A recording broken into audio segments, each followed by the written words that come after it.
Send me the most beautiful girls from your brothel. Courtesans. I have plenty of money. Ha ha ha, little beauty. Don't run. I am the sword emperor of humanity, the very sword of our race. We shall never surrender. Yunhao lay on the ground, his face twisted in pain as the memories of 2 lifetimes merged within him, splitting his head with agony. After a short while the memories of 2 lifetimes finally fused completely. In his previous life he was a sword emperor who pointed his blade at the gods for humanity and died in battle. Yet his soul did not scatter, it was protected by a mysterious stele allowing him to be reborn. In this life he had been unable to cultivate martial arts since childhood and had degenerated into a lecherous good-for-nothing. Last night, after he ordered dozens of beauties to accompany him in the brothel, he died suddenly from overindulgence. Thus his memories awakened. Is it because of this that I was reborn? Yunhao looked inward at his dantian, gazing at the stele floating at its center, his mind swirling with countless thoughts. This black divine stele was covered in golden inscriptions resonating with the great Tao, and at the very top were engraved the 5 words, primordial creation art. The moment Yunhao saw those 5 words, his soul trembled and the blood and qi in his body surged uncontrollably. Just as he was about to examine it closely, a sorrowful cry came from afar. Howard! My Howard! A burly middle-aged man burst into the Yun family hall and fiercely embraced Yunhao. He was Yunhao's father in this life, Yun Tianque, known as the Iron Sword Maniac of Luyun City. Yun Tianque was overwhelmed with grief. Although Yunhao frequented brothels, drank and gambled, he was still his flesh and blood. How could he die like this? The giant Iron Tower-like man wept like a child. Yunhao looked at him. The reason he had lived so recklessly in this second life was entirely because of this man's indulgence.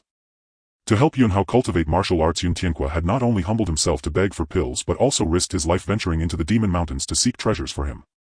Even after this man confirmed that Yunhao could never cultivate martial arts and was utterly useless, he never diminished his love and indulgence for him in the slightest.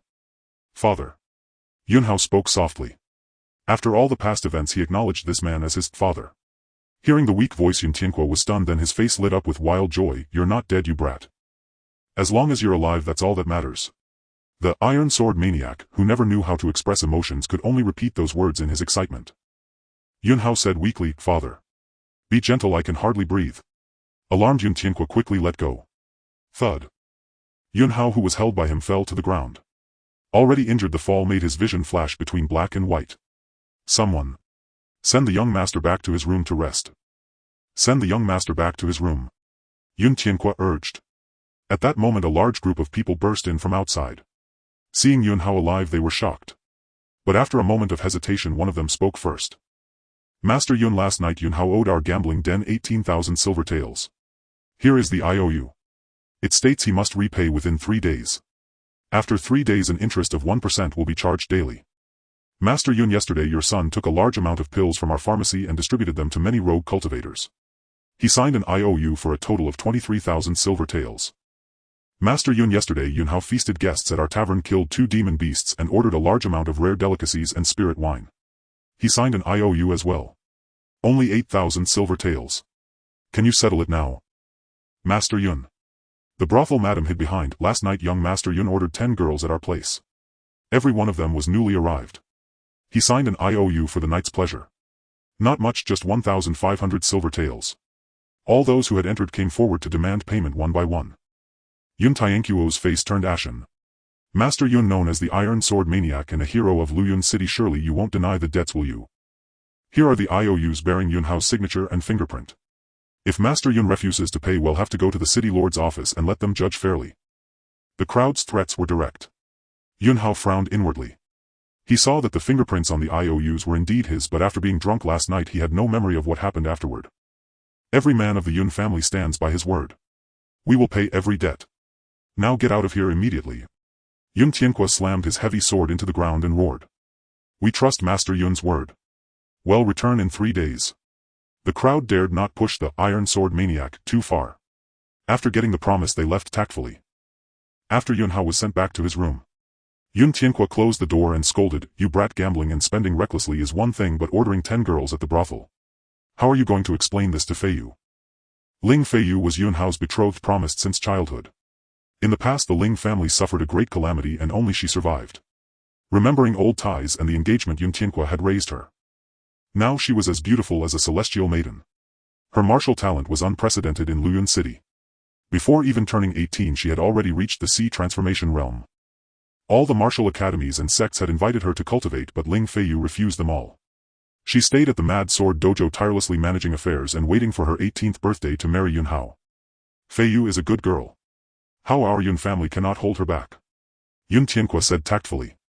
If Fei Yu wants to leave I will never stand in her way, Yunhao agreed. Having lived 2 lives, Yunhao had always held this attitude toward women. In his previous life, which of his beloved ones was not peerlessly beautiful?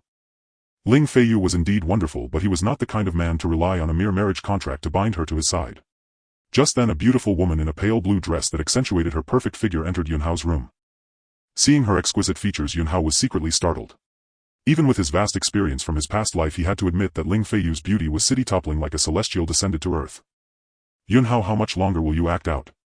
Ling Fei Yu's stunning face was etched with exhaustion. Yunhao remained silent. The experience of ordering 10 girls at the brothel last night and having the madam chase him for payment was indeed shameful and embarrassing. Do you even realize that the Mad Sword Dojo can barely stay afloat because of you? Yunhao, you are a grown man now. Can you please be sensible? As she spoke, her voice was shaking. She was utterly desperate regarding this fiancé of hers. Yun Tianque looked ashamed. Fei Yu, you have suffered many grievances over the years. I have wanted to talk to you about something for a long time. Now that this brat has also agreed, I would like to discuss it with you. My useless son is truly unworthy of you. I think the 2 of you should annul the engagement. Yunhao nodded in agreement from the side. Indeed, his previous behavior had been too disgraceful. Uncle Yun, what do you mean by that? Are you trying to drive me away? Ling Fei Yu's bright eyes filled with tears as big as beans.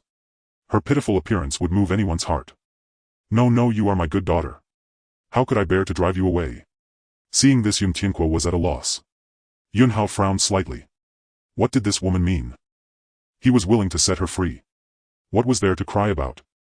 Uncle Yun, the reason Yunhao has become such a scoundrel is because he cannot accept the fact that he is unable to practice martial arts.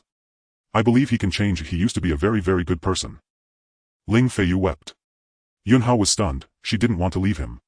Fei Yu, you are extremely talented. If you go to a major power to cultivate, your future prospects will be immeasurable. Yun Tianque tried to persuade. Both were dear to him, and today he had made up his mind. You and Yunhao are my family in this world. If you don't want me, then I might as well die. Ling Fei Yu spoke resolutely, her determination intense. Good daughter, I will never mention this again, never again. Seeing this, Yun Tianque hastened to say. Yunhao looked at Ling Fei Yu with a complex gaze. Having lived 2 lives and seen much of the world, he could naturally tell that every word Ling Fei Yu spoke came from the depths of her heart. Since the girl had set aside past grievances, why should he, a man, put on airs? Then stay by my side, the future will be good. Yunhao calmly made a promise. You are a man. Since you are a man, a promise should be kept. If you cannot keep it, then do not make promises. Ling Fei Yu rebuked him unceremoniously. Over the years, Yunhao's promises and assurances to her had been countless, but he had never kept a single one. After Ling Fei Yu left, Yun Tianque said to Yunhao fiercely, You brat, finding such a wife is a blessing accumulated over 8 lifetimes. You'd better behave yourself, boy. If you do anything outrageous again, he'll beat you to death. Yunhao. After Yun Tianque also left, Yunhao closed the door and began to examine his body. His sudden death this time had other underlying causes. For instance, there remained faint traces of poison within his body. Yunhao deduced that he had most likely been framed. Someone had poisoned him and then deliberately made him owe tens of thousands of silver taels, intending to crush the Quangjin martial arts school.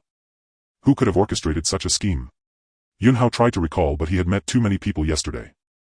Since he couldn't sort out his thoughts, he decided to set this matter aside for now. After all, since the other party had failed once, they would surely try again. Cultivating martial arts was now the top priority. With a thought, Yunhao sank his consciousness into his dantian and carefully examined the divine stele, wanting to see the mysteries of the supreme divine art called the primordial creation art. When he gazed at the divine stele for the second time, it suddenly burst into brilliant golden light. In an instant, the myriad characters inscribed with the primordial creation art turned into a golden sea of sand surging madly toward his soul.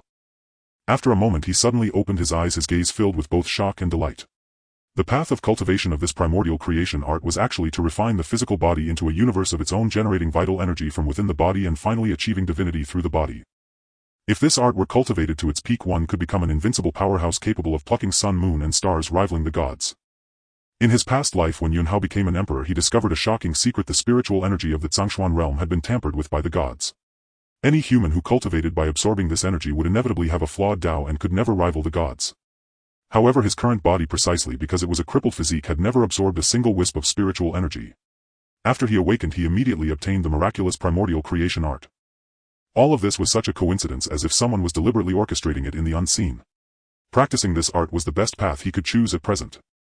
He made his decision immediately, but before cultivating, Yun Hao used his fierce spiritual power to look inward at his dantian and began to examine his physical body. Soon he discovered that within his body there remained an abundance of extremely rich energy. With a turn of thought he understood the source of this energy. Over the years his father Yun Tianque had fed him countless spiritual pills and precious medicines in hopes of enabling him to practice martial arts. Although most of the medicinal power had been wasted, there was still a great deal of residual energy accumulated throughout his body. Yun Hao calmed his mind, adjusted his state, and immediately began to circulate the primordial creation art. Instantly the blood and qi within his body began to flow in a special pattern, and every muscle and bone started to vibrate at a mysterious frequency. Before long he felt as if scorching lava were flowing within him, with surging astonishing heat traveling through his acupoints, meridians, flesh and bones. 3 hours later. After refining the residual medicinal energy in his body, Yun Hao's skin emitted a faint white light exuding a sense of mystery and power. Without absorbing a single wisp of external spiritual energy, his flesh, blood and bones were now generating an endless stream of vital energy. The first realm of the primordial creation art is called the precious body. The precious body has 4 levels: initial, intermediate, high and peak, corresponding respectively to the 4 initial martial cultivation realms of the Zhongshuan realm: Qi guidance, true essence, transformation, Qi and spirit gathering. In just such a short time he had stepped into the initial precious body realm. If he had more spiritual medicines to assist, he might even advance straight to the intermediate precious body. Having just started this art, Yun Hao had already reaped considerable gains. He flicked his finger and the vital energy nurtured by his physical universe transformed into a sword qi that shot out. With a sound, a deep hole appeared on the floor of the room. Although Yun Hao had cultivated top-tier techniques in the past, even he was secretly astonished by the power of the vital energy gained from practicing the primordial creation art. The only pity was that the cultivation of the primordial creation art often required rare treasures as aids. Without such treasures, relying solely on the blood and qi within one's body would not sustain it for long. Early the next morning Yun Hao got up and hurried to the training ground. Diligent martial arts practice had become his lifelong habit. Now that his memories had awakened and he deeply felt his weakness, he naturally did not want to waste a single moment. The Quangjin Martial Arts School had several training grounds. Yun Hao found a small one that was usually deserted, intending to practice swordsmanship to adapt to his new body. On the weapon rack beside the training ground were various swords. Just as Yun Hao was choosing, a cold, mocking voice suddenly rang out. "A scourge lives for 1,000 years, as the saying goes. You waste after barely surviving, still have the face to come to the training ground." Yun Hao saw a man with uneven eyes. This man was named Li Hu, at the 3rd level of Qi guidance, a loyal dog under Yun Feng. The Yun family of Luyun City was a branch of the Yun family of Beihan County. Yun Feng was one of those sent by the main family of Beihan County to help Yun Tianque manage the Quangjin Martial Arts School. "You are nothing but a dog of my Yun family. Who gave you the courage to speak to me like that?"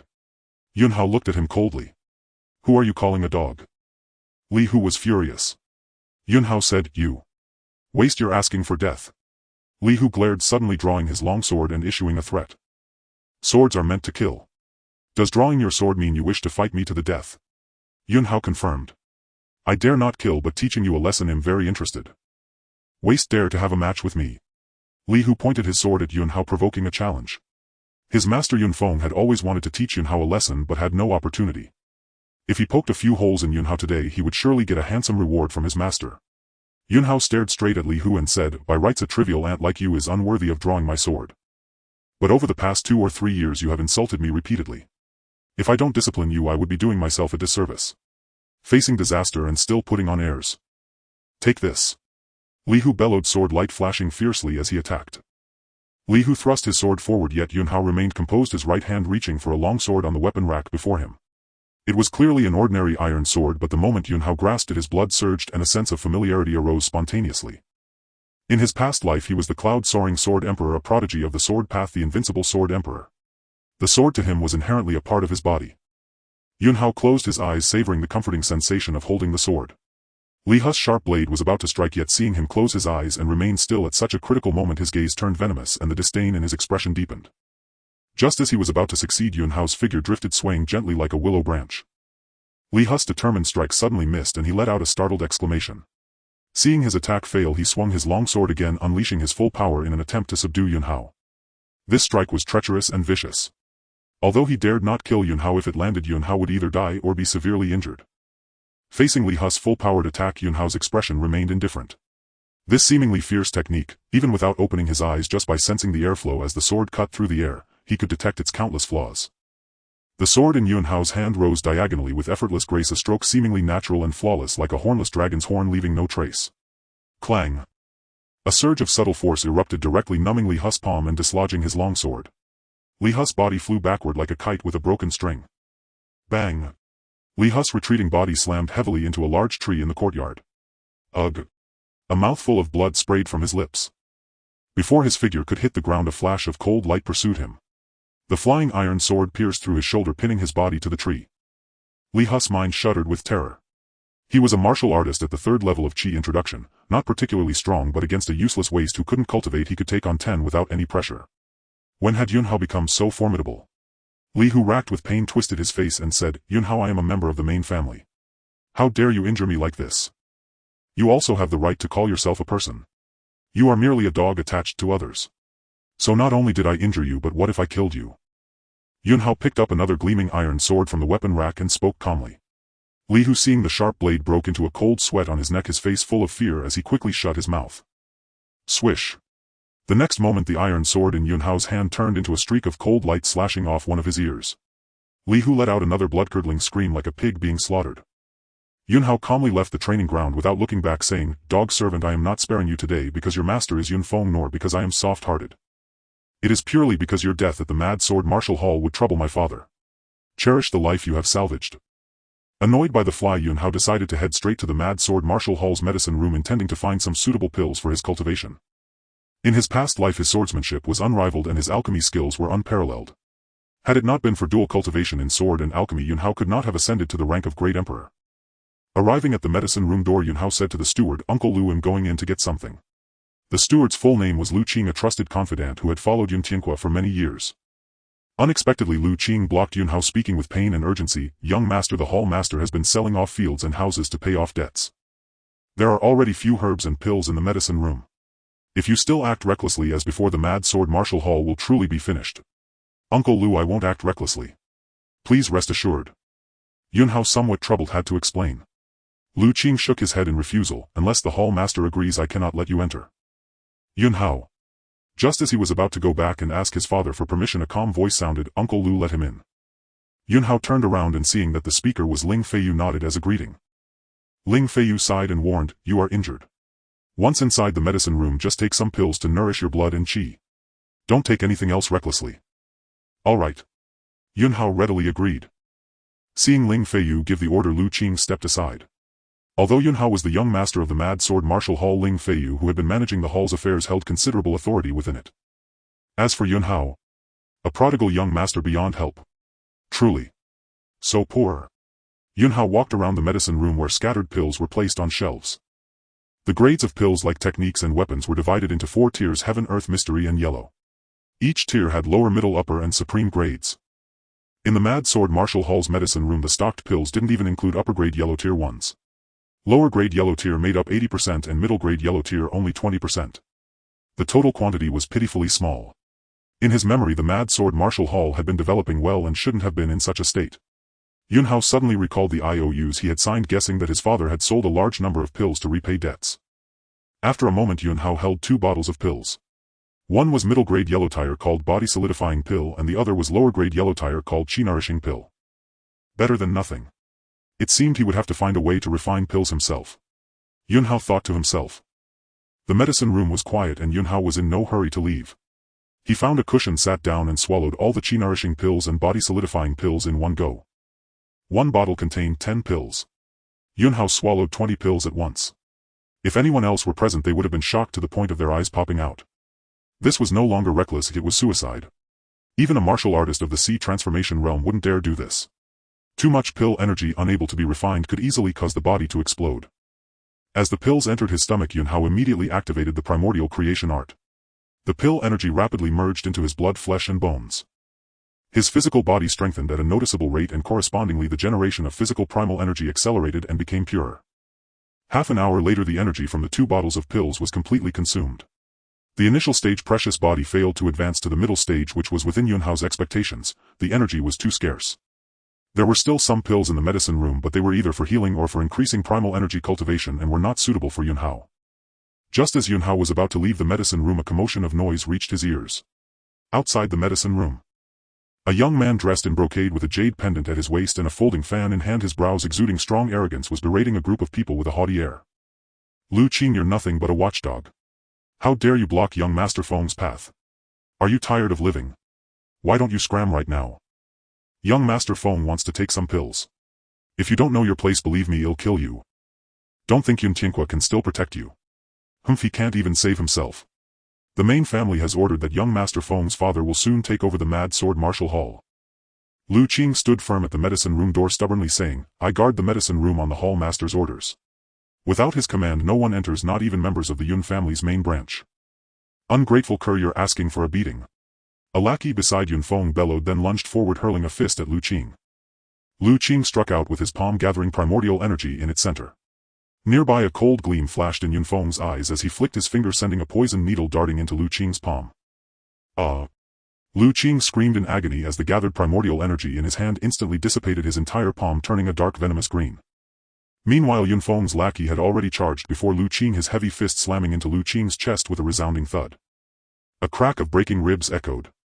Lu Qing's chest caved in with a fist imprint, his body flying backward to crash heavily against the pill chamber's door, shattering it to pieces.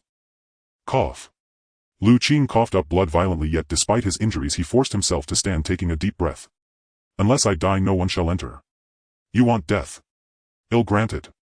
The lackey who had struck Lu Qing, his face twisted with cruelty, roared and charged at Lu Qing once more. Just then a sword light slashed out from within the pill chamber. Swift and fierce, its sharp edge seemed to cleave the very light in two, and with a whoosh it sliced the lackey, charging at Lu Qing in half. Then Yun Hao emerged, sword in hand, and stood beside Lu Qing. He glanced down at Lu Qing's palm, now turned a poisonous green. This was a potent toxin already spreading up the entire arm. Without prompt treatment, at best the arm would rot to pus, at worst his life would be forfeit. Yun Hao's fingers shot out, striking Lu Qing's arm. Primordial energy sharp as a sword drilled into Lu Qing's limb, causing streaks of dark green poisoned blood to seep through the skin and drip onto the ground. Young Master. Lu Qing stared at Yun Hao, his eyes wide with shock, excitement and ecstasy. Primordial energy. The young master had just used primordial energy. The young master could practice martial arts now. Having long served Yun Tianqua, he knew well that Yun Hao's inability to cultivate was the greatest regret of Yun Tianquo's life. But now, Yun Hao wielded primordial energy. Across from them Yun Feng's group was stunned as well. Yun Hao had actually slain one of their chi-refining realm 5th stage martial artists with a single sword stroke. After the shock, Yun Feng's expression turned icy. You've hidden this well, actually able to cultivate now. Uncle Liu's hand was poisoned by your needle, so you must leave an arm as recompense. His expression was calm, his tone indifferent, as if discussing something trivial. He had overheard the conversation outside while in the pill chamber.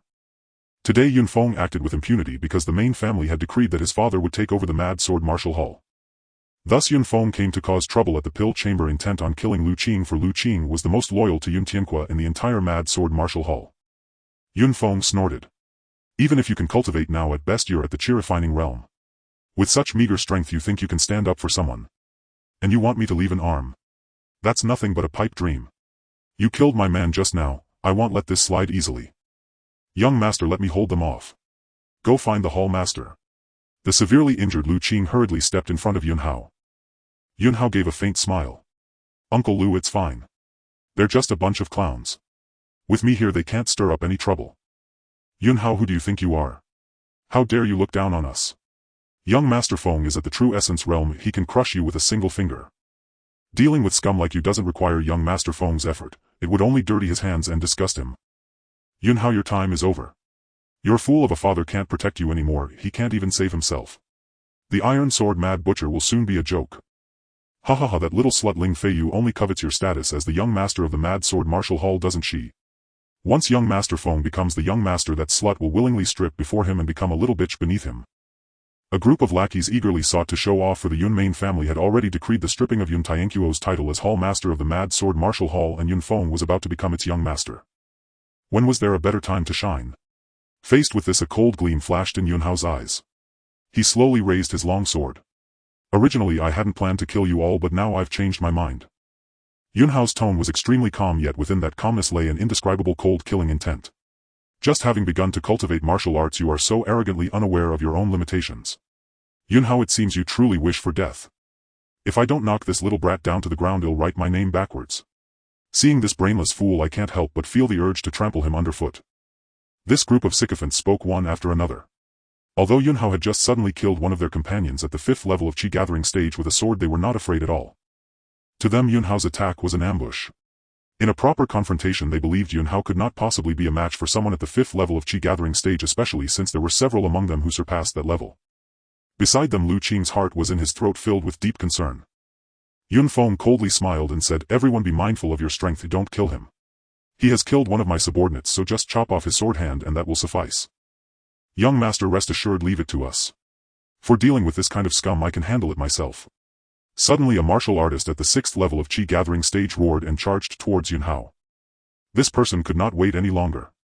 A group of people was going to deal with Yunhao, and the reward given by Yunfeng was something they all wanted to share. He rushed to take action, hoping to monopolize Yunfeng's reward. This person's right arm extended, vital energy surged, converging between his fingertips. His hand suddenly curved like a claw, fiercely reaching for Yunhao. "Young master, be careful." Lu Qing shouted a warning. This was a fragmented gold claw possessing the power to crush fine iron, truly vicious. Facing the claw that reached out, a cold light flashed in Yunhao's eyes. Swish! A sword light suddenly blossomed before Yunhao. No one saw how Yunhao drew his sword. No one saw the trajectory of the sword. Likewise, no one saw the sword being retracted. Only that sword light proved that Yunhao had indeed struck. The one who lunged at Yunhao stood there dumbfounded, motionless. A gentle breeze blew. Bang! The person's body was blown down by the gust and crashed to the ground, their head rolling away from their neck. His face still bore a vicious and fierce expression filled with anticipation and excitement.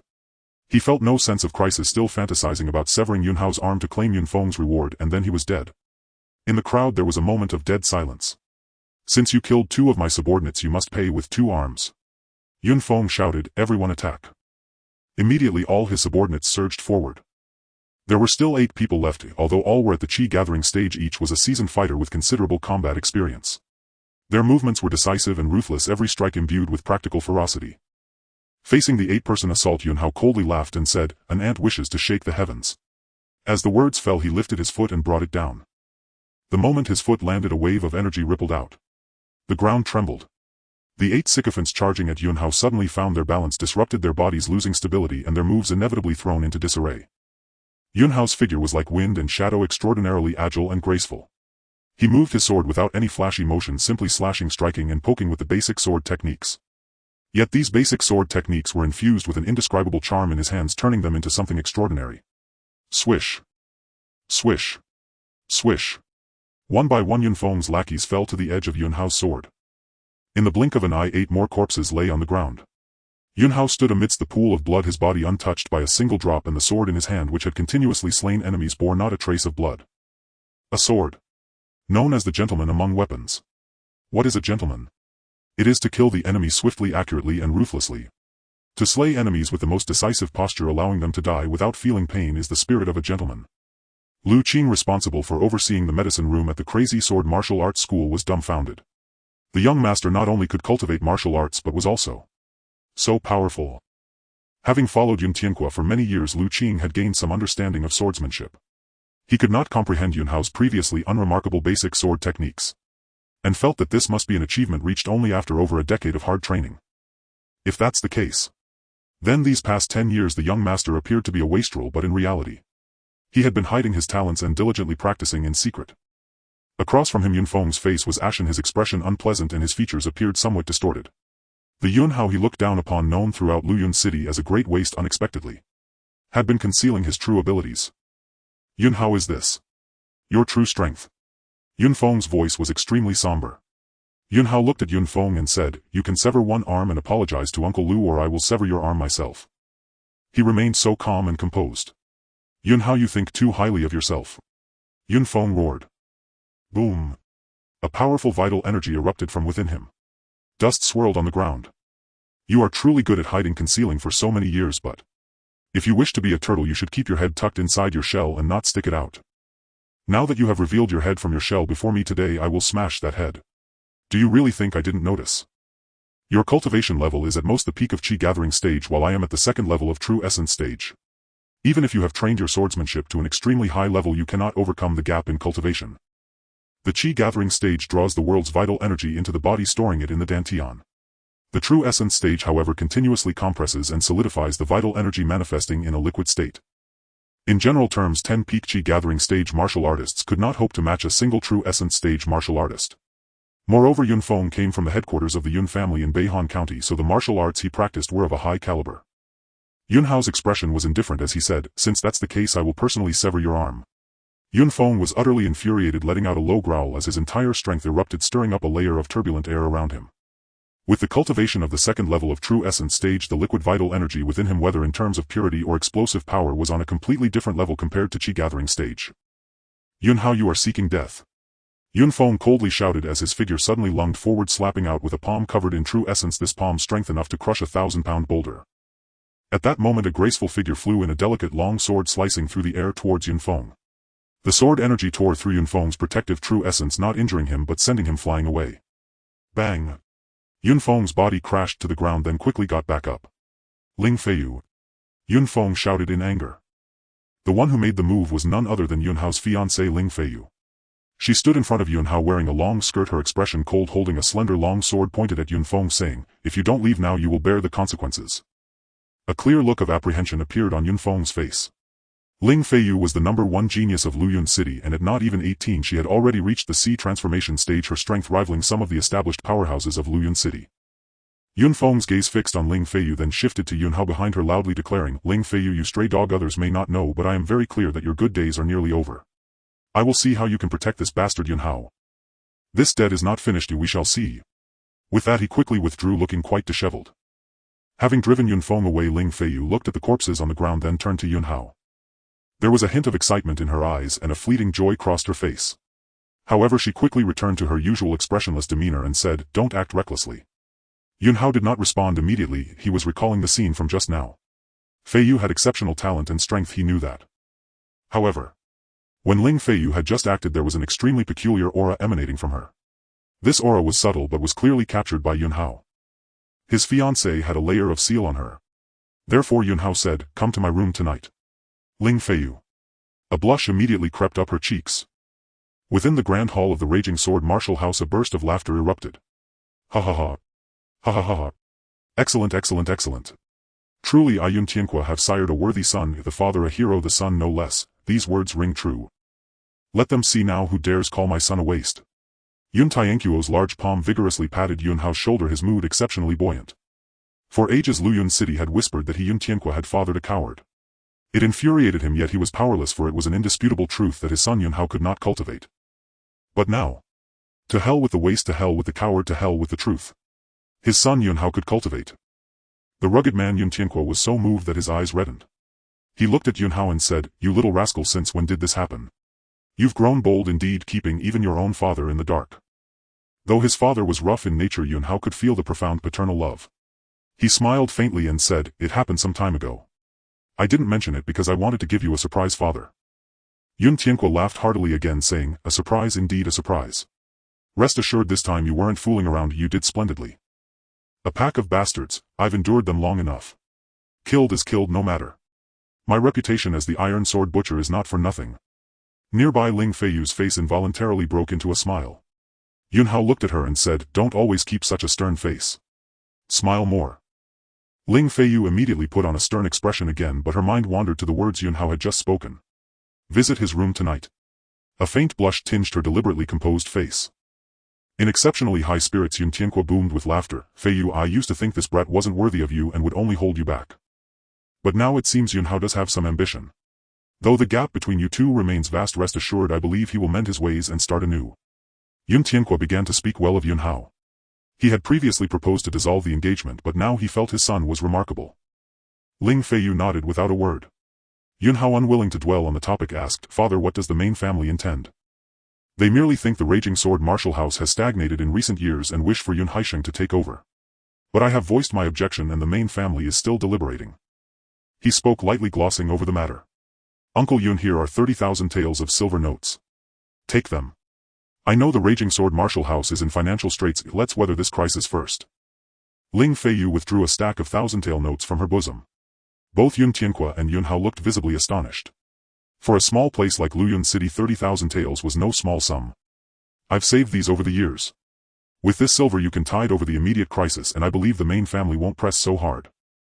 Yun Tianque was silent for a moment before taking the note, saying, "Feiyu, consider this a loan from you." Then he shot a glare at Yun Hao. It was all because of this brat signing so many promissory notes that things had come to this. Yun Hao felt quite embarrassed inwardly. These misdeeds had already happened, he could only make it up to Ling Feiyu in the future. Just then a loud shout came from outside the hall. Yun Tianqua. A group of people stormed into the hall, their faces twisted with rage. The leader was a middle-aged man with 2 long mustaches and eyes as small as mung beans. Seeing him, the word shifty-eyed instantly sprang to Yun Hao's mind. This man was the most formidable among those sent by the main family, Yun Haisheng, a cultivator at the peak of the sea transformation realm. Ordinarily Yun Haisheng threw his weight around the raging sword martial house, meddling in everything. At the slightest issue he would invoke the main family's authority and stir up trouble. Yun Feng was Yun Haisheng's son. Like father, like son. Father Yun Hao has killed 10 of my men with extreme brutality. He must be severely punished according to the main family's rules, even paying with his life would not be excessive. Yun Feng, following behind Yun Haisheng, shouted loudly. Yun Tianqua snorted coldly, scanning the group, and said, "You all know the truth of the matter. Coming here to shift the blame, have you no shame?" Yun Haisheng declared, "Yun Tianqua, I order you now to hand over Yun Hao for severe punishment." Yun Tianqua glanced at him, then raised his right hand and clenched his fist. Buzz. In the next instant Yun Tianquo's great sword shot over from the side and into his grasp. A fierce aura burst forth. Crack. The great sword slammed into the ground. A fissure instantly split open, reaching Yun Haisheng's feet, forcing him to hastily retreat. Yun Haisheng and his followers all changed color. "Yun Tianqua, are you rebelling?" Yun Haisheng bellowed. Yun Tianqua sneered, "If you want to touch my son, then come at me if you dare. Do you really think I can no longer wield my sword?" The moniker Iron Sword Butcher was not given lightly. Yun Haisheng's mouth twitched. He took a deep breath and said, "Yun Tianqua, don't forget the old master of the main family has decreed that you leave the raging sword martial house and I take over." Yun Tianqua snorted again, "But I distinctly remember the old master also said that if I'm unwilling I won't be forced." Yun Haisheng retorted, "Yes, the old master did say that, but on the condition that those you train can defeat those I train. Unfortunately the disciples you've taught are all good-for-nothings. How can you possibly win? Yun Tianqua, I advise you to give up this foolish hope and spare yourself the humiliation." Yun Hao was unaware of these matters. Ling Feiyu was clearly in the dark as well.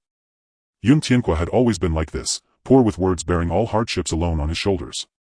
"Father, how is the victor decided?" Yun Hao asked. On the opposite side Yun Feng shouted, 3 matches best of 3. If we lose, well, stop meddling in the raging sword martial house's affairs. But if you lose, you all get out. Yun Hao's eyes flickered. This contest was clearly stacked against his father. The raging sword martial house had indeed failed to produce outstanding disciples in recent years. Meanwhile Yun Haisheng had brought several capable individuals from Beihan County. "Uncle Yun, let me fight," Ling Feiyu, having learned the situation, immediately offered. Yun Haisheng sneered, "Ling Feiyu, you're not a disciple of the raging sword martial house, just an outsider. You have no part in this contest." Ling Feiyu's talent was evident to all. If she participated, Yun Haisheng's side would have no disciple capable of facing her. "I am Yun Hao's fiancé," Ling Feiyu asserted. She uttered these words without a hint of hesitation, naturally and fluently. "A fiancé is useless. Without the wedding ceremony you are not yet a member of the Yun family." Yun Haisheng barked. Then Yun Hao turned to Yun Tianqua and said, "Father, it's just 3 matches. I'll take them on. Let me fight all 3. The moment Yun Hao uttered those words, the grand hall fell into dead silence and everyone was stunned. But soon a burst of laughter erupted. "You little bastard. Since you're so bold, I'll grant your wish. I'll step forward and beat you until you whimper like a dog." Yun Feng stepped forward, his face twisted with malice, and spoke. Earlier, with Yun Tianqua shielding Yun Hao, he had no choice but to endure. But now that Yun Hao was willingly courting death, how could he let this opportunity slip? "Very well, I'll let that arm of yours linger a few more days," Yun Hao replied, unmoved by the provocation. "You mongrel, little skill but plenty of arrogance." Yun Feng was enraged, but as his words faded a sudden gale swept through the hall and a figure burst into the room. A sharp crack rang out. The dark figure slapped Yun Feng, sending him rolling across the floor. He spat out a mouthful of blood and fell unconscious.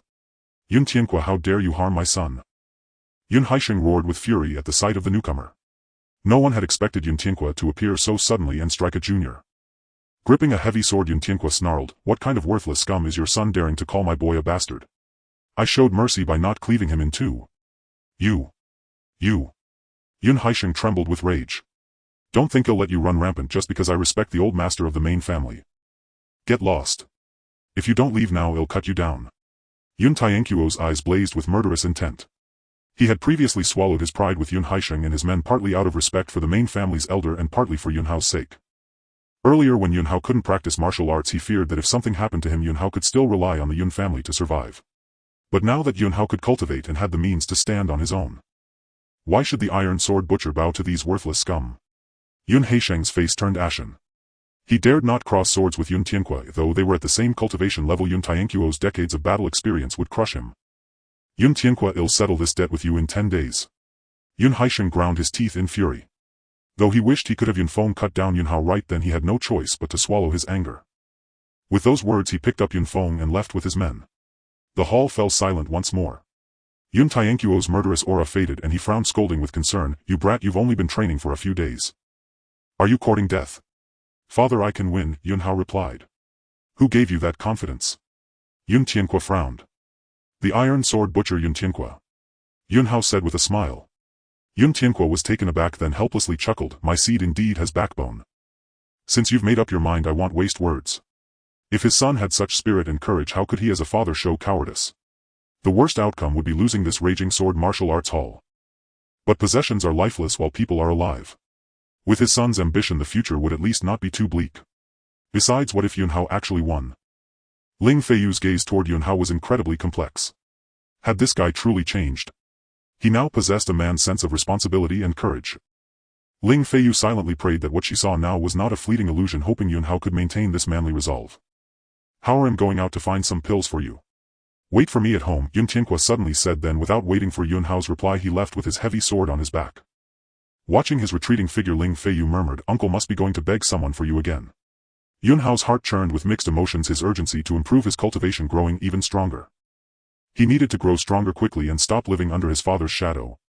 "I'm going to practice swordsmanship. Remember to come to my room tonight." Leaving these words, Yun Hao walked away without looking back. Ling Feiyu's face flushed crimson, her gaze wavering, unable to respond. After Yun Hao left the hall she pouted and spat softly, "Humph, what a lecher. We're not even married and he's always coveting my body." After returning, Yun Hao began to practice his swordsmanship.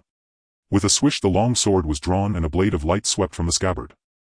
A sharp fierce aura burst forth instantly. Soon the courtyard was filled with the cold gleam of sword aura. Swish. Swish. Swish. One after another sword lights slashed out, lingering in the air like layers of waves. This was the profound grade low-tier sword technique, the ninefold wave severing sword. With 9 layers of sword light, its explosive power could rival even some profound grade mid-tier sword techniques. Though he was proficient in countless sword techniques including heaven grade and even taboo sword techniques beyond heaven grade, the path of martial arts was not about choosing the highest rank. It had to align with one's actual circumstances. With his current early-stage precious body and merely chi initiation cultivation, practicing this technique was the best choice. 5 beams of sword light flashed, merging into one, unleashing a terrifying edge that soared into the sky, reaching high altitudes before dissipating. In this short afternoon he had restored the sword technique to its peak, executing the 5-fold wave severing sword. If his cultivation level were sufficient and his spiritual energy abundant, he could have achieved the technique's ultimate power, the 9-fold wave severing sword. The urgent task is still to improve my cultivation, Yun Hao sighed softly. Just then a hurried knock sounded at the door. "Brat, come with me now." Yun Tianquo's booming voice rang out. He rushed into the training ground and urgently pulled Qin Hao toward the exit. "Father, what's happened?" Yun Hao's heart jolted as he asked urgently. Sweat pouring down his face, Yun Tianque said, "Alchemist Su of the Treasure Pill Tower has agreed to examine you." "Examine me?" Yun Hao frowned. "Father, I can cultivate now and I'm perfectly healthy." "Nonsense. Weren't you on the brink of death last night? Hurry up and come with me. Let Alchemist Su give you a thorough checkup," Yun Tianque insisted. "But I recall your relationship with Alchemist Su isn't good. Why would he suddenly offer to examine me?" Yun Hao's mind raced as he pressed further. He sensed there might be more to this. "Stop talking and move. Don't keep Alchemist Su waiting. This is an opportunity one barely managed to secure," Yun Tianque urged. Outside the Mad Sword Martial Arts Hall a carriage had been waiting for some time. Yun Tianque said, "How are you? Will go to the Elixir Treasure Pavilion with Feiyu. If anything happens, just follow her lead, understand?"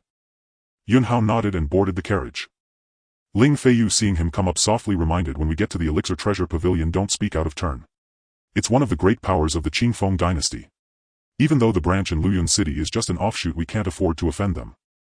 The Elixir Treasure Pavilion should also sell various medicinal herbs, right?" Yun Hao inquired. In his current cultivation of the primordial creation art, what he lacked most were elixirs. He knew alchemy, but he lacked the herbs for pill refinement. Of course. The Elixir Treasure Pavilion monopolizes the largest medicinal herb market in Luyun City, Ling Feiyu said. As the carriage sped along after their brief conversation ended, Yun Hao's gaze flickered as he stared at Ling Feiyu with a peculiar look. He had noticed a faint aura of a seal about her when she had previously acted to drive away Yun Feng.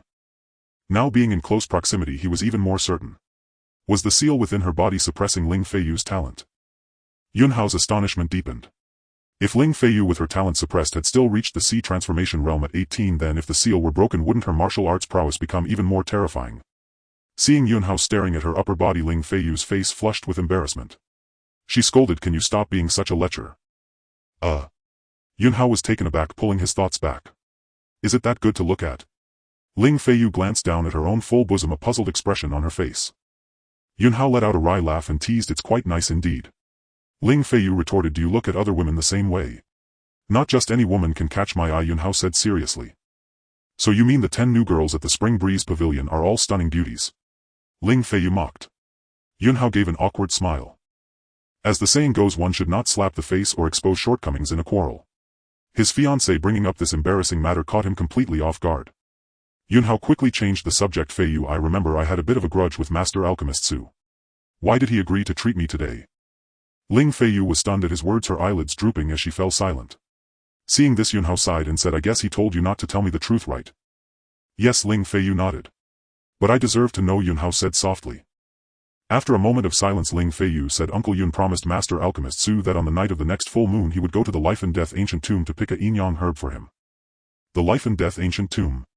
Yun Hao looked thoughtful. This was an ancient tomb located on Demonic Wind Mountain over 100 li from Luyun City. When this ancient tomb was first revealed, it caused a huge commotion. Countless experts from the Qingfeng dynasty came to excavate it. It was said that immense casualties resulted, yet the many experts found nothing. After some experts declared that the tomb was merely empty and held no great value, the uproar gradually subsided. However, due to the tomb's unique environment, it nurtured an abundance of the rare spiritual herb yin yang herb. Although the tomb's formations had been mostly destroyed, the survival rate for martial artists at the sea transformation realm entering the tomb was still less than 30%. His father was risking his own life to secure treatment for him. "Yun Hao, you must continue to be well and not let down Uncle Yun's good intentions," Ling Feiyu said softly, seeing his silence. "How much do you know about the Life and Death Ancient Tomb?" Yun Hao looked up and asked. If the tomb was rich in rare medicinal herbs, he wouldn't mind making a trip there himself. When the Life and Death Ancient Tomb emerged, it was bathed in a radiant glow of 10,000 colors, and purple thunderbolts struck the tomb from the heavens for 3 days and 3 nights. It is said that the tomb's master was a female cultivator named Zhang Yao. Some say she was the disciple of the ancient supreme powerhouse, the Cloud Sky Sword Emperor from 10,000 years ago, Ling Feiyu stated. "Did you say the Life and Death Ancient Tomb is Zhang Yao's tomb?" Yun Hao suddenly exclaimed, his eyes wide with shock. "I think so." "Well, what's wrong?" Ling Feiyu was startled by his sudden reaction. Yun Hao's face alternated between gloom and brightness as scenes of his former disciple growing and seeking his guidance flashed before his eyes. "You gods, you deserve to die." Yun Shao's eyes nearly split with fury, his gaze filled with murderous intent. Had the heavenly palace gods gone so far as to strike her with purple thunder for 3 days and 3 nights just to kill her? At this thought, Yun Hao's heart twitched with pain. Seeing Yun Hao's emotional turmoil and sorrowful expression, Ling Feiyu gently advised Yun Hao, "Uncle Yun's strength is among the top in the sea transformation realm. You don't need to worry too much." Yun Hao took a deep breath and said no more, but his mind was in turmoil. He was eager to go to the Life and Death Ancient Tomb to confirm whether Zhang Yao was alive or dead and what her fate had been. Before long, the carriage arrived before a magnificent 7-story building resplendent in gold and jade. As they had already notified their arrival earlier, Ling Feiyu led Yun Hao directly into the Elixir Treasure Pavilion. As soon as they reached the entrance of a courtyard, a lavishly dressed young man hurriedly greeted them fawningly. "Miss Feiyu, why are you so late? I've been waiting here for quite a while." This man was Su Yin's disciple Lu Baoming. Ling Feiyu instinctively showed a look of disgust, but dropping her eyelids she said impassively, "Isn't there still half an incense stick's time before the agreed hour? My fiancé and I have arrived early." Seeing Ling Feiyu address Yun Hao intimately while linking her arm through his, Lu Baoming's face turned extremely sour. He glared at Yun Hao, his eyes burning with rage. It was truly a case of a beautiful flower planted on a pile of dung. Why was such a fine girl so devoted to a useless waste? Yun Hao remained composed. Scenes like this were ones he had encountered far too many times. "Young Master Lu, please trouble yourself to inform Master Su that we have arrived," Ling Feiyu reminded softly. Lu Baoming stared at the slender jade-like hand that haunted his dreams, yet it was holding a pig's trotter. His nose nearly twisted in fury as he gritted his teeth and said, "You two wait here."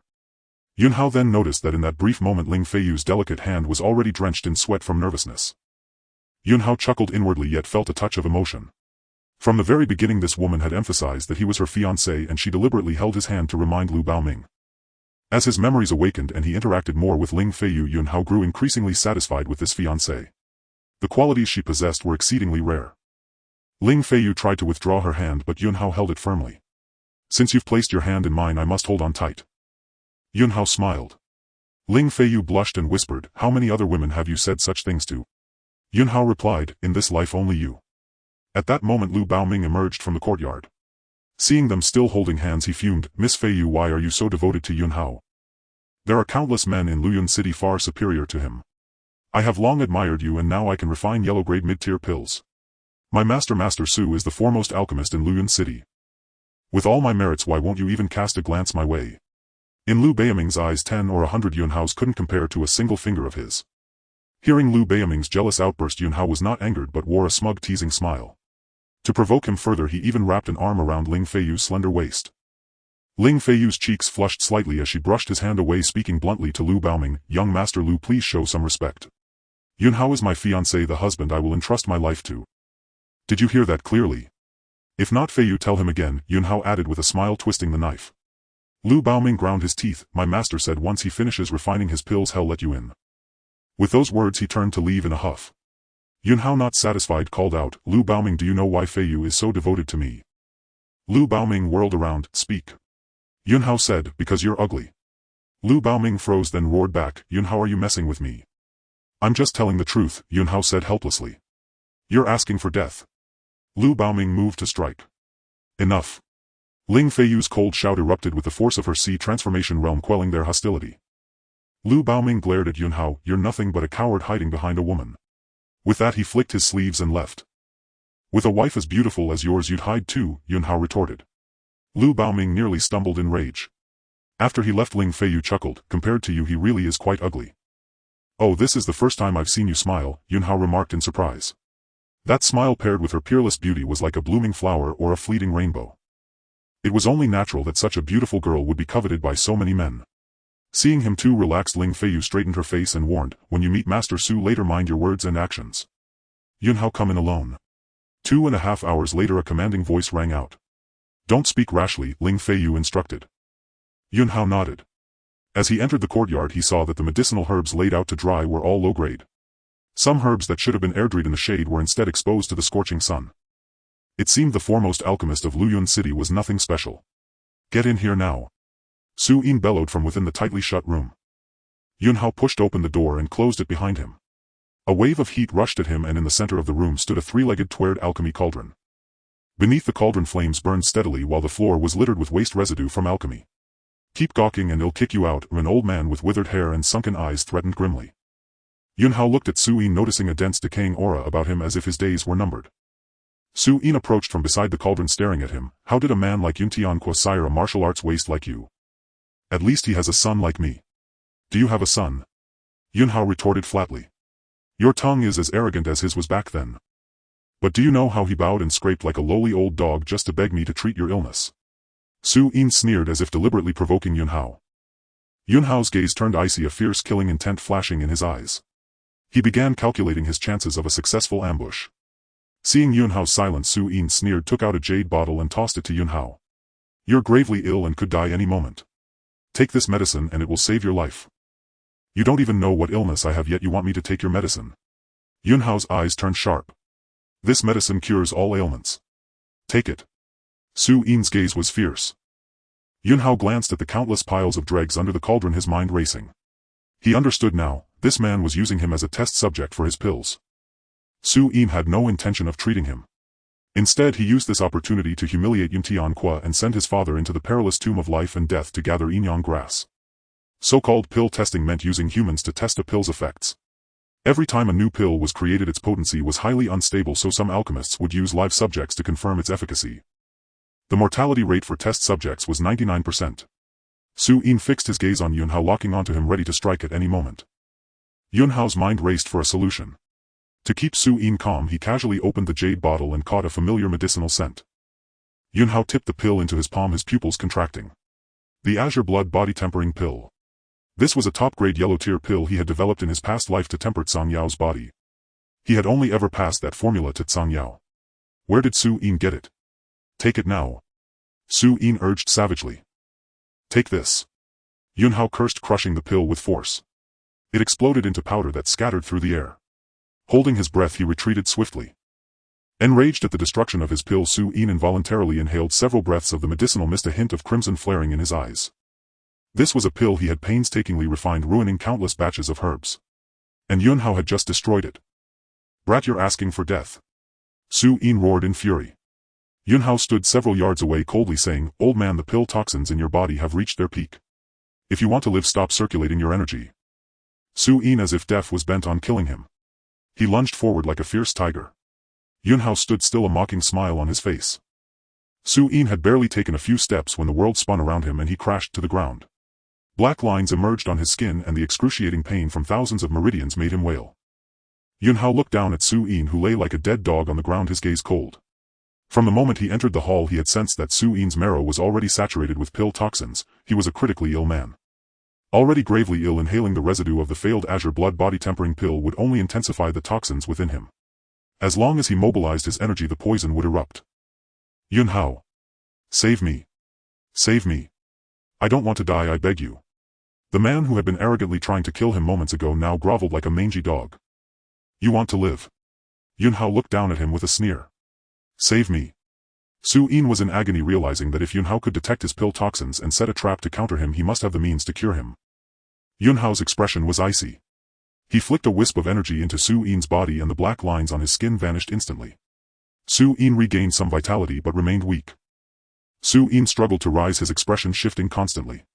He was enraged that Yun Hao held his life in his hands and fearful that he controlled his fate. He was puzzled. How could Yun Hao, this wastrel, possess such mastery in alchemy? Beyond that, Su Yin felt a flicker of hope. Perhaps this youth could relieve the pill toxins that had plagued him for over a decade. Yun Hao, if you cure me of this pill toxin affliction, I will owe you a favor. Su Yin said, his eyes flickering as he spoke softly. Yun Hao's expression remained cold. Hearing this, he scoffed. Your favor is worthless to me.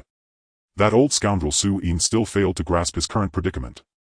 His favor might hold great value for others in Luyun City. But in Yun Hao's eyes, not even a favor 1,000 times greater than Su Yin's meant a thing. Moreover, it was Su Yin who now sought his help.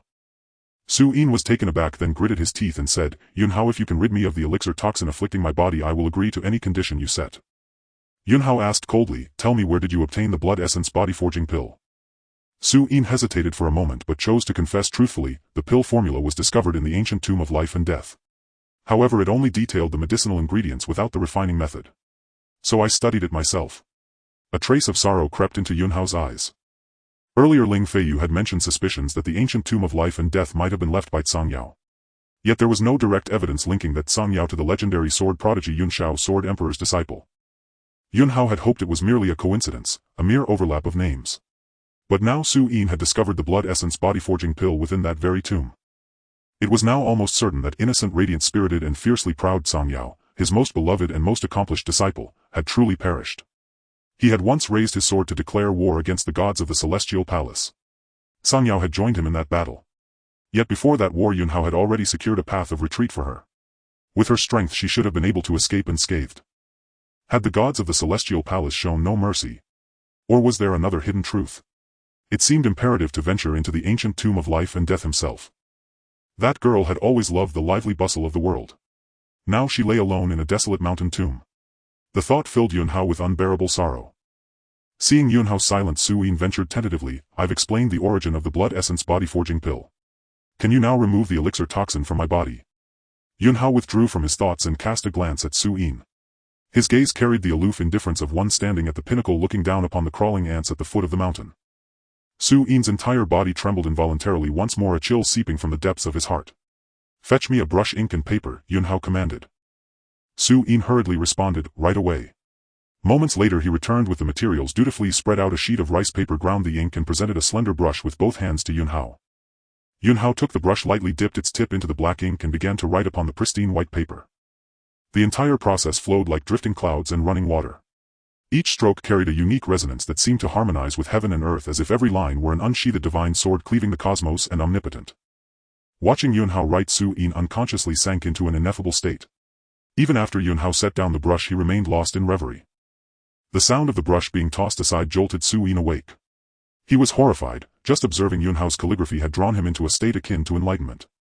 What a pity it was cut short. Otherwise, in that enlightened state, he would surely have gained profound insights and achieved breakthroughs in certain areas. For any cultivator, an enlightened state was a heaven-sent opportunity rarely encountered. To enter such a state merely by watching Yun Hao write, was it mere coincidence? Or did Yun Hao truly possess such power? In that moment, as Su Yin regarded Yun Hao anew, he felt that Yun Hao was shrouded in layers of mysterious mist. Looking upon him, Su Yin experienced a profound sense of reverence from the depths of his soul. Yun. Young Master Yun, what is this? Su Yin's tone shifted once more as he addressed Yun Hao as Young Master Yun.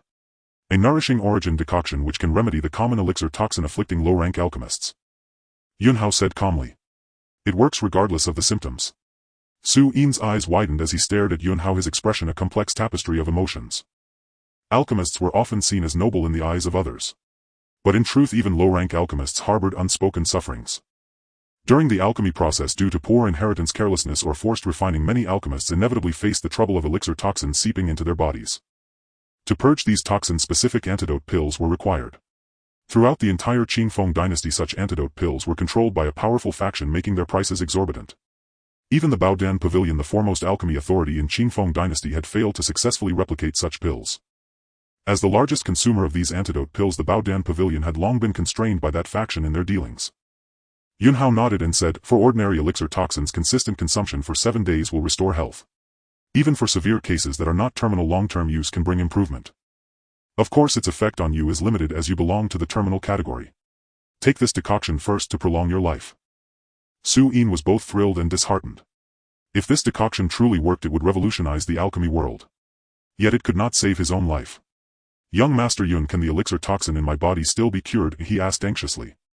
Yun Hao replied, if you wish to live, it depends on you. At that moment, Su Yin understood clearly. Clenching his teeth, he declared, Young Master Yun, whatever you need in the future, just name it. I, Su Yin, will spare no effort to accomplish the task flawlessly. Yun Hao said, if you serve diligently, I guarantee that within a month the elixir toxin in your body will be completely dispelled. Additionally, promote this decoction throughout Luyun City. The proceeds will be split 20-80. Su Yin naturally understood that the 20-80 split meant Baodan Pavilion got 2 and Yun Hao 8. He dared not object and quickly nodded in agreement. Yun Hao instructed, prepare a batch of spiritual herbs for refining the blood essence body forging pill and deliver them to the Mad Sword Martial Hall. Yes, I will arrange it as soon as possible. Su Yin replied. Yun Hao nodded and said, I do not wish for a third person to know of today's events. Understood. Su Yin nodded vigorously, understood. I will never reveal any of young Master Yun's secrets. With matters settled, Yun Hao turned and strode toward the alchemy chamber's main door. Su Yin hurriedly stepped forward to open it for him. Yun Hao glanced at Su Yin and said, regarding the ancient tomb of life and death. Before he could finish, Su Yin interjected, rest assured, young Master Yun. I will personally go to the Mad Sword Martial Hall immediately and ask Master Yun to abandon the tomb expedition. Moreover, I will apologize in person for my earlier disrespect to Master Yun. Su Yin held some status in Luyun City. Keeping him under control would make many matters more convenient. The reason Yun Hao did not immediately rid him of the elixir toxin was due to Su Yin's cunning nature. Without holding his life in check, the man would surely scheme. Now that Su Yin's life was in his hands, he would have no choice but to serve faithfully. After a month, when the toxin was resolved, if Su Yin still attempted any mischief, Yun Hao was confident he could suppress him with a single hand. As for the nourishing origin decoction formula, its sole purpose was to earn some money. Yun Hao cared little for wealth, but the Mad Sword Martial Hall needed it. He had spent so many years indulging in foolish, reckless behavior, squandering the family fortune, even draining his fiancée Ling Feiyu's personal savings. He had to make up for it somehow. As dusk fell in another small courtyard of the Baodan Pavilion, Ling Feiyu stood with an icy expression. Young Master Lu, you claimed you wished to discuss matters concerning my fiancée. Why do you keep prevaricating? Lu Baoming looked at Ling Feiyu with a pained expression. Miss Feiyu, do you hold such disdain for me? I invited you inside, yet you refused to take a single step. Must you guard against me so? Why do you remain blind to my sincere devotion? Ling Feiyu retorted coldly, I am already betrothed to Yun Hao. Our wedding is in 2 months. Please show some respect. It is late and I cannot linger here. Goodbye. Ling Feiyu. Lu Baoming bellowed, I tell you, Yun Hao is as good as dead. My master isn't treating him, he's using him as a test subject for a pill. Your engagement to a dead man is meaningless. At these words, a fierce killing aura erupted from Ling Feiyu. With a sharp ring her sword flew from its sheath, its blade flashing brilliantly. But suddenly a strange force surged within her, draining her strength and leaving her limp. With a clang she drove her sword into the ground to steady herself. A lecherous glint flickered in Liu Beiming's eyes. He sneered, "Ling Feiyu, you forced my hand. I have been devoted to you, yet you never deigned to glance my way. Now your fiancé is likely dead and soon you will writhe beneath me. Ha ha ha, if I cannot have your heart, your body will suffice." With that Liu Beiming lunged eagerly toward Ling Feiyu. With that Liu Beiming lunged eagerly toward Ling Feiyu. With that Liu Beiming lunged eagerly toward Ling Feiyu. With that Liu Beiming lunged eagerly toward Ling Feiyu. With that Liu Beiming lunged eagerly toward Ling Feiyu. Liu Beiming was already consumed by the flames of desire. The ethereal woman before him was the one he had dreamed of night and day. Yet no matter how he tried to curry favor, Ling Feiyu remained indifferent to him. Today he had finally found his chance. Ling Feiyu had come to him of her own accord. Liu Beiming could hardly contain his excitement at the thought of tasting her sweetness and making their union irrevocable. Just as Liu Beiming was about to pounce on Ling Feiyu, she, her limbs weak and trembling, bit her crimson lip and thrust her sword forward. Liu Beiming raised his hand and struck a palm, sending the long sword flying from Ling Feiyu's grasp. The force of his blow sent her stumbling backward until she was trapped against the wall. "Ling Feiyu, you've inhaled the 13 soft bone powder. Even with your sea transformation realm cultivation, it's useless. I advise you not to resist. Your struggle is meaningless. It would be far better to submit to me.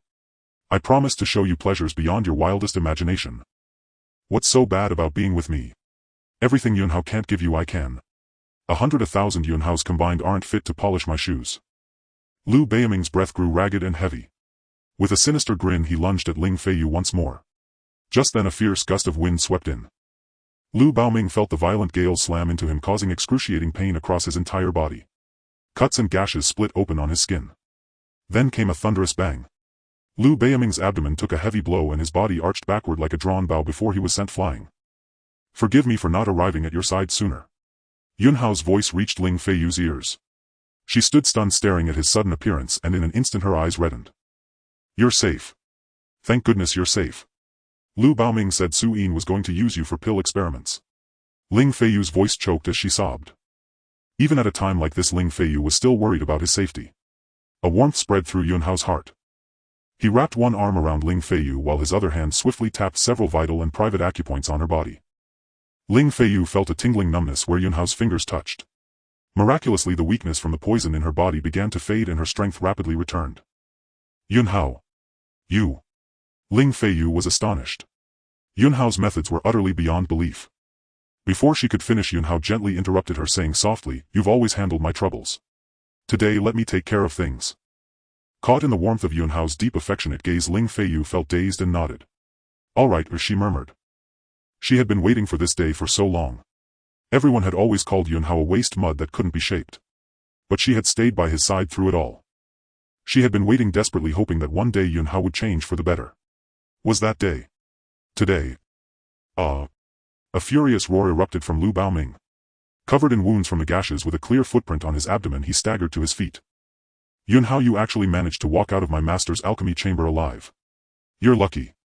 But even if you escaped death, so what? You attacked me in the Baodan pavilion.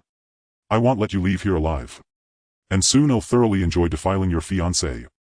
I'll tie you this waist to the bedpost and make you watch as I toy with that slut Ling Feiyu. Ha ha ha. This is the price you pay for offending me. I'll make you feel a pain worse than death." Yunhao's gentle gaze shifted from Ling Feiyu. The moment his eyes fell on Liu Beiming, they brimmed with icy coldness. Liu Beiming roared, "I know you've been secretly cultivating and have reached the peak of the chi refining realm. But I'm at the true Yuan realm first layer. Even if you can cultivate now, you're still a piece of trash in my eyes." With that he stepped forward and charged at Yunhao. His true Yuan realm cultivation exploded forth and a blaze of fire surged around him. Alchemists were naturally attuned to fire element spiritual energy, and Liu Beiming now summoned that power. He clenched his hand into a fist and flames gathered on its surface, forming a fireball. With a swing of his arm he hurled it at Yunhao. A flicker of disdain crossed Yunhao's eyes. With a swift draw of his longsword, the cold gleam of his blade split the fireball in two, causing it to explode. Liu Beiming's heart jolted in shock. In the next moment Yunhao vanished from his sight and he lost all perception of his surroundings. Because he was completely engulfed in a dazzling radiant sea of sword light. A sharp piercing sound, and the blade tore through his abdomen, shredding his dantian. Liu Beiming let out a blood-curdling scream like a pig being slaughtered. Then in swift succession the cold sword edge slashed across his hands and feet, severing all his tendons. Yunhao sheathed his sword and the light faded. Liu Beiming's body collapsed to the ground with a heavy thud. His dantian was destroyed and all the tendons in his limbs were severed. He was now a complete cripple. He never imagined he would lose to Yunhao, and so decisively. This was a confrontation with no suspense at all. He hadn't even seen Yunhao's sword move before he was already on the brink of death. Yunhao looked down at Liu Baoming on the ground, his expression cold. You said one thing right earlier, some pains are more terrifying than death itself. With that he raised his foot and brought it down with a sharp crack, stamping on Liu Beiming's groin, a sound of bursting. Liu Beiming's scream turned piercingly shrill. Yunhao kicked him away with another strike. Killing Liu Baoming would have been too easy. Crippling his cultivation, his mobility and his dignity as a man, that was the harshest punishment. This man had always flaunted his status as an alchemist and Su Yin's disciple, running rampant in Luyun City. Now that he had fallen, countless enemies would come for him. Nearby Ling Feiyu watched Yunhao, tears streaming down her delicate face. Yunhao had truly changed, completely transformed into a man she could rely on. Thinking of all the hardships over the years, it was all worth it. Yunhao walked up to her, seeing her tear-streaked face, and said softly, "I'm sorry for frightening you." Ling Feiyu shook her head vigorously. Despite her tears, a smile bloomed on her face as she released all her emotions and threw herself into Yunhao's arms. "Yunhao. I'm so happy. I've finally waited for this day. You bastard, do you know how many times you've made me cry in secret?" Feeling her overwhelming emotions, Yunhao understood all the bitterness she had endured. No matter how great her cultivation talent was or how many people worshipped her as a goddess, at her core she was just a young girl, not yet 18. Since childhood her family had been shattered, forcing her to face everything with strength. At the Mad Sword Martial Hall she had shouldered countless burdens on her fragile shoulders. But like any young woman, she longed for a man who stood tall and proud, who would stand before her and shield her from the storms of life. Yet the Yunhao of before had been nothing but a dissolute scoundrel. Yunhao gently patted her back and said, "From now on, no more tears. I'll make sure you're happy every single day." Yunhao had just managed to soothe Ling Feiyu. The two were about to leave. With a rustling sound, a large group of people from the Treasures of Pills Pavilion rushed over. After all, the commotion here had been considerable. One of them shouted, "Senior Brother Liu," and immediately dashed to Liu Beiming's side. Seeing Liu Beiming's miserable state as he lay unconscious, the man couldn't help but shudder. Liu Baoming was utterly finished. "Yunhao, Ling Feiyu, look at what you've done. Neither of you is leaving today," the man bellowed. The guards from the Treasures of Pills Pavilion who had followed him encircled Yunhao and Ling Feiyu. Yunhao glanced at the man who had shouted. He naturally recognized him. It was Wang Zhong, the eldest son of the Overlord Fist Martial Hall in Flowing Cloud City. The Wang family's Overlord Fist Martial Hall and the Yun family's Wild Sword Martial Hall were sworn enemies. Wang Zhong, possessing some talent in alchemy, had entered the Treasures of Pills Pavilion to study pill refinement, backed by the Wang family's wealth.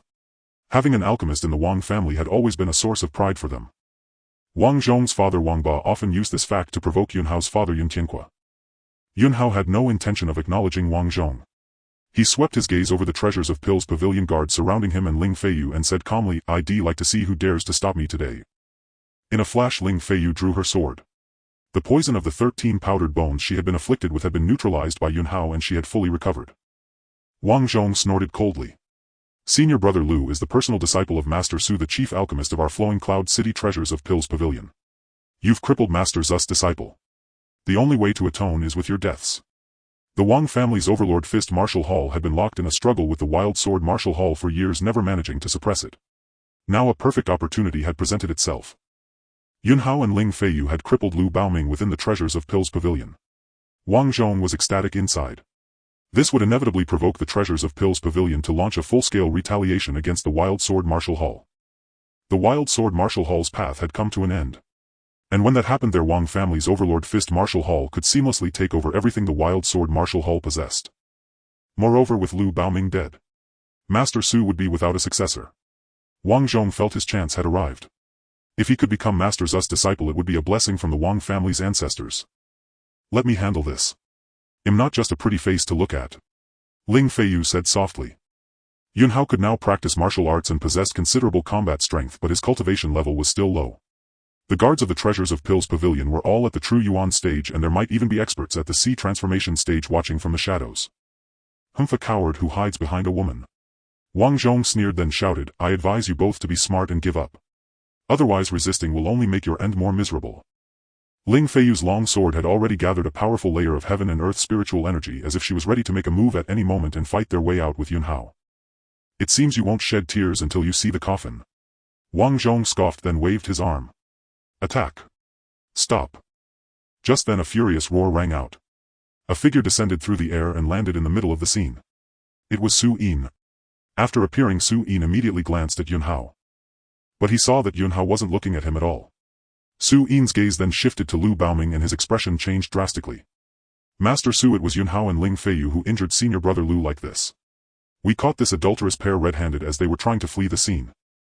Master Su, there's no need for you to dirty your hands with this adulterous pair. Rest assured I'll handle it. After I take care of them, I'll go home and lead the Overlord Fist Martial Hall to wipe out the Wild Sword Martial Hall, avenging this insult for you, Master Su. Wang Zhong was fawning over Su Yin, ingratiating himself with sycophantic zeal. Ling Feiyu quickly interjected, Master Su, it was Lu Baoming's own dirty deeds that brought this upon himself. My fiancé Yun Hao had nothing to do with it. I was the one who reduced Lu Baoming to this state.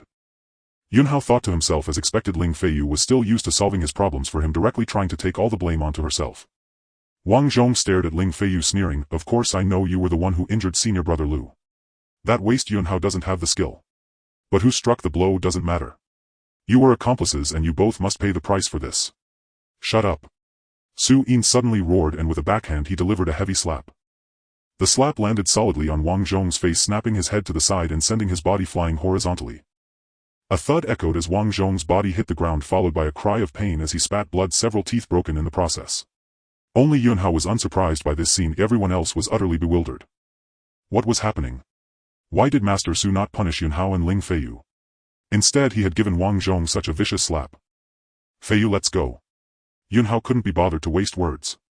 He took the bewildered Ling Feiyu by the hand and prepared to leave. The treasures of Pill's pavilion guards surrounding them drew their weapons. Make way. Let them go. Su Yin roared. Everyone was speechless. Just then the unconscious Lu Baoming woke up. Seeing Su Yin, he immediately began wailing. Master. You must seek justice for your disciple. Yun Hao and that bitch Ling Feiyu. They ruined me. Lu Baoming cried and wailed, crawling on his hands and knees to Su Yin's feet, reaching out to hug his legs. Su Yin was furious. He kicked Lu Baoming away. A disgrace. I have always taught you to be upright in your conduct, but look at you. You have disappointed me so much, always engaging in despicable acts. I must have been blind to take you as my disciple. In truth, Su Yin had no idea what had happened. But he couldn't reveal his connection with Yun Hao. His life was still in Yun Hao's hands, so he could only fabricate a reason to berate Lu Baoming. Master. Lu Baoming stammered. You what? Su Yin cut him off. My entire reputation was nearly ruined by you. Suffering this fate is your own doing, a well-deserved punishment. From today onward you are no longer my disciple, nor are you a member of the treasures of Pill's pavilion. Someone throw this waste Lu Baoming out. Upon hearing this, Lu Baoming couldn't catch his breath and fainted once more. Yun Hao, however, remained calm. Under the stunned gaze of the treasures of Pill's pavilion guards, he led Ling Feiyu away with composure. Outside the treasures of Pill's pavilion, Ling Feiyu still felt that the scene had been too surreal. She couldn't help but ask, Yun Hao, Su Yin is not a good man. What just happened? Yun Hao smiled faintly. Perhaps he's done too many wrongs and fears retribution will claim his life, so he had a change of heart. Ling Feiyu was speechless. The two shared a carriage back to the Wild Sword Martial Hall. Yun Hao, I'm going to my room first, Ling Feiyu said. The day's events had left her thoughts in turmoil and she wanted some time alone. Yun Hao nodded. All right, get some rest. You've had a tiring day. Coming to my room tomorrow evening will be fine. Ling Feiyu's face flushed bright red to the tips of her ears. She shot a glare at Yun Hao before turning and walking away. At night, Yun Hao studied the primordial creation art alone in his room. He discovered that relying solely on seclusion and circulating his qi yielded extremely slow progress. To cultivate this technique to the point of achieving a divine physique through physical refinement, he would need an abundance of resources. The enhancement from pills is far too slow. If only I had some innate spiritual materials, Yun Hao sighed. Innate spiritual materials referred to supreme treasures born from heaven and earth, exceedingly rare. The innate qi within them was dozens of times more effective than pills. If Yun Hao were in a large city, he could purchase them from local powers.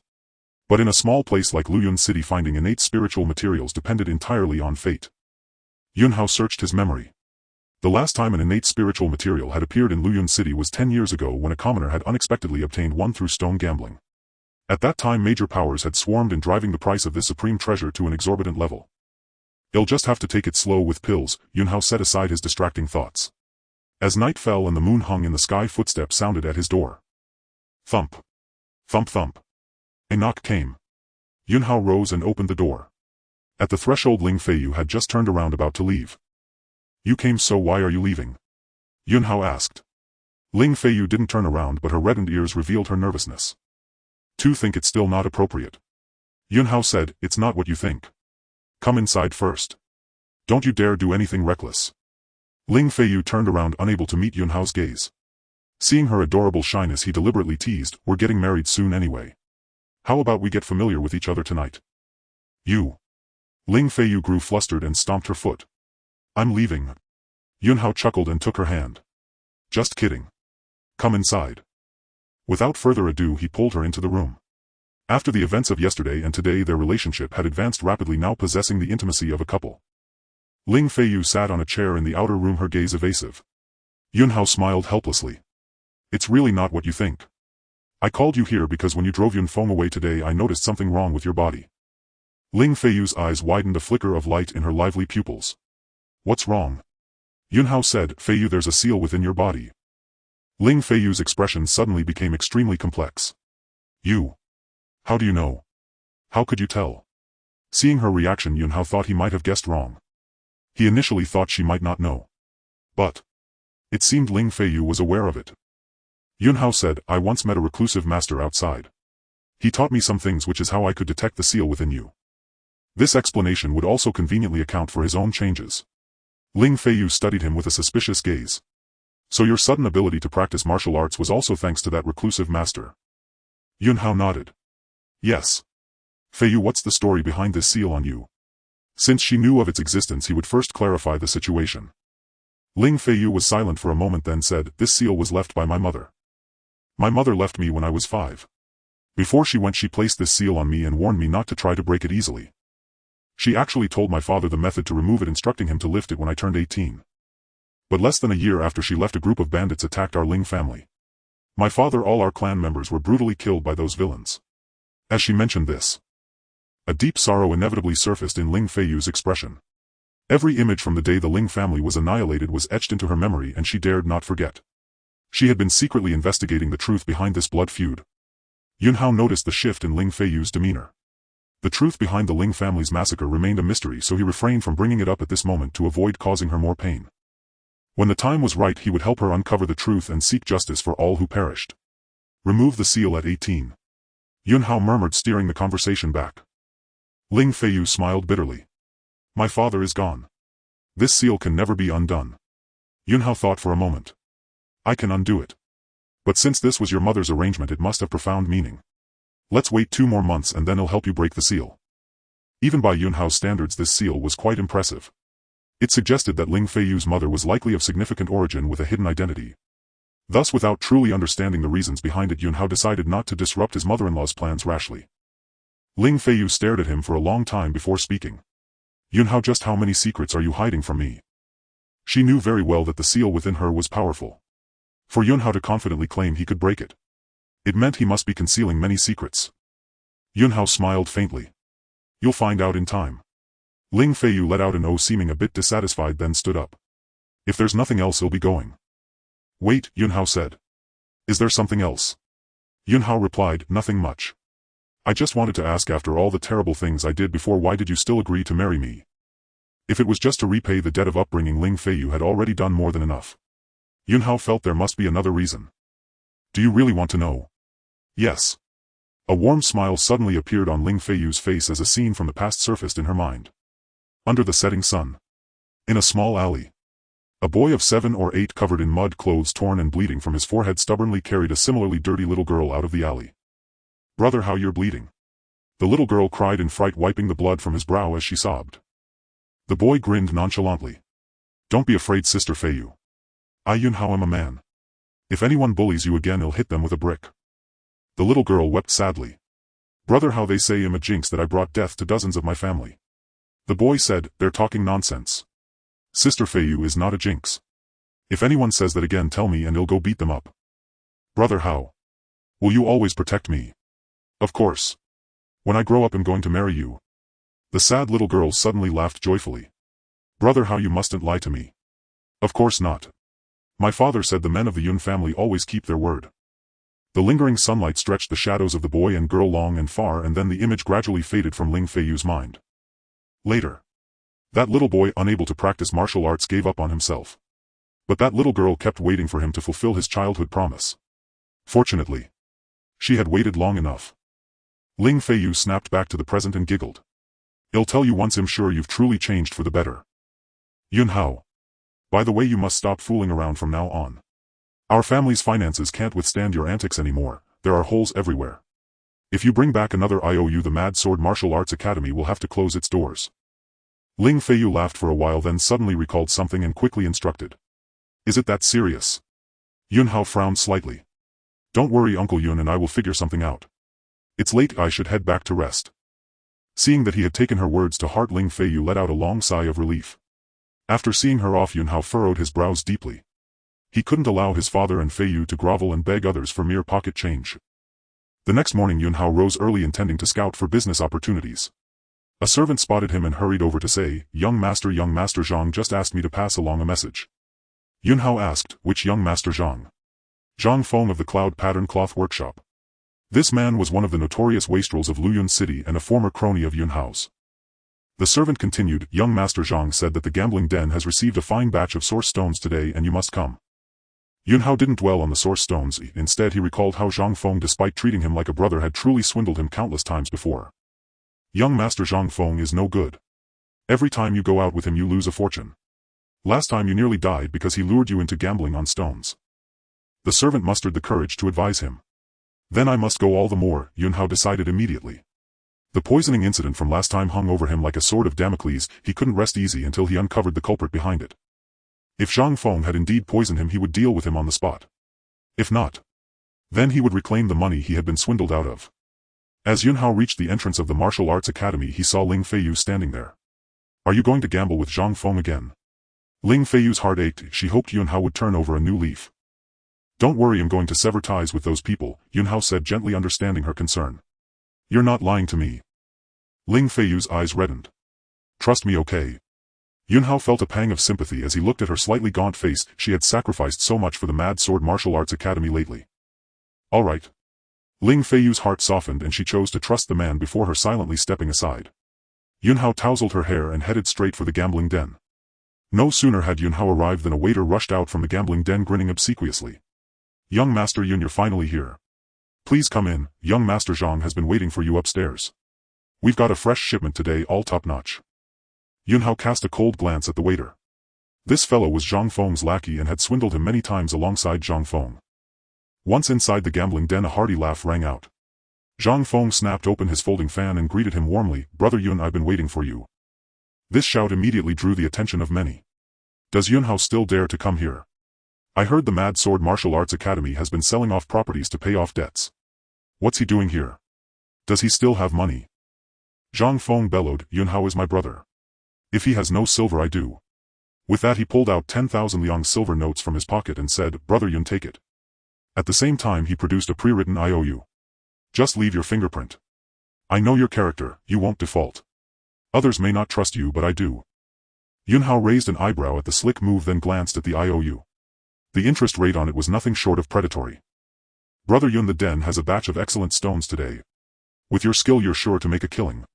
If you can repay me today, I won't charge a single cent of interest. Zhang Feng vowed, slapping his chest. Let me see the stones first, Yun Hao replied without engaging, brushing past him and heading inside. Soon he saw source stones of various shapes, all uniformly white on the surface. This was the hallmark of low-grade source stones. Mid-grade stones varied in form while high-grade ones were invariably pure black. Brother Yun, I hand-picked these stones for you. Buy them, you won't regret it. Zhang Feng picked up a stone from the ground and handed it to Yun Hao. Taking the rough fist-sized source stone, Yun Hao channeled a wisp of primordial energy into it to probe its depths.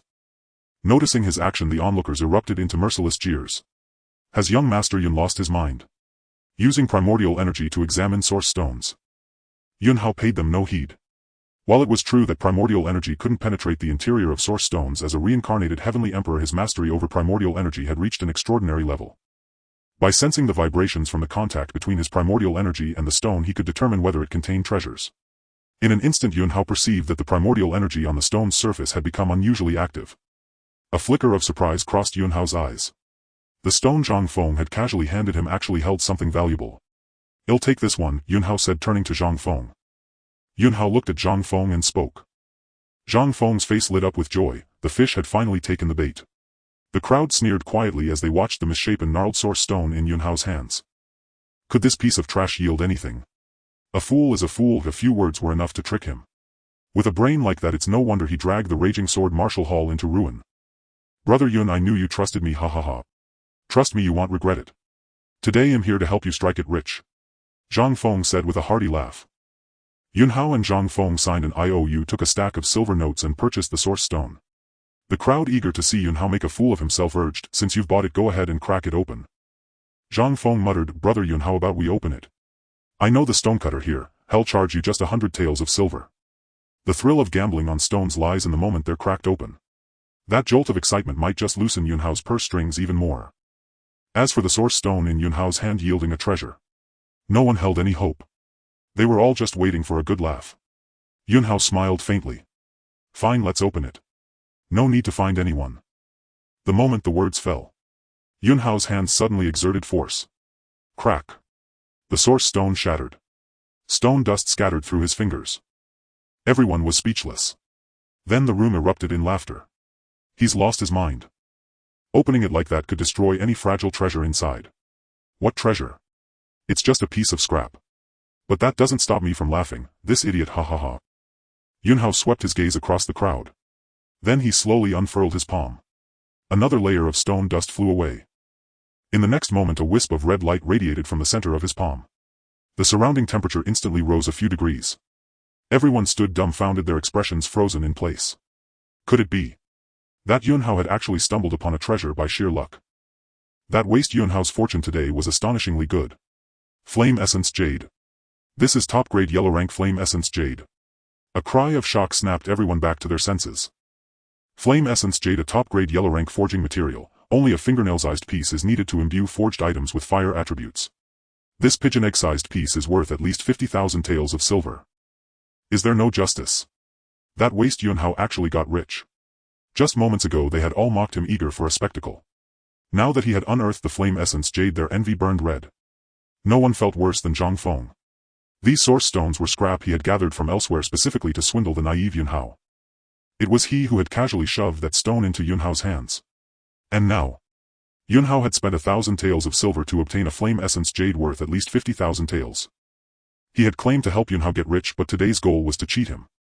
And now he had actually made Yun Hao wealthy. It was utterly infuriating. Beneath the envious and jealous stares of the crowd, Yun Hao's expression remained unchanged as he casually pocketed the Flame Essence Jade. As for what he had unearthed, it was and was not Flame Essence Jade. This was the Flame Essence Jade Soul. Not a mere top-grade yellow-rank material, but a low-grade profound-rank treasure worth at least 100,000 taels of silver. More importantly, the Flame Essence Jade Soul was a natural spiritual material imbued with innate chi suitable for cultivating the primordial creation art. The two were similar but easy to distinguish.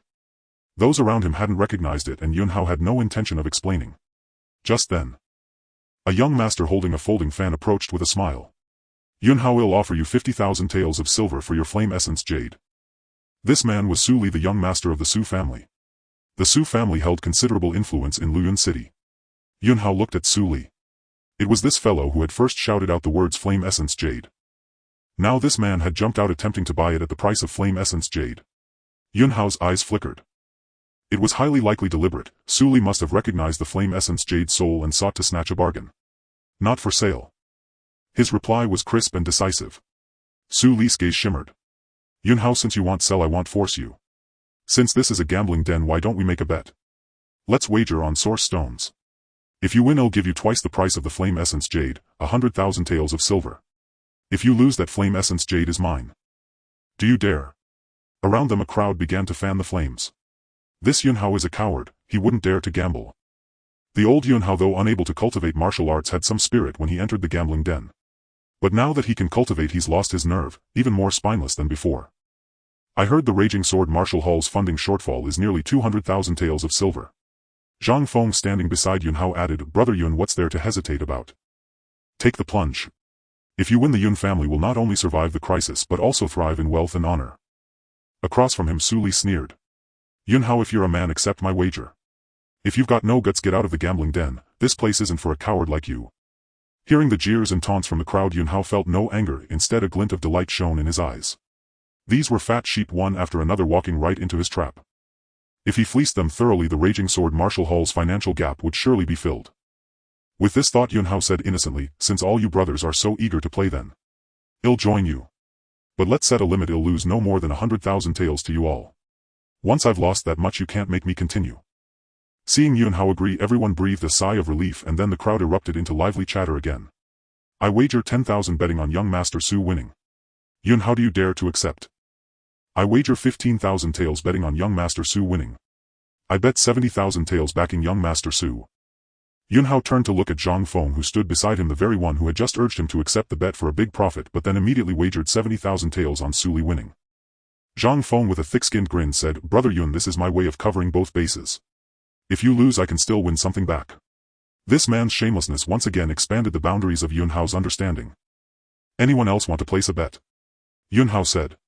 "I. 8,000 taels. 9,000 taels. 30,000 taels." In the blink of an eye, the total amount of side bets on this stone gambling match between Yun Hao and Su Li had reached a staggering 200,000 taels of silver. No one believed Yun Hao could win. If Yun Hao lost this, he would immediately forfeit the fire essence jade and also incur a debt of over 200,000. In everyone's eyes, after today, the wild sword martial hall would cease to exist in Luyuan City. Seeing that no one else was betting, Su Li snapped open his folding fan with a crisp sound affecting an air of elegance as he fanned himself and said, "Yun Hao, let's begin." With that, Su Li flicked his folding fan again, pointing it towards the area on the second floor of the gambling house where other source stones were placed. Yun Hao also walked over. On 2 rows of shelves there were over 100 low-grade source stones of various sizes. With just a glance, Yun Hao determined that these stones were far superior to the ones Zhang Feng had brought out earlier. At this moment, Su Li had already walked over to a row of shelves. His expression turned serious as he suddenly reached into his bosom and pulled out a small pitch-black iron rod.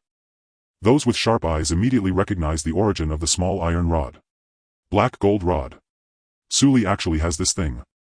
The black gold rod is a treasure belonging to Master Yang of our Luyuan city. There are only 2 in existence. Master Yang said he only gifts his black gold rods to his disciples. So Su Li has already become a disciple of Master Yang. Everyone was shocked. The Master Yang they spoke of, full name Yang Dafu, was the only true expert in appraising source stones in Luyuan City. Such individuals were known as source masters. Ordinary source masters were categorized as low, mid, high, and top grade. Above the top grade was the Earth Master. Beyond the Earth Master was the legendary Heaven Master. As everyone knew, Yang Dafu's primary method for appraising source stones relied on a single black gold rod. Holding the black gold rod, Su Li said triumphantly, "That's right, I was accepted as a disciple by Master Yang 3 months ago." He then cast a provocative glance at Yun Hao and said, "Yun Hao, trying to compete with me, you're destined to lose." Yun Hao's expression was not the panic everyone expected, but only calmness. From the moment he entered the gambling house today, he had been this calm, as if even heaven and earth collapsing before him could not disturb his state of mind. Su Li had already begun. A wisp of primal energy flowed into the surface of the black gold rod in his hand. Hum. The black gold rod trembled slightly, emitting a crisp sound. Ding. The black gold rod struck against a source stone. Su Li held his breath, carefully listening to the sound of the impact. After striking it several times, he shook his head and moved on to the next source stone. Su Li was busily at work. Fine beads of sweat appeared on his forehead. Though it seemed like he was just tapping away with the black gold rod, the entire process consumed a great deal of primal energy and was quite mentally taxing. After about 15 minutes he stopped. A look of joy spread across his sweat-covered face. "This source stone it is." He pointed to an oval-shaped source stone in front of him. Stone gambling has an unwritten rule: one does not ask the price. This is because the loser must also pay for both source stones. Furthermore, if both parties unearth treasures, the winner is determined by the grade of the treasure, and the winner also gets to keep the treasure the loser unearthed. "Yun Hao, your turn." Su Li stared at Yun Hao, his gaze burning with an air of absolute certainty of victory. A group of people gloating anticipated a big win, their spirits soaring. In the gambling houses of Luyuan City, if a loser had no money on them, the gambling house would pay up front. The loser then owed the gambling house. The gambling house would take a cut of the profit and then collect interest on the IOU. This practice not only yielded higher profits but also made people more willing to come and gamble. This was how their business grew bigger and bigger. After all, no one could get away with not paying them back. They had the city lord's mansion backing them. By now Yunhao had already walked over to the shelves holding the source stones. Converging primal energy into his palm, his hand swept swiftly over a row of source stones. Compared to Su Li's method, his was much simpler. Of course, this scene appeared to others as complete randomness and recklessness. In just a few blinks of an eye, Yunhao's hand stopped on one source stone. This one, Yunhao said. Su Li's eyes narrowed slightly and he sneered repeatedly. I examined this source stone earlier, it's nothing but waste material. Yunhao, you've already lost. Yunhao said calmly, declaring victory before the stone is even cut. Are you feeling uncertain? Su Li gritted his teeth, snorted coldly and shouted, cut the stone. Immediately a stonecutter from the gambling house approached with specific tools and began carefully cutting the source stone Su Li had chosen. Half an hour later the source stone was cut open. A burst of cyan light erupted along with a faint pervasive fragrance. Everyone who smelled this fragrance instantly felt their entire body relax and their mind clear. Heart-cleansing spiritual liquid. Su Li's face flushed with excitement. He quickly used a bottle to capture the cyan liquid droplets from the source stone, sealed the lid and then laughed heartily. Yellow-grade top-quality heart-cleansing spiritual liquid. 1 drop is worth 1,000 taels. There are at least 20 drops here worth no less than 20,000 silver taels. Amazing. Truly worthy of being Master Yang's disciple. Brother Su, congratulations. A chorus of flattery arose. Su Li took a deep breath, suppressing his excitement, and stared at Yunhao again, sneering, your turn. The gambling house staff member in charge of cutting stones stepped forward. Yunhao said calmly, no need for such trouble. As he spoke, the source stone in his hand was tossed into the air. Whoosh! Yunhao instantly drew his sword and slashed. 1 strike. The source stone split in 2. With another whoosh he sheathed his sword. It was all one fluid motion. His left hand had already shot out, grasping. Is there anything? There's nothing. Just putting on an act. He was lucky before a blind cat catching a dead mouse. He can't be that lucky every time. Su Li sneered, bluffing. Yunhao, you've lost. The one who lost is you. A hint of a smile played at the corner of Yunhao's mouth. Then he slowly opened his left hand. Everyone's gaze was drawn to it, all wanting to see what a grand joke Yunhao was making with all this mystery. Then a strange expression appeared on everyone's face. What is this thing? It's black and dull. It's killing me. This fool Yunhao holding that thing actually dares to say Su Li lost. Doesn't he have any self-awareness? I have to say his luck today is extraordinary. He's a blind cat catching a dead mouse again, getting something out of the source stone. Too bad it's just a useless piece of charcoal, ha ha ha. Peals of laughter rang out once more. Everyone's face was smug. Yunhao lost. That meant those who placed bets had won. Yunhao swept his gaze over the ugly faces of the crowd and said indifferently, a mere heart-cleansing spiritual liquid, even 100 drops cannot compare to this piece of millennial thunderwood in my hand. At his words the crowd of onlookers burst into loud laughter. They had never even heard of millennial thunderwood and thought Yunhao was just talking nonsense, unwilling to accept his loss. But Su Li's expression suddenly changed. He stared intently at the black object in Yunhao's hand for a few more moments and panic began to rise in his heart. It really was millennial thunderwood. I can't admit it. Before it's confirmed I have to suppress him and take his millennial thunderwood. Su Li thought to himself. He could not afford to lose. Losing meant paying 100,000 taels of silver and losing all face. Therefore, Su Li shouted, a bet is a bet. Since you refuse to admit defeat, Yunhao, don't blame me for being rude. Tieshan, seize him. As his words fell, a black-clad guard beside Su Li stepped forward, stirring up a powerful wave of air and transformed into a black gust of wind, charging fiercely at Yunhao. Su Li's guard Tieshan was at the first level of the true Yuan stage, his combat style broad and forceful, his power savage and domineering. He charged wildly before Yunhao and threw a heavy punch aimed directly at Yunhao's face. The very air cracked with a sharp explosion from the force of his strike. Everyone present seemed to foresee Yunhao's fate eat in their eyes. He would soon have his head bashed and lying on the ground like a dead dog. Serves him right for losing and not honoring the bet. Just as that fierce heavy fist was about to smash into Yunhao's face, Yunhao's body shifted slightly to the side. The fist, brimming with explosive power, brushed past his face by a hair's breadth. Then with a sharp swish a cold gleam of sword light poured from Yunhao's scabbard, striking Tieshan squarely in the chest. With a scream of agony, Tieshan flew backward, crashing to the ground. His chest was a mess of torn flesh and broken ribs. After struggling twice he fell unconscious. In an instant the entire crowd fell into dead silence. Yunhao had defeated a martial artist at the first level of the true Yuan stage with such ease. This. The notorious good-for-nothing of Luyun City, who had only just been rumored to be capable of martial cultivation, was already this strong. Su Li, snapping back to reality, gritted his teeth, a fierce and vicious look flashing across his face. He bellowed, "Yunhao, you have some nerve. Losing in the gambling house and refusing to pay and then daring to injure my guard. Today I'll make sure you regret this." As he spoke, Su Li's primal energy surged, his robes flapping loudly. He snapped open his folding fan and sharp spikes protruded from its edges with a series of clicks. "Yunhao, you brought this upon yourself. I am at the 3rd level of the true Yuan stage. Dealing with you is no different from crushing an ant." Su Li's voice was shrill. In short, today he had to suppress Yunhao and take the Millennium Thunderwood. He could not afford to lose. Faced with Su Li's threat, a flicker of disdain crossed Yunhao's face. Even though his initial grade precious body was only equivalent to the Qi refining stage, a mere 3rd level true Yuan cultivator like him could not stir up even a ripple before Yunhao. "If you dare make a move, your guard's fate will be your example," Yunhao said coldly. Everyone around wore expressions of utter disbelief. Yunhao, now that he could cultivate martial arts, had gotten cocky. Su Li was at the 3rd level of the true Yuan stage and his fan was clearly no ordinary item. "Ignorant, arrogant and foolish, Yunhao, you will soon regret every word and action." Su Li growled, his form blurring as he charged straight at Yunhao. Just then a terrifying aura descended abruptly. With a thunderous boom, a violent surge of primal energy detonated between Yunhao and Su Li. Su Li's body was sent flying backward like a kite with a broken string. Meanwhile, Yunhao's primal energy carrying a sharp edge tore through the violent energy rushing toward him. He moved with ethereal grace, stepping out of the blast's range. "How dare you cause trouble in the gambling house? Have you tired of living?" A loud shout rang out. Then a middle-aged man with graying temples walked over. This man's eyes were sharp as an eagle's and his entire being exuded a dense aura of slaughter, clearly a formidable figure. Second Master Zhou. Su Li, who had been thrown to the ground and was spitting blood, scrambled up and bowed timidly. The gambling house belonged to the Zhou family. This second Master Zhou, whose full name was Zhou Shao, was in charge of the Zhou family's gambling business. He was renowned in Luyun City for his ruthless methods and decisive actions. "Second Master Zhou, the matter is like this." Su Li hurriedly tried to explain. Zhou Shao snorted coldly, "Did I ask you to speak?"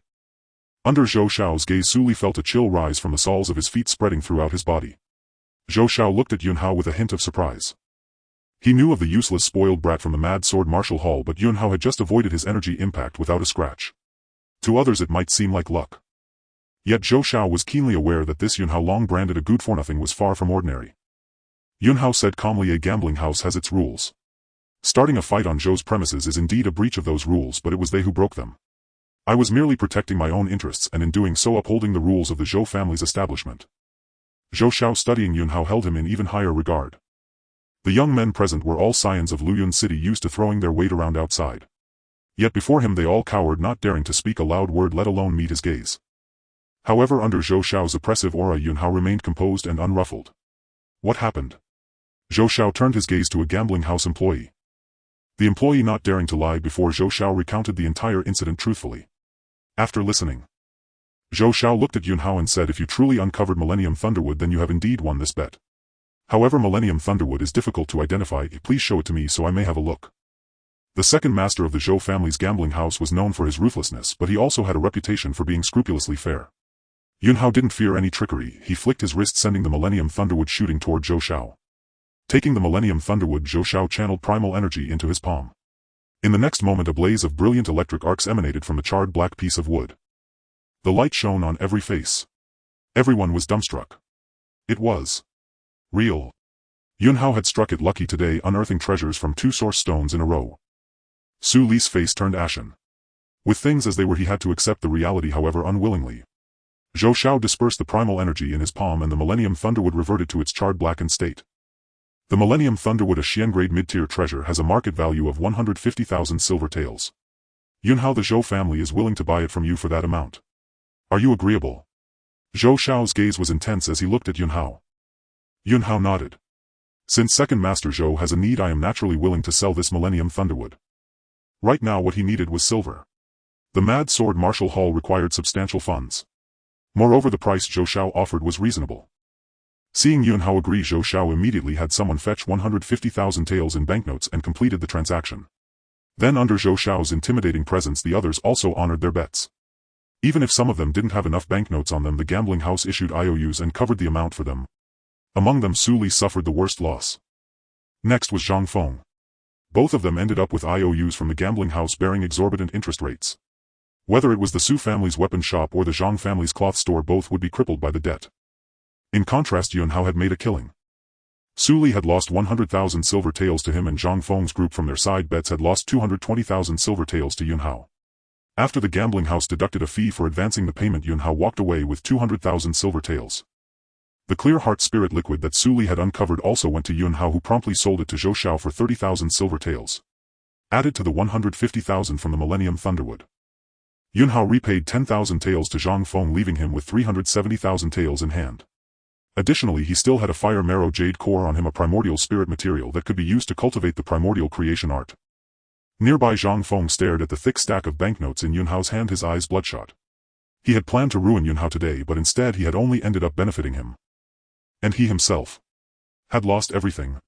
Gritting his teeth, a flash of vicious cold light passed through his reddened eyes. Yun Hao pocketed the banknotes. 370,000 taels should be enough to tide the Raging Sword Martial Arts Hall through the crisis. Second Master Zhou of the gambling house kept his gaze fixed on Yun Hao, observing this youth who had always been ridiculed by everyone, his estimation of Yun Hao rising steadily in his mind. Setting everything else aside, just this state of mind alone, there wasn't a single young man in Flowing Cloud City who could compare. He was clearly outstanding, yet he had borne the infamy of being a good-for-nothing for over a decade. Once he rose, it would likely be unstoppable. Hence, Zhou Xiao spoke up of his own accord, saying, "Yun Hao, your father and I do have some connections, but I've been busy with the gambling house these years and haven't seen him in a long while. When you return, pass my regards to him. If time permits, I will pay a visit." The people around, hearing Zhou Xiao's words, naturally sensed something. The Raging Sword Martial Arts Hall was in dire straits now. All the notable figures in Flowing Cloud City were unwilling to associate with it. Yet Zhou Xiao was actively drawing close to the Raging Sword Martial Arts Hall. Coupled with the thick stack of banknotes Yun Hao was taking back, which could immediately help the hall escape its predicament. It seemed the Raging Sword Martial Arts Hall would soon turn danger into safety.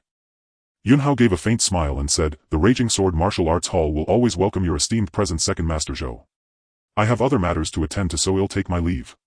Yun Hao left the gambling house, intending to return to the Raging Sword Martial Arts Hall. Passing through a sparsely populated street. Suddenly, a carriage stopped beside Yun Hao. The curtain was drawn aside. Zhang Feng's head popped out. "Brother Yun, get in. It'll take you to another great place." A glint flashed in Yun Hao's eyes. The poisoning incident, Zhang Feng was the prime suspect. Now Zhang Feng was inviting him again. He was curious to see what tricks Zhang Feng could still pull. Hence Yun Hao directly boarded the carriage. Inside the carriage, Zhang Feng put on a look of delight for Yun Hao, saying, "Brother Yun, congratulations. I didn't lie to you, did I? Today was about making you rich. We've made a killing, brother, ha ha ha." A cold smile curled at the corner of Yun Hao's mouth. "You lost quite a bit. How can you say we both made a killing?" Zhang Feng had his excuse ready. "Brother Yun, I gave you the 10,000 taels of betting money, didn't I? I picked the rough stone that yielded the fire soul jade, didn't I? And if I hadn't bet so desperately, others wouldn't have followed suit with such large sums. Brother Yun, I've been looking out for you all day. Haven't you noticed?" Looking at Zhang Feng's earnest expression, Yun Hao gained a whole new appreciation for the man's sheer audacity and shamelessness. Zhang Feng continued, "Brother Yun, I'm not a greedy man. You made 370,000 taels of silver plus a piece of fire soul jade. Just give me 170,000 taels. What do you say?" "Not a chance," Yun Hao said calmly. Zhang Feng was speechless. A vicious cold glint reappeared in his eyes, but he forced a smile onto his face. "Brother Yun, I was just joking. Don't take it seriously. It'll take you to make an even bigger score now." As he spoke, Zhang Feng's hand lightly tapped the carriage seat. It seemed casual, but in the next instant a faint subtle fragrance permeated the carriage. Yun Hao immediately became alert. He instantly sealed all the pores and acupoints on his body and held his breath. A wisp of murderous intent flickered from him and vanished. He had two goals for leaving home today: first, to earn money to help the Raging Sword Martial Arts Hall through its crisis; second, to find the person who had poisoned him days ago. The second goal had been completely without leads. But in the blink of an eye a clue appeared. The fragrance in Zhang Feng's carriage at this moment was soul-scattering incense. It was identical to the poison Yun Hao had been afflicted with days ago. However, Yun Hao was in no hurry to act. The poison had been released by Zhang Feng. But he was well aware that Zhang Feng's murderous intent today stemmed from losing everything he had, driving him to desperate measures. Yet before this, Zhang Feng had no reason to poison him to death. After all, the former Yun Hao had been nothing but a cash cow for Zhang Feng. There must be a mastermind behind this. About half an hour passed. Only then did the carriage stop. "Brother Yun, we're here." Zhang Feng alighted first. Yun Hao followed suit. Surrounding them was a desolate wilderness utterly devoid of human traces. Zhang Feng stared at Yunhao, the ferocity in his eyes no longer concealed with an expression that said he had Yunhao completely at his mercy. Yunhao glanced around, sensing no one else present, and said indifferently, "So this is the place for that bigger score you mentioned." Zhang Feng sneered, "Yunhao, are you still being so naive? Still hoping for a bigger score? Ignorant foolish. Your greed will only make you die silently in these desolate mountains. You have only yourself to blame for all this. I tried to reason with you nicely, but you wouldn't even spare me 170,000 taels. So I have no choice but to take it my own way. If you want, give it, then all your banknotes become mine." Zhang Feng's words were almost roared out. He had lost heavily today, and he was fiercely envious and covetous of the fortune on Yunhao. "Just you? You want to kill me?" Yunhao said coldly. Zhang Feng laughed loudly. "I know you can practice martial arts and you're quite formidable. Even Su Li's True Essence Realm First Level Guard was no match for you. But so what? Killing requires brains. I already released soul-scattering incense in the carriage. You've been poisoned. The moment you circulate your primordial energy, the poison will take effect, ha ha ha." As his words fell, Zhang Feng waved his hand. His lackey who had driven the carriage immediately charged at Yunhao with murderous eyes. Pfft. In the next moment the sound of a blade piercing flesh rang out. Zhang Feng didn't even see how Yunhao drew his sword before he found his lackey already impaled on Yunhao's blade. A single sword strike, a cut to the throat. You've clearly been poisoned. Why? Why can you still activate your primordial energy? Zhang Feng was terrified, his face full of disbelief. Yunhao snorted coldly, wasting no more words. He flicked his wrist and the corpse hanging on his sword was hurled onto Zhang Feng, sending him flying. Then Yunhao took a step forward. His form shot forward. The sharp sword in his hand thrust out swiftly, directly piercing Zhang Feng's abdomen, and then he pinned Zhang Feng's body to a large tree. He stared at Zhang Feng up close, enveloping him in an icy, bone-chilling, murderous intent. Zhang Feng instantly felt as if he had fallen into a purgatory. "Yunhao. I beg you. I beg you, don't kill me. I was wrong, I really know I was wrong. Give me one more chance." Zhang Feng wept and pleaded. Yunhao remained unmoved, his voice cold as he demanded, "Days ago the poison I was hit with was also this soul-scattering incense. Tell me the truth now, who ordered you to do it? If you don't, I'll make you know the most terrible torment in this world." "Ill talk. Ill talk." It was the young city lord of the city lord's mansion. He coveted Ling Feiyu's beauty. The financial crisis at the Raging Sword Martial Arts Hall was orchestrated by him from behind the scenes. He wanted Ling Feiyu to give herself to him in exchange for helping the Raging Sword Martial Arts Hall resolve the crisis. But Ling Feiyu refused. So he thought of getting rid of you first to cut off Ling Feiyu's hopes and then force her to give her body to him. From Zhang Feng, Yunhao learned the truth about his poisoning days ago, which nearly cost him his life. It turned out that the young master of the city lord's mansion was the one pulling the strings behind the scenes. A cold glint flashed in his eyes. Although the city lord's mansion held absolute dominance in Luyun City, since they wanted him dead, he would not let them live either. Zhang Feng, pinned to the tree by Yunhao's sword, was a mess of tears and snot. "Brother Yun, I've told you everything I know. It was my fault, but I had no choice. The young master ordered me and I dared not disobey. For the sake of our years of brotherhood, give me one chance. I swear I'll never harm you again." Listening to Zhang Feng's pleas for mercy, Yunhao's expression was extremely indifferent. Some mistakes once made leave no room for a second chance. Besides, this is already the second time you've poisoned me. As his words fell, primal energy surged violently into the longsword. The sharp edge instantly ravaged Zhang Feng's body, severing his heart meridian and ending his life in an instant. Today Zhang Feng had intended to kill for money, so he had secretly taken Yunhao out of the city, concealing their tracks. Thus no one knew Yunhao had left with Zhang Feng. Naturally, no one would suspect Yunhao of Zhang Feng's death. Hence Yunhao didn't even need to clean up the scene, he could simply leave. At the Mad Sword Martial Arts Hall, Ling Feiyu paced restlessly, her mind unsettled. Can I really trust him? He has changed, I shouldn't doubt him. But Ling Feiyu was torn. She deeply regretted letting Yunhao go to the gambling den. She feared that the newly transformed Yunhao would revert to his old self once he stepped inside. After much deliberation, Ling Feiyu bit her red lips and decided to go to the gambling den herself. Just as she was about to set off, suddenly a familiar figure appeared before her. "Feiyu," Yunhao said with a faint smile, reading her thoughts from her expression. The heavy stone in Ling Feiyu's heart mostly lifted, but worry still lingered on her face. Did you go to the gambling den to cut ties with them?" Yunhao nodded. "I've cut ties with them. Moreover, they felt so guilty about what they did to me before that they returned all the silver they swindled from me with interest." Ling Feiyu's eyes widened. Returned with interest? Was that possible? She knew all too well that Yunhao's former so-called friends were worthless scoundrels. Expecting them to have a change of heart. She might as well expect the sun to rise in the west. Stop with your glib tongue. It's good that you've cut ties. Though we're struggling now, well, get through this. Ling Feiyu said. Yunhao replied, I'm not joking. Here are 370000 taels of silver notes. Keep them, Feiyu. With that he pressed a thick stack of notes into her hand. Ling Feiyu was stunned. Her first reaction was, don't be reckless. Forging silver notes is a crime that could annihilate our entire clan. Yunhao was speechless. Realizing her mistake, Ling Feiyu felt the texture of the notes. They were genuine. She stared at him full of doubt. Tell me, where did these notes come from? You mustn't do anything wicked. Clearly. Yunhao's former image was deeply ingrained in Ling Feiyu's mind. Despite his complete transformation, she couldn't adjust overnight. Yunhao sighed helplessly. They really had a change of heart and returned it with interest. All right, Feiyu, I'm off to cultivate. In a few days I'll spar with Yunfeng and the others, so I need to prepare thoroughly. With that excuse, Yunhao turned and left. Ling Feiyu stared blankly in the direction he had vanished, then glanced down at the thick stack of silver notes in her hand. Taking a deep breath, she immediately summoned a servant and ordered, go find out what happened at the gambling den today. Back in his room, Yunhao closed the door and entered the small cultivation chamber attached to it. He focused his mind, circulated his primal energy to cleanse his flesh, blood and bones, and adjusted his state. About half an hour later, Yunhao's spirit energy and mind were all at their peak. The next moment he took out the fire essence jade core he had obtained from the gambling den. In his palm it radiated a fiery glow with waves of warmth flowing through it. Upon closer inspection, one could see strands of red energy surging within the jade core.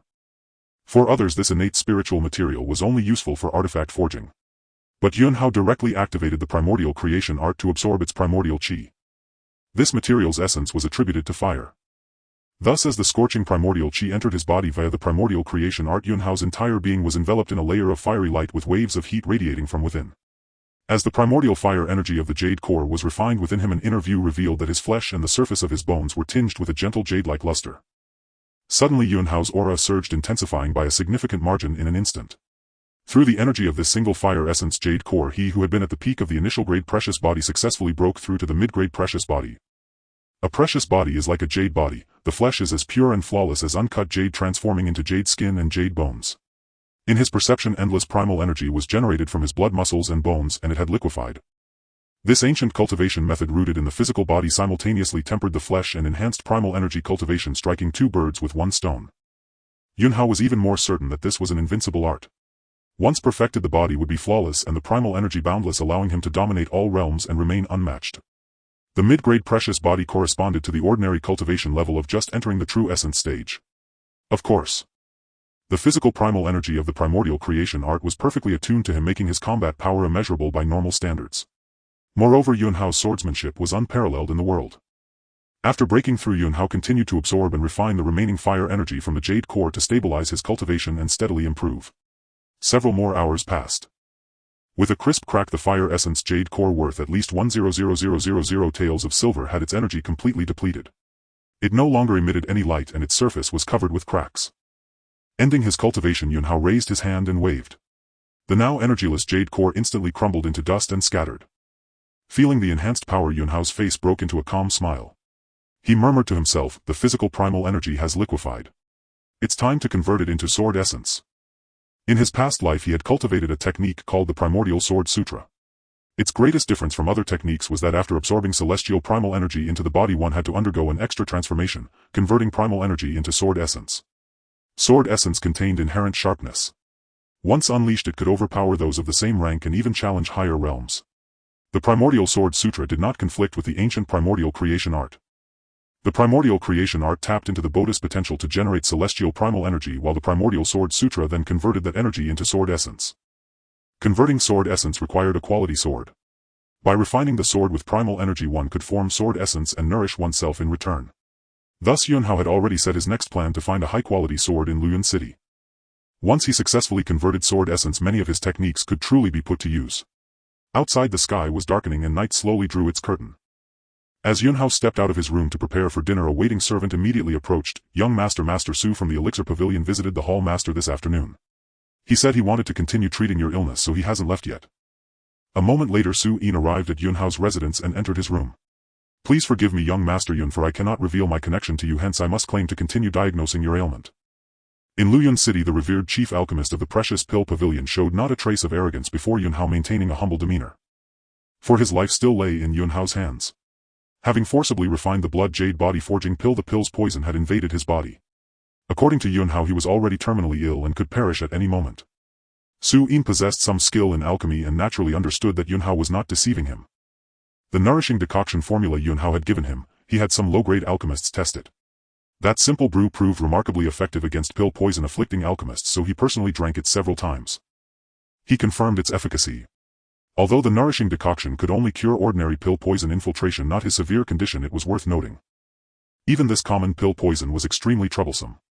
The precious pill pavilion with its vast enterprise and countless alchemy experts had never found a solution. Thus Yun Hao must have received guidance from a Tao master in alchemy. He speculated that behind Yun Hao stood an entity of supreme alchemical prowess, which explained how Yun Hao had suddenly taken up martial arts.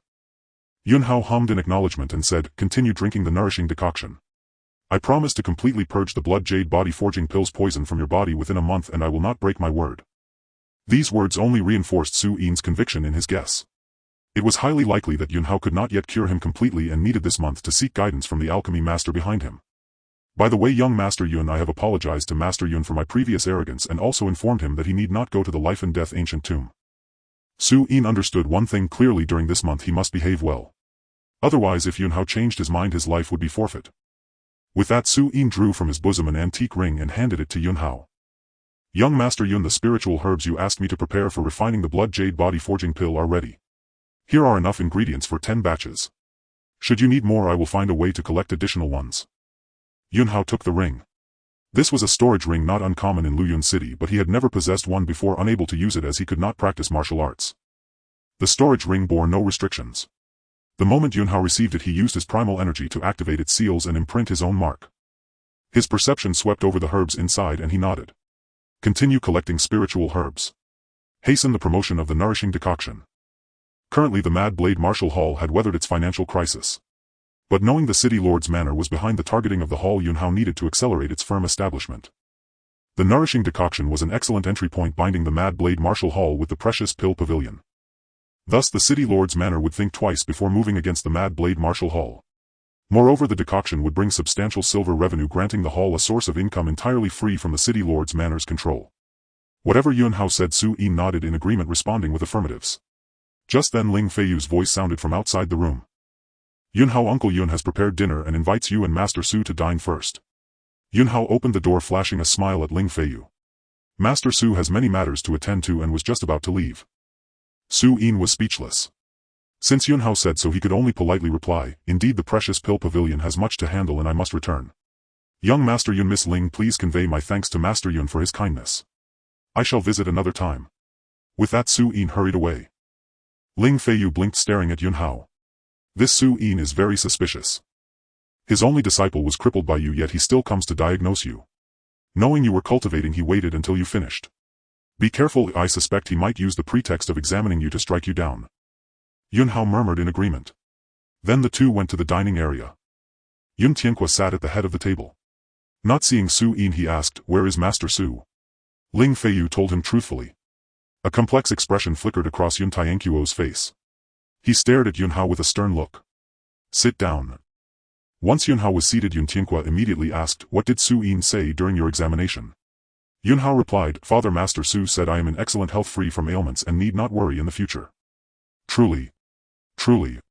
Yun Tianqua grunted and then said, "Feiyu gave me the 370,000 taels of silver notes today. You have quite the nerve going to the gambling den again to cause trouble. Though you were lucky this time and made a profit, remember this, never go again. Gambling dens are places of smoke and corruption, and 9 out of 10 gamblers lose. Understood?" As he spoke, Yun Tianqua glared at Yun Hao. Winning so much silver was good, it resolved the Mad Blade Martial Hall's immediate troubles, but he feared Yun Hao might revert to his old ways. If that happened, he would rather shut the hall down. Yun Hao agreed, "Father, rest assured. I have cut ties with those people today and will never go again." Yun Tianquo's stern expression finally relaxed somewhat. "Tomorrow, after I pay off the debts, I will personally instruct you in swordsmanship. In the upcoming competition, show some spirit. As long as you strive, losing doesn't matter. Even if I have to hand over the Mad Blade Martial Hall to that old bastard Yun Haisheng, you'll still be happy." The meal was quite pleasant. After all, a major problem had been resolved and Yunhao was increasingly showing promise. After dinner, Yun Tianqua asked Ling Feiyu to return to her room first, keeping Yunhao behind. "Father, is there something else?" Yunhao asked. Yun Tianqua drew 100,000 taels of silver notes from his bosom and pressed them into Yunhao's hand. "Tomorrow go to the Luyun pawn shop and redeem all the jewelry Feiyu pawned." The 30,000 taels Feiyu took out the day before yesterday came from secretly pawning the jewelry her mother left her. After redeeming them, buy some fine jewelry for Feiyu. All these years she has worked tirelessly in our hall, endured grievances and never had decent ornaments. Understood? Guilt toward Ling Feiyu surged again in Yunhao's heart. He knew she had some jewelry, her mother's legacy. She had always treasured those pieces, immensely reluctant to wear them for fear of the slightest damage. Yet to help the Mad Blade Martial Hall through its crisis, she had pawned the keepsake from her mother. They had to be redeemed no matter what. Yun Tianqua continued earnestly, "You need to be attentive to a girl. Learn. Do you think I married your mother just because she was beautiful?" At this, Yun Tianqua sighed with melancholy. "It's a pity your mother left too early and didn't get to see this transformation of yours. After we finish these busy days, let's go to your mother's grave and spend some time with her. I believe she will be happy for you knowing in the afterlife." At the mention of mother, a gentle figure appeared in Yunhao's mind, a woman who had doted on him endlessly. Unfortunately, when he was 6 years old, Luyun City was attacked by demonic beasts. His mother, protecting him, was injured internally and poisoned by the beast's venom. In the end, she could not survive and succumbed. The next morning, Yunhao rose early, practiced his swordsmanship as usual in the courtyard, and then headed straight for the Luyun pawn shop with the silver notes. The jewelry Ling Feiyu's mother had left her as a memento had to be redeemed. It was a man's duty to do so. The jewelry Ling Feiyu's mother had left her as a memento had to be redeemed. It was a man's duty to do so. The Luyun pawn shop was a property of the Li family in Luyun City. The Li family had risen to prominence through usury, so their business practices were almost invariably ruthless, marked by ferocity and tyranny. Like the Zhou family's gambling house, the Li family's connections with the city lord's mansion were intricate and deeply entrenched. As it was still early, the streets of Luyun City appeared quite desolate and the pawn shop's doors had only just been opened. Yunhao arrived at the entrance of the pawn shop, about to step inside. Suddenly a carriage from the elixir pavilion halted before the door. An old steward from the pawn shop hurried forward, bowing humbly. "Welcome, Master Su." The old steward spoke. Then the carriage curtain was drawn aside. Su Yin, the chief alchemist of the elixir pavilion's Luyun City branch, emerged from the carriage. He stepped onto the old steward's back, using him as a human ladder to descend. Witnessing this, Yunhao's gaze flickered. He hadn't expected to encounter Su Yin here. Although Su Yin had been subservient before him yesterday, Su Yin commanded respect wherever he went in Luyun City. Even the city lord's mansion had to defer to him. As Su Yin alighted from the carriage, he noticed Yunhao. His expression flickered briefly before he concealed it, taking the initiative to greet Yunhao. "What a coincidence, Master Yun. I didn't expect to meet you here," Su Yin said. Because Yunhao had previously forbidden him from revealing their connection without permission, Su Yin's demeanor was deliberately indifferent. Yunhao gave a calm smile. "I've come to redeem some items." "What brings Master Su to this pawn shop?" Su Yin replied, "The elder of the Li family and I share some acquaintance. He was once obsessed with alchemy and suffered from lingering ailments. Recently the elixir pavilion discovered a remedy, so I came to visit today." Nearby, the pawn shop's old steward found the scene absurd. The esteemed Master Su was actually explaining his purpose to Yunhao. The old steward maintained a respectful tone. "Master Su the elder is awaiting you. Let us go inside." Su Yin grunted in acknowledgement, then shot Yunhao a glance imperceptible to others before striding into the pawn shop. Subsequently, Yunhao also entered the pawn shop and stood before the counter. The clerk cast a sidelong glance at Yunhao, his tone dripping with sarcasm. Well, if it isn't Yunhao from the Raging Sword Martial Hall. What, here to pawn something? Your Raging Sword Martial Hall can't have much of value left. Let me warn you, we don't accept worthless junk. The pawn shop clerk was a snob, but Yunhao couldn't be bothered to argue with him. His sole purpose today was to retrieve Ling Feiyu's jewelry and avoid unnecessary complications. "I'm here to redeem the items my fiancée Ling Feiyu pawned 3 days ago," Yunhao stated calmly. The clerk's eyes flickered. He rummaged for a moment, pulled out a list and slapped it on the counter. "These are the jewelry pieces Ling Feiyu pawned. She took 30,000 taels of silver for them. If you want them back, it'll cost you 35,000 taels. In just 3 days they'd made an extra 5,000 taels. The Luyun pawn shop's usury was even more egregious than the Zhou family's gambling house." Yunhao took the list and glanced at it. The clerk sneered. "If you don't have that much silver, get lost." Slap. Yunhao slammed a stack of 35,000 taels in silver notes onto the counter. "Bring out the items immediately, untouched." Silver meant nothing to him. What mattered most was retrieving all of Ling Feiyu's jewelry. The clerk took the notes, examined them, and was clearly surprised that Yunhao actually had such a sum. "Wait here," he said. With that, the clerk hurried off to fetch the jewelry. Moments later he returned with a wooden box, pushed it across the counter to Yunhao and urged, "Everything's here. Take it and go." As he spoke he snatched the list from the counter. But Yunhao was quicker. His right hand shot out like lightning, seizing the clerk's wrist. The clerk cried out in pain, releasing the list. "Yunhao, you!" He glared at Yunhao with a fierce expression. Yunhao snorted coldly, releasing a hint of his formidable aura. The clerk suddenly felt an icy chill envelop him as if plunged into a frozen abyss. A primordial terror gripped his soul, causing his entire body to tremble, paralyzed with fear. Yunhao released his grip, took the list, opened the wooden box, and cross-checked the items. His brow furrowed. "Where is the hairpin?" Just then a young man approached. Dressed in opulent attire with a cold expression, the man flicked a 5,000 tael silver note toward Yunhao. "That hairpin was pawned for 1,500 taels. I'll give you 5,000 taels, consider it bought." The man stared at Yunhao with contempt, his tone icy. Yunhao recognized him as Li Yang, the young master of the Li family. Because the young lady of the Wang family from the Fist Tyrant Martial Hall, the sworn enemy of the Raging Sword Martial Hall, was betrothed to Li Yang, the Li family had always been antagonistic toward the Raging Sword Martial Hall. Li Yang had often bullied and humiliated Yunhao. "I'm not selling. Return the hairpin or this matter won't end." Yunhao's stance was unyielding. He wouldn't trade that hairpin for 50,000 or even 500,000 taels. This was no longer about silver. It was about the only emotional bond his fiancée Ling Feiyu had left with her mother. Li Yang's eyes narrowed, a cold glint flashing from them. "Yunhao, don't be ungrateful. I advise you to take what you can get or there will be consequences." Yunhao showed no trace of fear. Every pawnshop has its rules. Pawned items can be redeemed within the agreed time. Li Yang sneered. "The pawnshop belongs to my Li family. I make the rules here. Yunhao, you'd better get out of here now. The pawnshop doesn't welcome you. Otherwise they'll have you thrown out." "Brother Yang."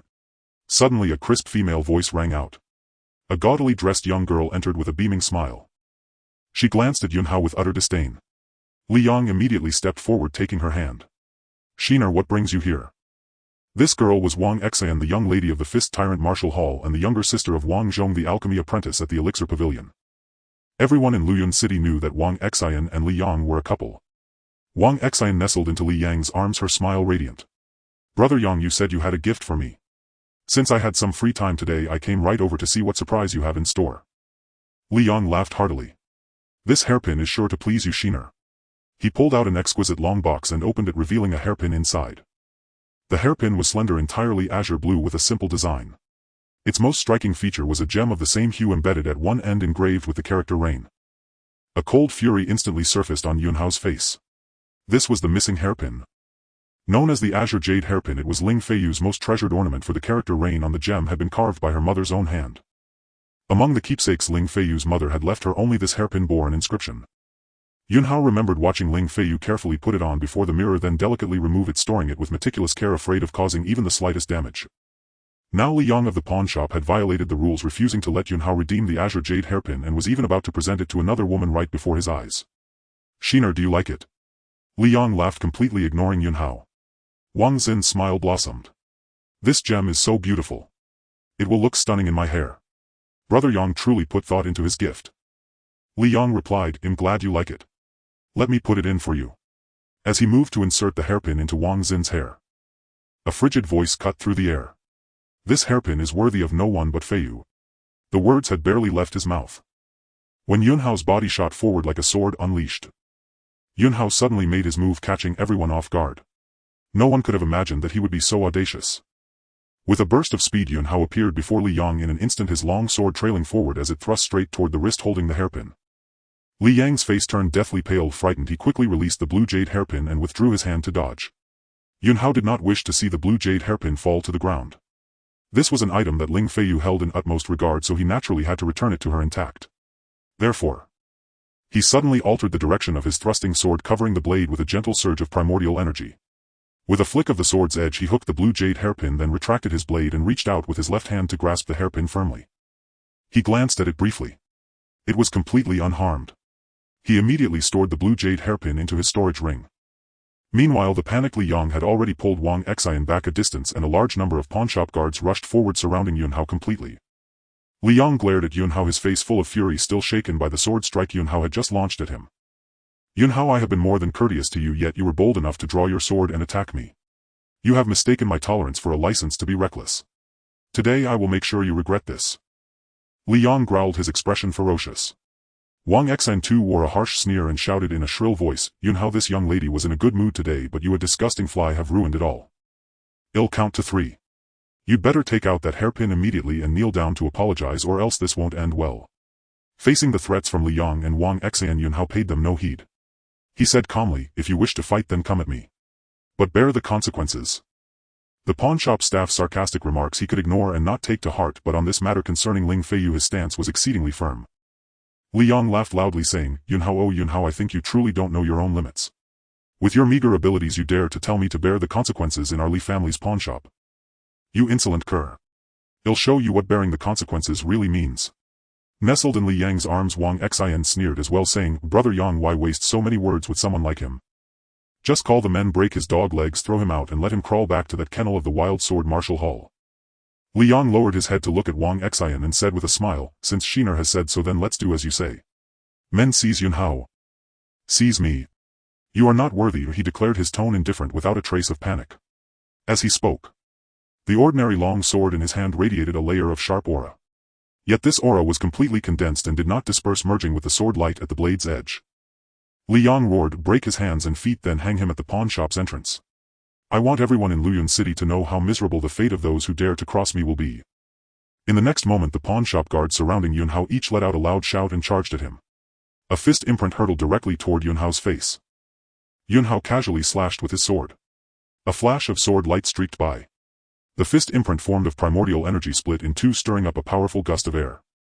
The one who threw the punch turned pale with shock and tried to retreat. However, Yun Hao's sword blade had already reached him with lightning speed. With a pft, it pierced into his abdomen. Ah!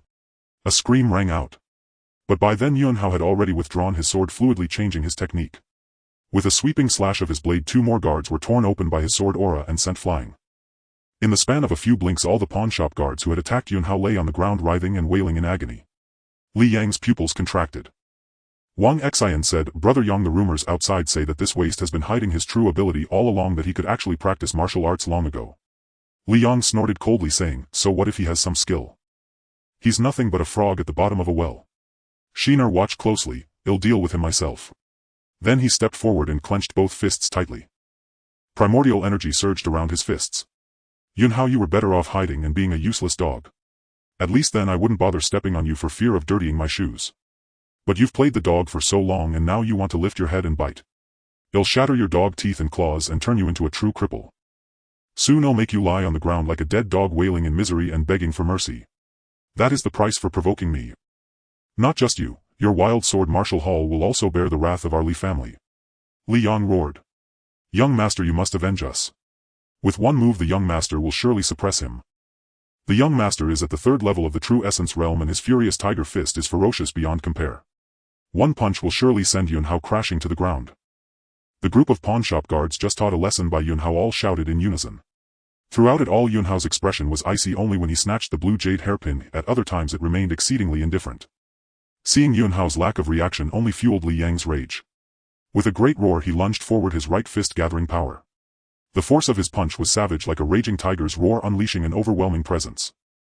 The furious tiger fist, a signature technique of the Li family, embodied the fury of an enraged tiger. Once used against an enemy it meant either death or severe injury. Li Yang struck with full fury, holding nothing back with his cultivation at the 3rd level of the true essence realm, determined to beat Yun Hao half to death. Facing the fierce impact of the fist force, Yun Hao merely gave a light flick of his sword blade. In his eyes Li Yang's punch was riddled with flaws. As the fist force circulated, many areas felt sluggish and stiff. The sharp aura carried by his light sword flick directly dismantled the momentum of Li Yang's furious tiger fist. In an instant Li Yang felt as though the punch he had thrown had become like a deflated leather ball, the accumulated power vanished completely. That fierce punch turned limp and feeble like an embroidered pillow. A profound shock surged within him. But before he could make any move an excruciating pain exploded in his chest. Looking down, Li Yang's eyes widened in utter disbelief. In that brief moment of stunned distraction Yun Hao's sword had already pierced straight into his chest.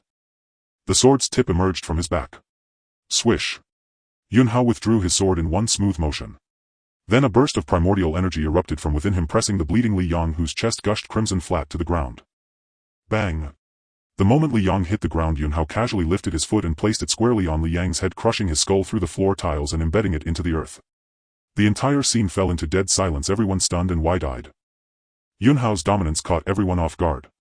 No one anticipated that Li Yang, a cultivator at the third level of the true Yuan realm, would fail to withstand even a single round against Yun Hao before being defeated. Yun Hao, how dare you lay hands on young Master Yang in our pawn shop? You're finished. Not just you, but the Mad Sword Martial Arts School is doomed as well. The Li family's wrath is something you cannot bear. A chorus of angry shouts erupted. The pawn shop guards, who had just been subdued by Yun Hao, now shouted their threats. Though they dared not approach, they refused to disperse and once again encircled him. Meanwhile, Wang Xin's face drained of color as she hid behind the crowd, trembling with panic. Yun Hao, your Mad Sword Martial Arts School barely survived a crisis, but your actions now will plunge it into an abyss of eternal damnation. Release my brother Yang at once, or today's events will mark the beginning of the complete annihilation of your school. Yun Hao's gaze pierced through the crowd, fixing on Wang Xian. Wang Xin's entire body trembled uncontrollably. Under Yun Hao's stare, she felt an intense unease. His eyes seemed like an abyss threatening to consume her very life. At that moment, more pawnshop guards arrived, surrounding Yun Hao with menacing glares. Yet amid this hostile environment, Yun Hao's expression betrayed not a trace of fear. He seized Li Yang by the neck, hoisting him into the air, and declared coldly, "If you want Li Yang to live, have Li Zhengang come see me in person." At these words, everyone present was stunned. Who was Li Zhengang? He was the patriarch of the Li family, one of the foremost elders in Luyun City. Everyone assumed Yun Hao would use Li Yang's life as a bargaining chip to escape the pawnshop safely, but his actions defied all expectations. He actually intended to drag the half-dead Li Yang around and demand that Li Zhengang come to him. Yun Hao, who do you think you are? How dare you demand the patriarch's presence? A guard captain who had just arrived pointed his blade at Yun Hao and roared. Crack! Yun Hao's grip on Li Yang's neck tightened suddenly. Li Yang, already barely alive, kicked his limbs once before going completely still, clinging to his last breath. Yun Hao glanced at the shouting guard captain and said calmly, "Remember, I said I'm not asking to see Li Zhengang, I'm telling him to come see me. Feel free not to deliver the message. I guarantee Li Yang will die immediately." A cold sweat broke out on the guard captain's forehead. If he failed to report and Yun Hao killed Li Yang, he would face dire consequences. Thus, gritting his teeth, the captain said, "Yun Hao, will inform the patriarch. You'd better not do anything rash or you'll suffer the consequences." With those words, the guard captain turned and rushed off to find Li Zhengang. Behind the pawn shop lay a stretch of luxurious buildings. Inside one room, an aged elder had just consumed a bowl of medicinal broth, causing his complexion to flush slightly. This elder was Li Zhengang, the Li family patriarch. Li Zhengang, visibly excited, immediately clasped his hands in gratitude toward the alchemist Su Yin before him. "Alchemist Su, you are truly a divine being. To have concocted such a miraculous remedy. In time, once this broth is widely distributed, your status in the treasure pill pavilion will be paramount." Su Yin shook his head and said, "This broth was not created by me." Li Zhengang looked surprised. "Then this broth?" Su Yin replied, "The formula was given to me by a mysterious expert. As for the rest, you need not ask further. Given your condition, a few more doses will purge the alchemy toxins that have invaded your body from past pill refining. Your remaining lifespan, which was less than half a year, can be extended by at least a decade." Just then, urgent knocking broke the silence. Li Zhengang frowned with displeasure and said, "Enter." The old steward of the pawnshop pushed the door open. Li Zhengang scolded, "Didn't I say not to disturb me? I'll let it slide this time, considering your decades of service, but don't let it happen again." The old steward bowed low and said hastily, "Master Yun Hao has injured the young master and is threatening his life, demanding that you see him personally." "What?" Li Zhengang erupted in fury. With a thunderous roar, powerful Yuan energy burst from his body, his face twisted with rage. "Which bastard dares to provoke our Li family? If I don't tear up the graves of his ancestors for 18 generations, my name isn't Li Zhengang." The old steward added, "This Yun Hao is the son of Yun Tianqua from the Mad Sword Martial Arts School." Li Zhengang, radiating murderous intent, snarled, "I don't care whose son he is. Since he dared to touch my grandson, I'll kill his father too. Get out." Suddenly, Su Yin, who had remained silent, barked at the old steward and kicked him out. With a flick of his sleeve, he created a gust of wind that slammed the door shut. Li Zhengang looked bewildered. "Alchemist Su, what's wrong?" Su Yin snorted, fixing his gaze on Li Zhengang. "You want to kill Yun Hao?" Li Zhengang ground his teeth. "My Li family is a prestigious clan in Luyun City. That Yun Hao dared to harm my grandson, he must die, and his father Yun Tianqua will suffer the same fate." Su Yin sneered. "Do you even know who Yun Hao is?" Li Zhenggang's eyes flickered. "I know. The Yun family is prominent even in Beihan County. But I'm also aware that Yun Tianqua and his branch are not valued by the Yun family, in fact many see them as thorns in their side. Eliminating Yun Tianqua won't provoke the Beihan Yun family. Su Yin warned, if you dare harm even a single hair on Yun Hao's head your life is over. Li Zhenggang's eyes widened. Alchemist Su, what do you mean? Su Yin replied, if you still want to continue taking the broth to purge the toxins and extend your life, then behave yourself and treat Yun Hao like an ancestor. I've said my piece, you decide your own fate. Having navigated the world for so many years, Li Zhenggang was sharp-witted. In an instant connections formed in his mind. He asked tentatively, Alchemist Su, are you implying that Yun Hao is connected to the one who provided this broth? Su Yin snorted coldly. Yun Hao dislikes the spotlight, so you don't need to go meet him in public. Surely I don't need to tell you what to do. Li Zhenggang nodded quickly, immediately opening the door to instruct the steward he had just kicked out. Go and invite young Master Yun to the back courtyard. And remember, be respectful. The old steward was dumbfounded, but after years of service under Li Zhenggang he knew what to ask and what not to. He promptly went to fetch Yun Hao. In the main hall of the pawn shop the old steward rushed in and shouted, everyone stand down. He pushed through the crowd and bowed to Yun Hao. Young Master Yun, the patriarch requests your presence. Yun Hao casually dropped Li Yang to the ground, unafraid that anyone would dare attack, and walked away with the old steward, his expression calm. Yun Hao is too arrogant. He let young Master Yang go, he has no leverage now. The patriarch will make his life a living hell. Daring to provoke the Li family even with 10 lives, Yun Hao isn't enough. The patriarch may be old, but no one in Luyun City can match his ruthlessness. The crowd murmured among themselves. Shortly after, Yun Hao followed the old steward to a back courtyard. The steward said, young Master Yun, please wait a moment. I will inform the patriarch. With that the steward left. But no sooner had he gone than an overwhelmingly brutal aura descended. Boom. A figure plummeted from the sky, landing with such force that it cratered the ground. It was a middle-aged man with a face full of scars exuding a dense murderous intent. He looked at Yun Hao as if he were already dead, a low growl escaping his lips. Yun Hao, you little brat. You dared to injure my son Li Yang like this. Today I'll flay your skin, pull your tendons and grind your bones to ashes to quell my fury. He was Li Yang's father and the current head of the Li family, Li Hai. As he spoke, his ferocious killing intent surged like waves crashing toward Yun Hao. Yun Hao's aura sharpened and a phantom divine sword seemed to materialize before him, tearing apart Li Hai's murderous energy. Li Hai's expression hardened. Little bastard, it seems you have some skill. But your tricks are still pitifully weak in my eyes. With that, Li Hai shot toward Yun Hao like a bolt of lightning. The resonant hum of Yuan energy filled the air. This was a cultivator at the first level of the Sea Transformation Realm, striking with no mercy. The power of the Sea Transformation Realm distorted the air itself, and a massive ferocious tiger materialized on the surface of Li Hai's fist. It was the Li family's furious tiger fist again. Yet in Li Hai's hands this technique was tens or even hundreds of times more formidable than when Li Yang used it. The tiger condensed on Li Hai's fist was lifelike, with menacing eyes, sharp fangs and powerful claws. It lunged at Yun Hao with savage ferocity, intent on crushing, biting and tearing him apart in a single strike. Li Hai, a cultivator at the first level of the Sea Transformation Realm, unleashed the furious tiger fist, carrying a fierce murderous intent as he launched a brutal assault on Yun Hao. Enraged by the severe injury to his son Li Yang, he was consumed by fury, disregarding the mad sword martial hall behind Yun Hao, and sought only to kill him. Facing such an onslaught, a sharp light flashed in Yun Hao's eyes. The might of the ferocious tiger shadow crashed against him, yet it was like a breeze trying to shake a mountain, utterly futile. Even if his opponent was at the first level of the Sea Transformation Realm, so what? The primal energy within his body suddenly surged. He had just tempered his body to the mid-grade treasure body stage with a cultivation level equivalent to the first level of the true Yuan realm, a full major realm lower than Li Hai's first level of the Sea Transformation Realm. Yet he cultivated the ancient method, the primordial creation art. The purity and explosive power of his physical primal energy defied all conventional logic. Moreover, with his insight and experience at this early stage of martial arts, crossing a major realm in battle was entirely within his capability. Just as the furious tiger fist seal was about to strike Yun Hao, the sword in his hand suddenly burst with dazzling, piercing cold light. The blade slanted upward. The angle of the strike was like an antelope hanging its horns, flawlessly perfect. In an instant a layer of sword light swept from the blade. But this was only the beginning. A second layer of sword light followed immediately. A third. A fourth. In the blink of an eye, 9 layers of sword light like 9 crashing waves surged toward the furious tiger fist seal. This was the profound grade lower rank sword technique he had practiced earlier, the 9-fold wave annihilation sword. At the initial treasure body stage, Yun Hao could barely summon 5 layers of sword light. With his ascension to the mid-grade treasure body stage, he could finally unleash the full power of this sword technique. Each layer of sword light carried a sharp lethal edge. Layer upon layer. In an inconceivable manner, the 9 layers of sword light merged into one. At that moment the sword light transformed into a towering wave, its might terrifying Li Hai, who was throwing the punch to the core of his being.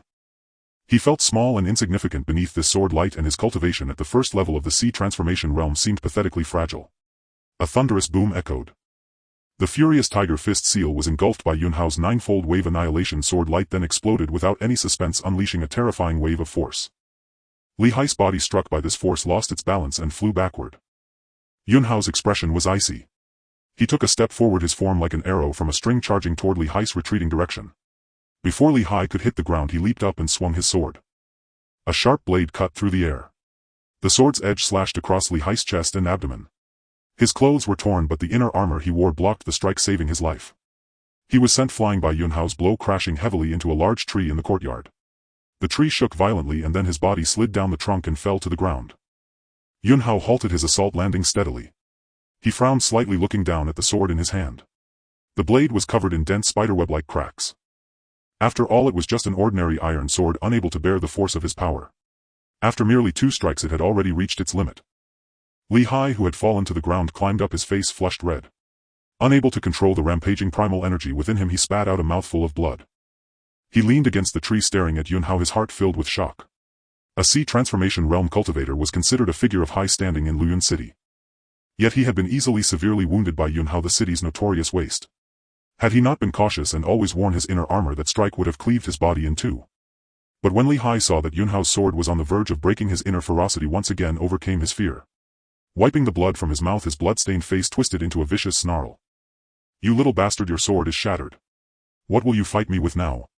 Your talent far exceeds my expectations. If I let you continue to grow, our Li family might be destroyed by your hands. Today I will utterly crush you and leave you no room to grow." Li Hai growled, a crimson glint appearing in his eyes. Yunhao released his grip on the sword. The cracked blade fell to the ground, clattering into shards of iron. "Even without a sword in hand, killing you is still effortless." He spoke calmly. A sword is crucial to any swordsman, but a true swordsman, even without a sword in hand, can use anything as a blade if the sword resides in his heart. Li Hai sneered savagely, "Your tongue is sharp enough. Once I crush you with a punch, you'll break your bones one by one and see how hard they really are." With a low roar, Li Hai charged at Yunhao again. His movements were swift, and the ocean of primal energy in his dantian seethed as he sought to completely suppress Yunhao this time. But at that moment a furious shout rang out. "Wretch, stop!" As the voice entered the scene, a figure flashed in, directly blocking Yunhao's path. It was the Li family's patriarch, Li Zhengang. "Father." Li Hai was shocked, completely unprepared for this turn of events. His forward momentum came to an abrupt halt, and his surging primal energy became wildly chaotic. Li Zhengang raised his right foot and kicked Li Hai square in the chest. A dull thud echoed. Li Hai was sent flying over 10 meters away. Li Zhengang took a deep breath, immediately turned to face Yunhao and cupped his hands respectfully. "Young Master Yun, today's matter is entirely our Li family's fault. If you can calm your anger, I will agree to anything." In his youth, his obsession with alchemy had led to a deep accumulation of pill toxins, leaving him with less than half a year to live. But Su Yin's medicinal decoction could purge the entrenched toxins from his body, granting him at least another decade of life. However, the provider of that medicine was connected to Yunhao. Today his son and grandson had clashed so violently with Yunhao. If Yunhao said a single word, the hope Li Zhengang had just glimpsed would shatter completely. He did not want to die. Compared to his own life, what were his son and grandson? He had more than one son and grandson. Moreover, with another 10 years of life, he could father many more sons. "Father. Yunhao just beat Yang half to death. I want to kill him to vent this anger. Why do you stop me? Why show him such respect? They are just father and son, abandoned by the Yun family of Beihan County. If we kill them, the Yun family won't pursue it. With our Li family's strength, eliminating them would be easy." Li Hai rushed over, bewildered, shouting loudly. Li Zhengang was furious. He spun around and delivered a resounding slap that sent Li Hai flying sideways, teeth mixed with blood spraying from his mouth. "If you utter another word, I'll disown you." Li Zhengang roared, then turned back to Yunhao. "Young Master Yun, please calm down. Every fault is ours. I am willing to offer my utmost sincerity to apologize to you." In Luyun City, the formidable patriarch Li Zhengang stood before Yunhao with utmost humility, daring not to show the slightest arrogance. Li Zhenggang's demeanor was servile. A cold sneer curled at the corner of Yunhao's lips. The Li family truly knows how to throw their weight around. Today he had merely come to the pawnshop to redeem Ling Feiyu's jewelry, following the establishment's rules. Yet Li Yang, in his eagerness to please Wang Xan, had blatantly disregarded all rules and acted with overbearing tyranny. Then, Li Hai had even attempted to kill Yun Hao with successive lethal strikes. Even a clay figurine has a temper. Moreover, Yun Hao was no malleable figurine to be toyed with. Had Li Zhengang not intervened just now, Li Hai would already be a corpse. Li Zhenggang's heart skipped a beat. He sensed trouble. Matters had taken a grim turn. At this moment, Su Yin, the chief alchemist of Bao Dan Hall, approached and said calmly, "Elderly, you are a man of understanding. You should know what to do." Li Zhengang gritted his teeth. He glared at his dazed son Li Hai and roared, "Get over here and kneel before young Master Yun." Li Hai stood frozen in shock. What was happening? His mind buzzed with confusion, utterly unable to comprehend the situation. Seeing Li Hai's in action, a fierce brutality flashed across Li Zhenggang's aged face. He strode over, grabbed Li Hai by the neck and forcibly shoved him to his knees before Yun Hao. "Young Master Yun, I have failed to discipline my son. I will give you an explanation now." With these words, Li Zhengang kicked Li Hai squarely in the abdomen. A piercing pig-like shriek erupted from Li Hai's mouth. Li Hai collapsed, curling up and convulsing violently. That kick from his father was merciless, directly shattering his dantian. From this day forth, Li Hai was nothing but a cripple stripped of all cultivation. "Silence, you wretch!" Deeming Li Hai's screams too grating, Li Zhengang delivered another kick to his son's forehead, knocking him unconscious. He craved the medicinal decoction to purge the pill poison and prolong his life. In his youth he had been a notorious and ruthless man. Thus even against his own son his brutality was unflinching. What was fatherly love compared to his own survival? It was utterly insignificant. If Yun Hao remained unsatisfied, he would not hesitate to kill Li Hai and then drag his grandson Li Yong over to finish him off as well. Men like him, accustomed to wielding power, would stop at nothing to cling to life when their end was near. At that moment Su Yin spoke again, pleading for Li Zhengang. "Young Master Yun, today's fault lies with Li Hai and his son. Elderly has shown genuine sincerity. Perhaps." Yun Hao turned and walked toward the courtyard gate, his calm voice reaching Su Yin and Li Zhenggang's ears.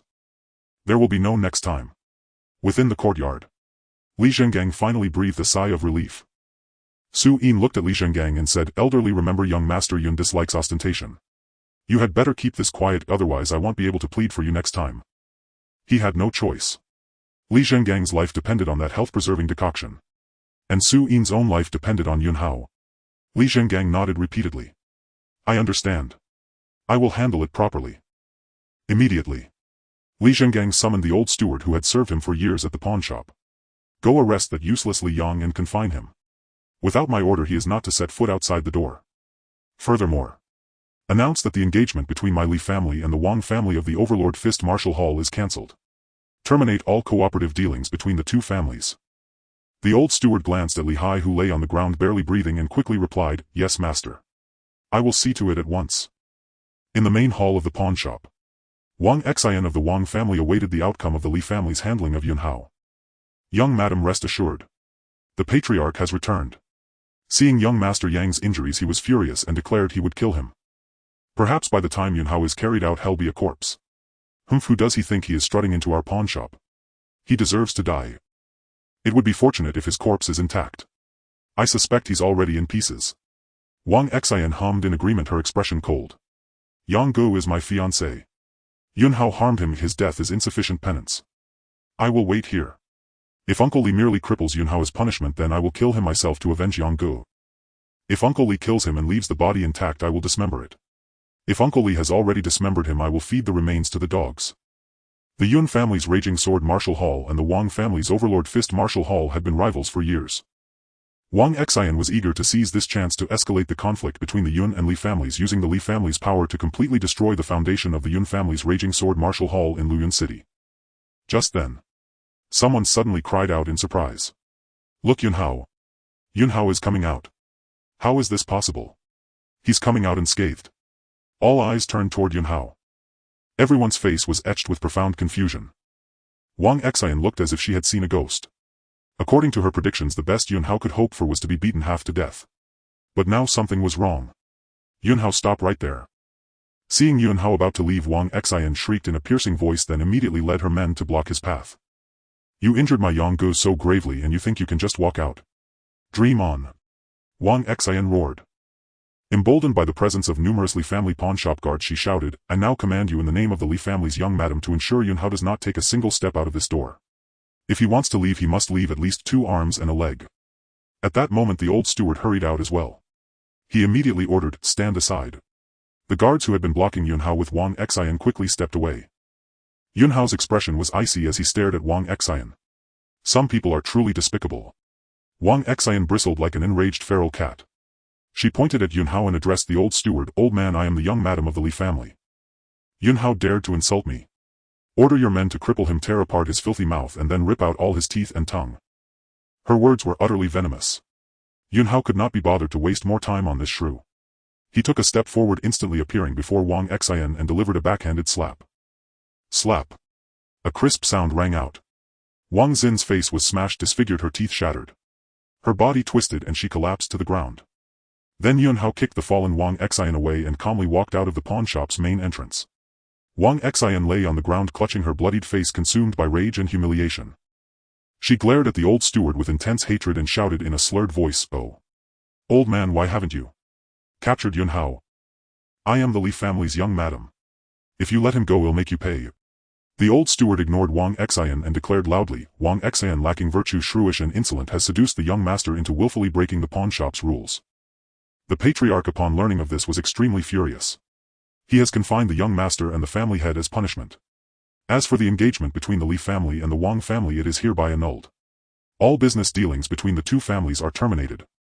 With that, the old steward flung a letter of divorce bearing only a few words onto Wang Xian, who sat on the ground clutching her ruined face. Wang Xian collapsed on the ground, was utterly dumbfounded upon hearing the old steward's words. Everyone around her was also stunned.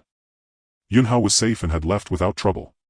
The old master of the Li family had even confined Li Hai, the current head of the Li family, and his son. Moreover, all business dealings and the engagement between the Li and Wang families were cancelled. After a moment of shock, Wang Xian scrambled to her feet, her battered face hideously twisted as she screamed, "No, this can't be true. I want to see Brother Yang, I want to see Uncle Li, I want to see the old master." Her voice was slurred, and as she shouted, broken teeth and bloody foam sprayed from her mouth. "Stop humiliating yourself. From today onward, the Li family no longer welcomes the Wang family. Please leave of your own accord." The old steward said expressionlessly. How could Wang Xian accept this? Although her family owned the Fist of Might Martial Hall, the Wang family's status in Luyun City was barely enough to scrape into the upper circles. The Li family, however, belonged to the true upper echelons of Luyun City. Her engagement to Li Yang was like climbing a high branch holding onto a powerful thigh. Now it was gone just like that. She couldn't bear it. Wang Xian flailed and roared, "I must see Brother Yang with my own eyes." The old steward, filled with disgust, bellowed, "Guards! Throw this shrew out." Instantly several pawnshop guards stepped forward. Despite Wang Xin's struggles, they hoisted her up and flung her ruthlessly out of the pawnshop. Wang Xian still refused to give up, trying to charge back into the pawnshop. The old steward ordered, "Keep watch here. If this vicious, unfaithful woman sets even a foot inside the pawnshop, you'll answer to me." Meanwhile, on the other side, Yunhao, having left the pawnshop, did not dwell much on what had just happened. He had retrieved all of Ling Feiyu's jewelry. Now he needed to prepare a proper gift for her. After all these years, Ling Feiyu had endured much hardship. It was time to make it up to her. Besides that, he also needed to find a suitable sword. With his combat prowess, a martial artist at the initial stage of the Sea of Qi realm was no match for him. But encountering those at the mid or high stages of the Sea of Qi realm would be troublesome.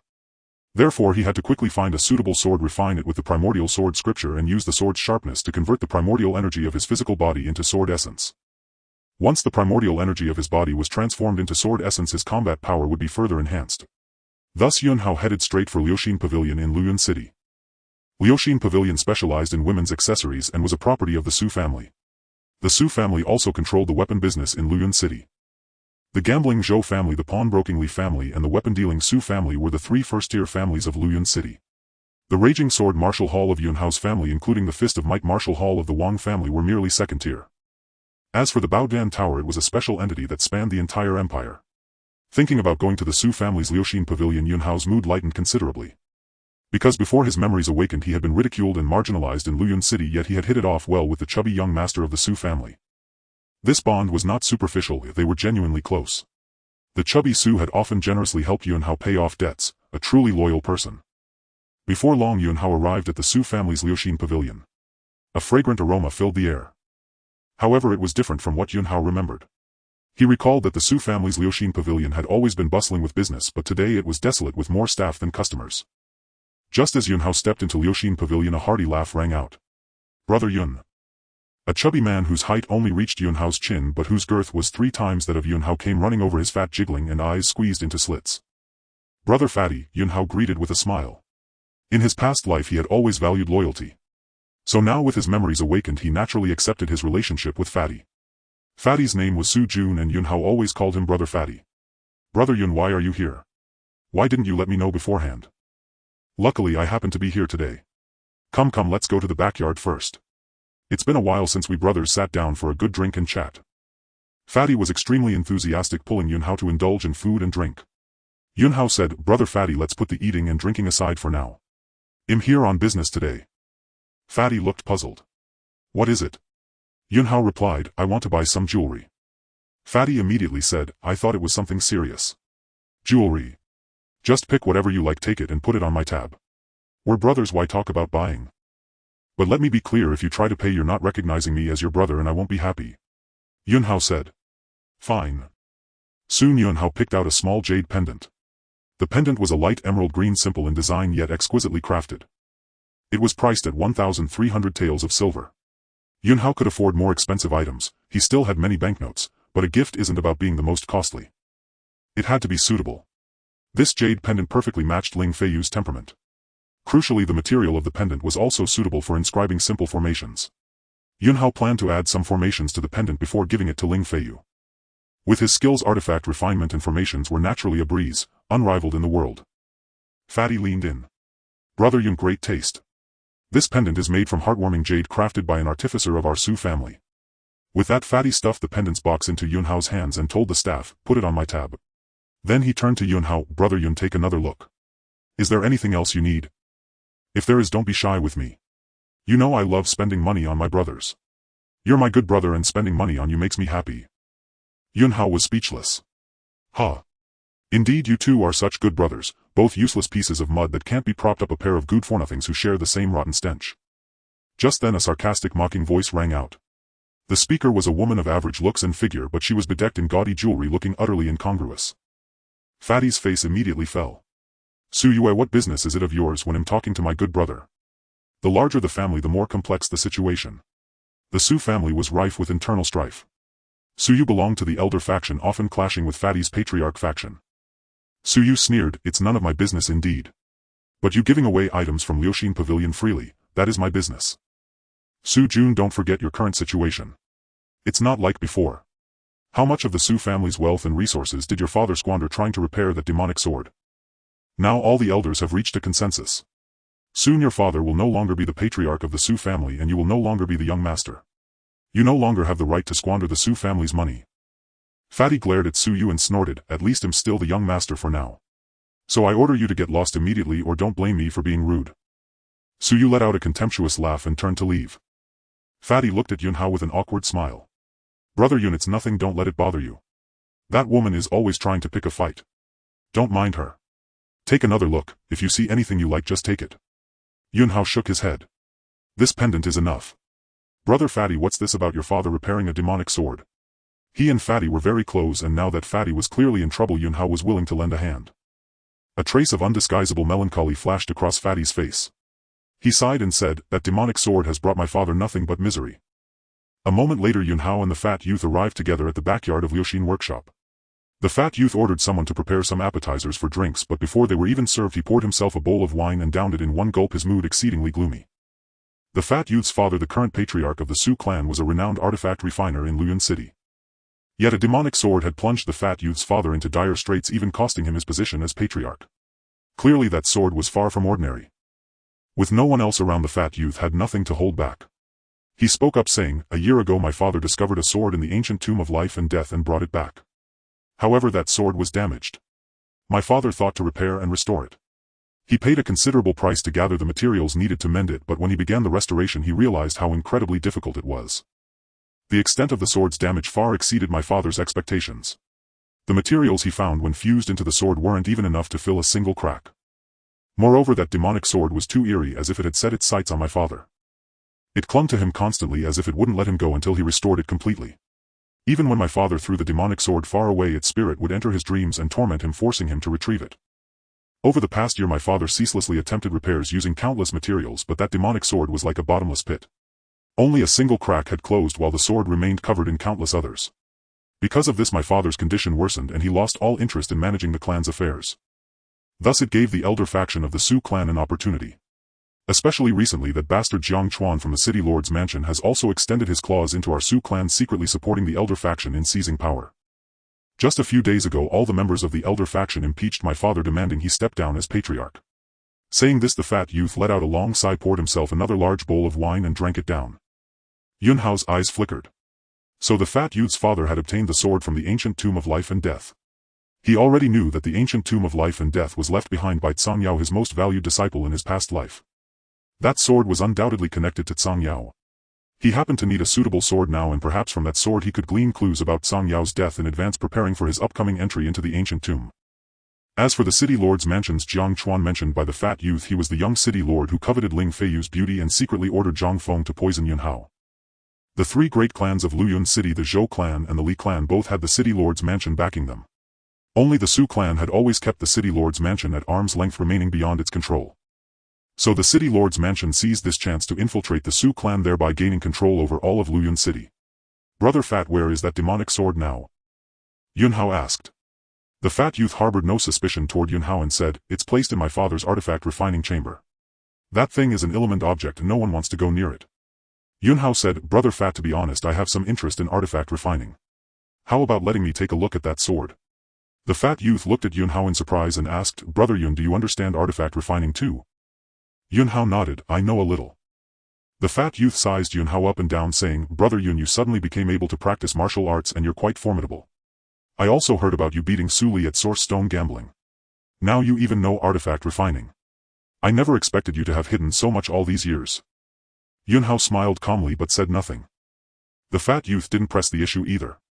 After thinking for a moment he said, "My father considers that demonic sword an element thing and absolutely forbids me from touching it. So Brother Yun, it's not that I won't take you to see it, I simply can't. I hope you understand. Besides, that demonic sword is too sinister. It's better if you don't go near it. If it latches onto you as your brother, I'd feel terrible." Yunhao thought for a moment and said, "Brother Fat, let me give you something. Take it back and show it to your father. See if it can suppress the sinister nature of that demonic sword. If it works, I believe your father won't stop me from approaching it." The fat youth asked, "Brother Yun, are you really that eager to get near that sinister demonic sword?" Yunhao replied, "I'm genuinely curious." The fat youth sighed helplessly, "All right then." Yunhao quietly circulated his primal energy under the table, condensing it into a special seal. This was a sword-controlling technique from his primordial sword cannon, remarkably effective for subduing sword spirits. As the seal formed, Yunhao raised his hand, snatched the jade pendant hanging from the fat youth's waist and infused the seal into it. With his current strength he couldn't manifest the seal into solid form, so he had to use an ordinary object as its carrier. The fat youth said, "Brother Yun, you like this jade pendant? I'll give it to you." Yunhao was speechless. He returned the pendant now infused with the seal to the fat youth and said, "Brother Fat, give this pendant to your father. It should help him." The fat youth looked skeptical, took the pendant, examined it and said, "Hey, there are some extra markings on it. Did you do this, Brother Yun?" Yunhao grunted in affirmation. The fat youth put the pendant away and said, "All right, I'll try anything at this point. I'll give it to my father." Next Yunhao had a few drinks and some food with the fat youth before taking his leave. Returning to the Raging Sword Martial Hall, Yunhao immediately went into the cultivation chamber. He took out the pendant made of heartwarming jade, circulated his primal energy and suspended it in midair. The next moment an invisible ripple emanated from his brow. This was his spiritual power. On his way back he had already planned it out. He would inscribe a small clarity array within this heartwarming jade. As long as Ling Feiyu wore the pendant she could maintain a clear mind, making cultivation twice as effective while greatly reducing the risk of qi deviation. Yunhao controlled his spiritual power to leave his body, then combined it with his primal energy, tracing subtle lines radiating special fluctuations within the heartwarming jade. These were spirit patterns. Spirit patterns formed the foundation of array formations.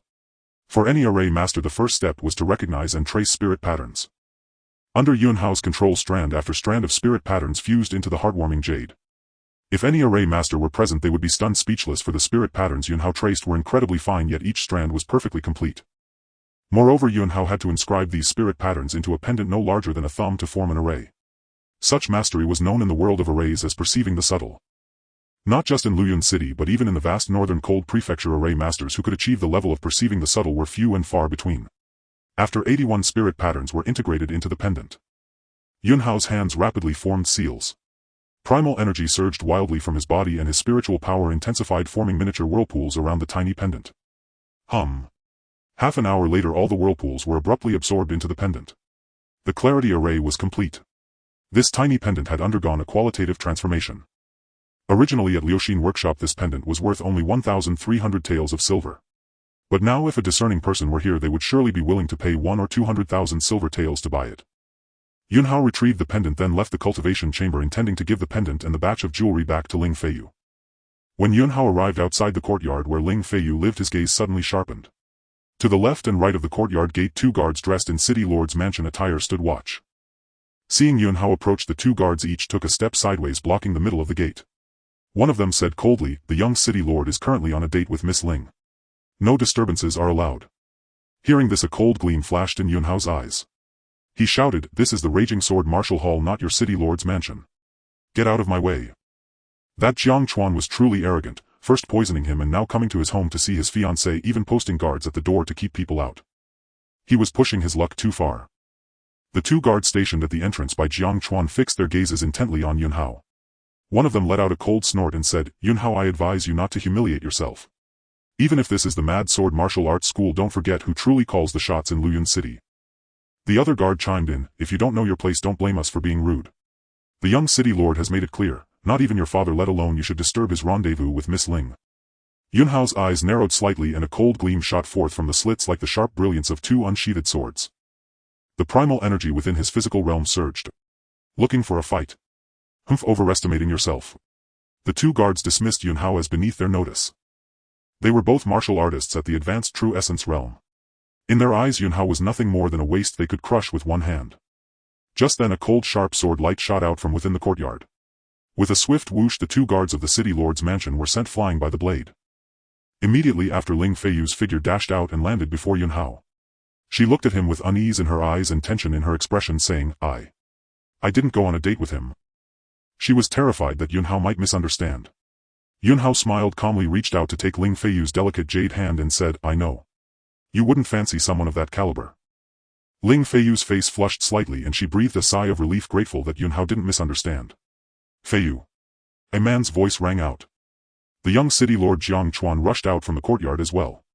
He wore his hair in a high bun, had regular features with striking thick brows and possessed a broad sturdy frame. The moment Jiang Chuan burst out he saw Yunhao and Ling Feiyu holding hands. His pupils contracted and his face turned sour. Yunhao fixed his gaze on Jiang Chuan. In the past Jiang Chuan had repeatedly professed his admiration for Ling Feiyu right in front of Yunhao, her betrothed. A few days ago this despicable man even had Zhang Feng poison Yunhao. The Mad Sword Martial Arts School's current predicament, besieged from all sides, was also orchestrated by that bastard Jiang Chuan behind the scenes. His goal was to kill Yunhao, make the Mad Sword Martial Arts School's path impassable, and then use that to threaten Ling Feiyu into submitting to him. He was nothing but sanctimonious and utterly shameless. If they were elsewhere Yunhao might have already acted and taken his life. But today Jiang Chuan was at the Mad Sword Martial Arts School. If something happened to him here the city lord's mansion would surely unleash a frenzied retaliation against the school. Considering the bigger picture, Yunhao decided to spare his life for now.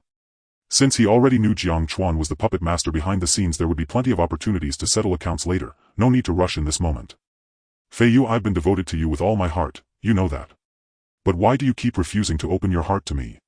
Is it because of this useless waste? What single quality does this worthless man have that makes him worthy of you?" Jiang Chuan said with a pained and aggrieved tone. Ling Feiyu's expression remained indifferent and she said calmly, "I don't care what others think of my betrothed. In my eyes he is good enough and that's all that matters. Young city lord Jiang, I ask you to speak with more respect. How you view my betrothed is your own affair, but don't you dare slander him in my presence." Ling Feiyu's stance was resolute. Every word pierced Jiang Chuan like a sword, leaving him battered and bruised. His face turned ashen and he ground his teeth in fury. With a flicker of thought Yunhao couldn't be bothered to deal with Jiang Chuan. He simply took out Ling Feiyu's jewelry box from his storage ring. "Feiyu, I went to the pawn shop today and redeemed your jewelry. I'm sorry you had to endure that hardship before, it won't happen again." Ling Feiyu stared at the jewelry box in Yunhao's hands, momentarily stunned. Then an expression of excitement dawned on her face. She quickly reached out with both hands to carefully hold the box, then gently wiped it with her sleeve. This was her most treasured possession. Not long ago, if she hadn't been utterly out of options, she would never have pawned it. In that instant Ling Feiyu was filled with overwhelming emotion. She looked up at Yunhao, her eyes rimmed with red, and said, "Yunhao. Thank you. A tender expression appeared on Yunhao's face. Between us there's no need for thank yous. Having a woman whose heart and eyes were only for him was the greatest fortune and happiness any man could ask for. With that Yunhao took out a pendant engraved with a calming heart array from his storage ring. Over the years I haven't given you many gifts. So today I specially picked out this pendant, it should match your temperament perfectly. The emotion on Ling Feiyu's face melted into overflowing happiness. Her smile was sweet as she hummed in agreement, it's beautiful. I love it. Nearby watching Yunhao and Ling Feiyu display their affection, Jiang Chuan was practically fuming. Not only had Ling Feiyu always ignored his advances, but now she and Yunhao were blatantly ignoring him right in front of him, indulging in a tender moment. Feiyu, I brought you a gift today too.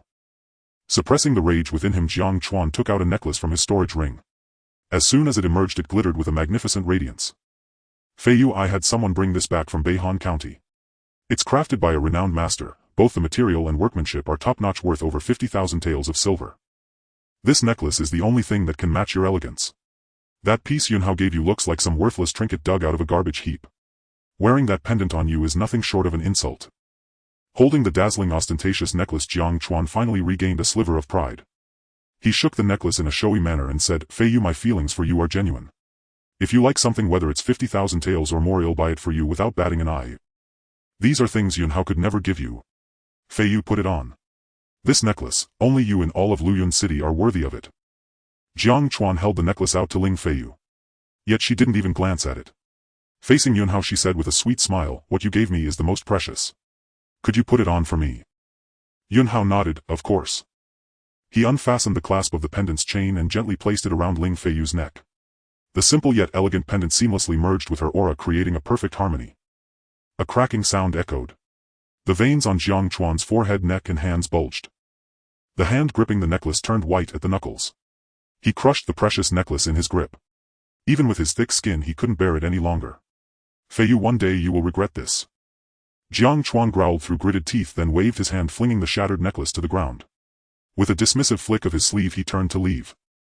Just then Yunhao, who had been ignoring Jiang Chuan, spoke coldly, don't come to the Mad Sword Martial Arts School again. You're not welcome here. Jiang Chuan, who had been about to storm off, immediately stopped. He stood right beside Yunhao, glaring at him with murderous intent in his eyes. Yunhao, just you wait. One day I'll make you kneel before me like a dog. Yunhao sneered, let me make it clear to you, the one who will kneel like a dog is you. Well, see about that. Jiang Chuan bellowed, then stormed off with his two guards in a fury. Once Jiang Chuan departed, Ling Feiyu withdrew her affectionate gaze toward Yunhao and made a flustered excuse to leave. She was now somewhat unaccustomed to this mode of interaction with him. Ling Feiyu returned to her room and earnestly examined the pendant around her neck in the bronze mirror, a smile lingering on her face. Yunhao was not idle either. He took the herb Su Yin had sent for refining the crimson blood body forging pill and headed straight to the alchemy chamber of the Raging Sword Martial Hall. Seated at the center of the chamber before him rested a yellow-grade lower-quality cauldron with 3 legs and 2 ears.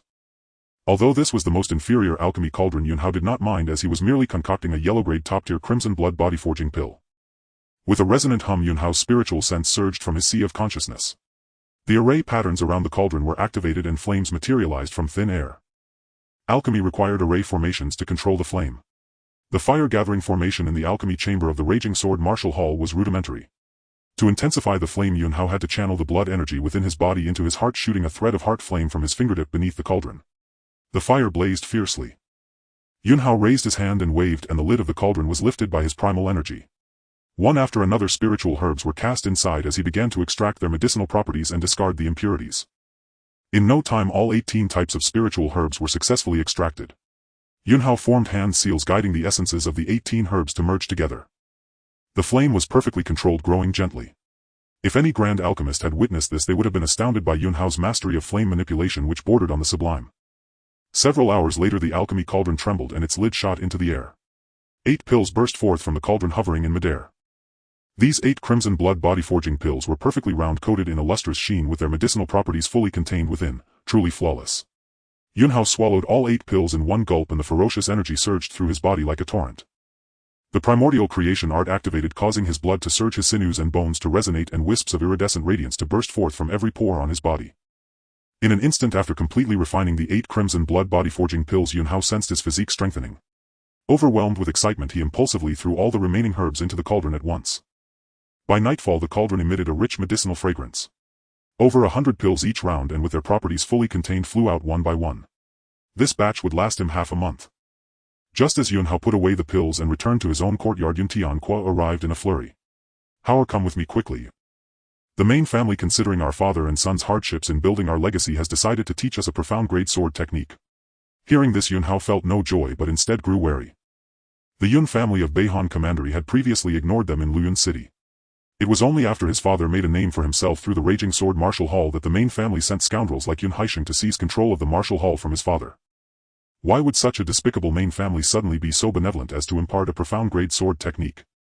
Yun Hao knew his father had always yearned for the recognition of the main family, which was why he failed to notice the hidden deceit. Yet he did not reveal it on the spot and instead followed Yun Tianque to see what was happening. At the training ground of the Raging Sword Martial Arts Hall, an old man with graying sideburns stood with his hands behind his back. "Greetings, Elder of Inheritance," Yun Tianque said, cupping his hands in a respectful bow. This man named Yuning was the Elder of Inheritance of the Yun family in Beihan Commandery, responsible for teaching the main family's cultivation techniques and held a high status within the clan. Yuning hummed indifferently, his hawk-like eyes filled with the condescension of a superior overlooking an ant fixed disdainfully on Yun Hao. Yun Hao remained calm, meeting his gaze without a trace of flinching. With a cold snort, Yuning said, "So you are Yun Hao?" "Yes." "Upon seeing this elder, do you not offer your respects?"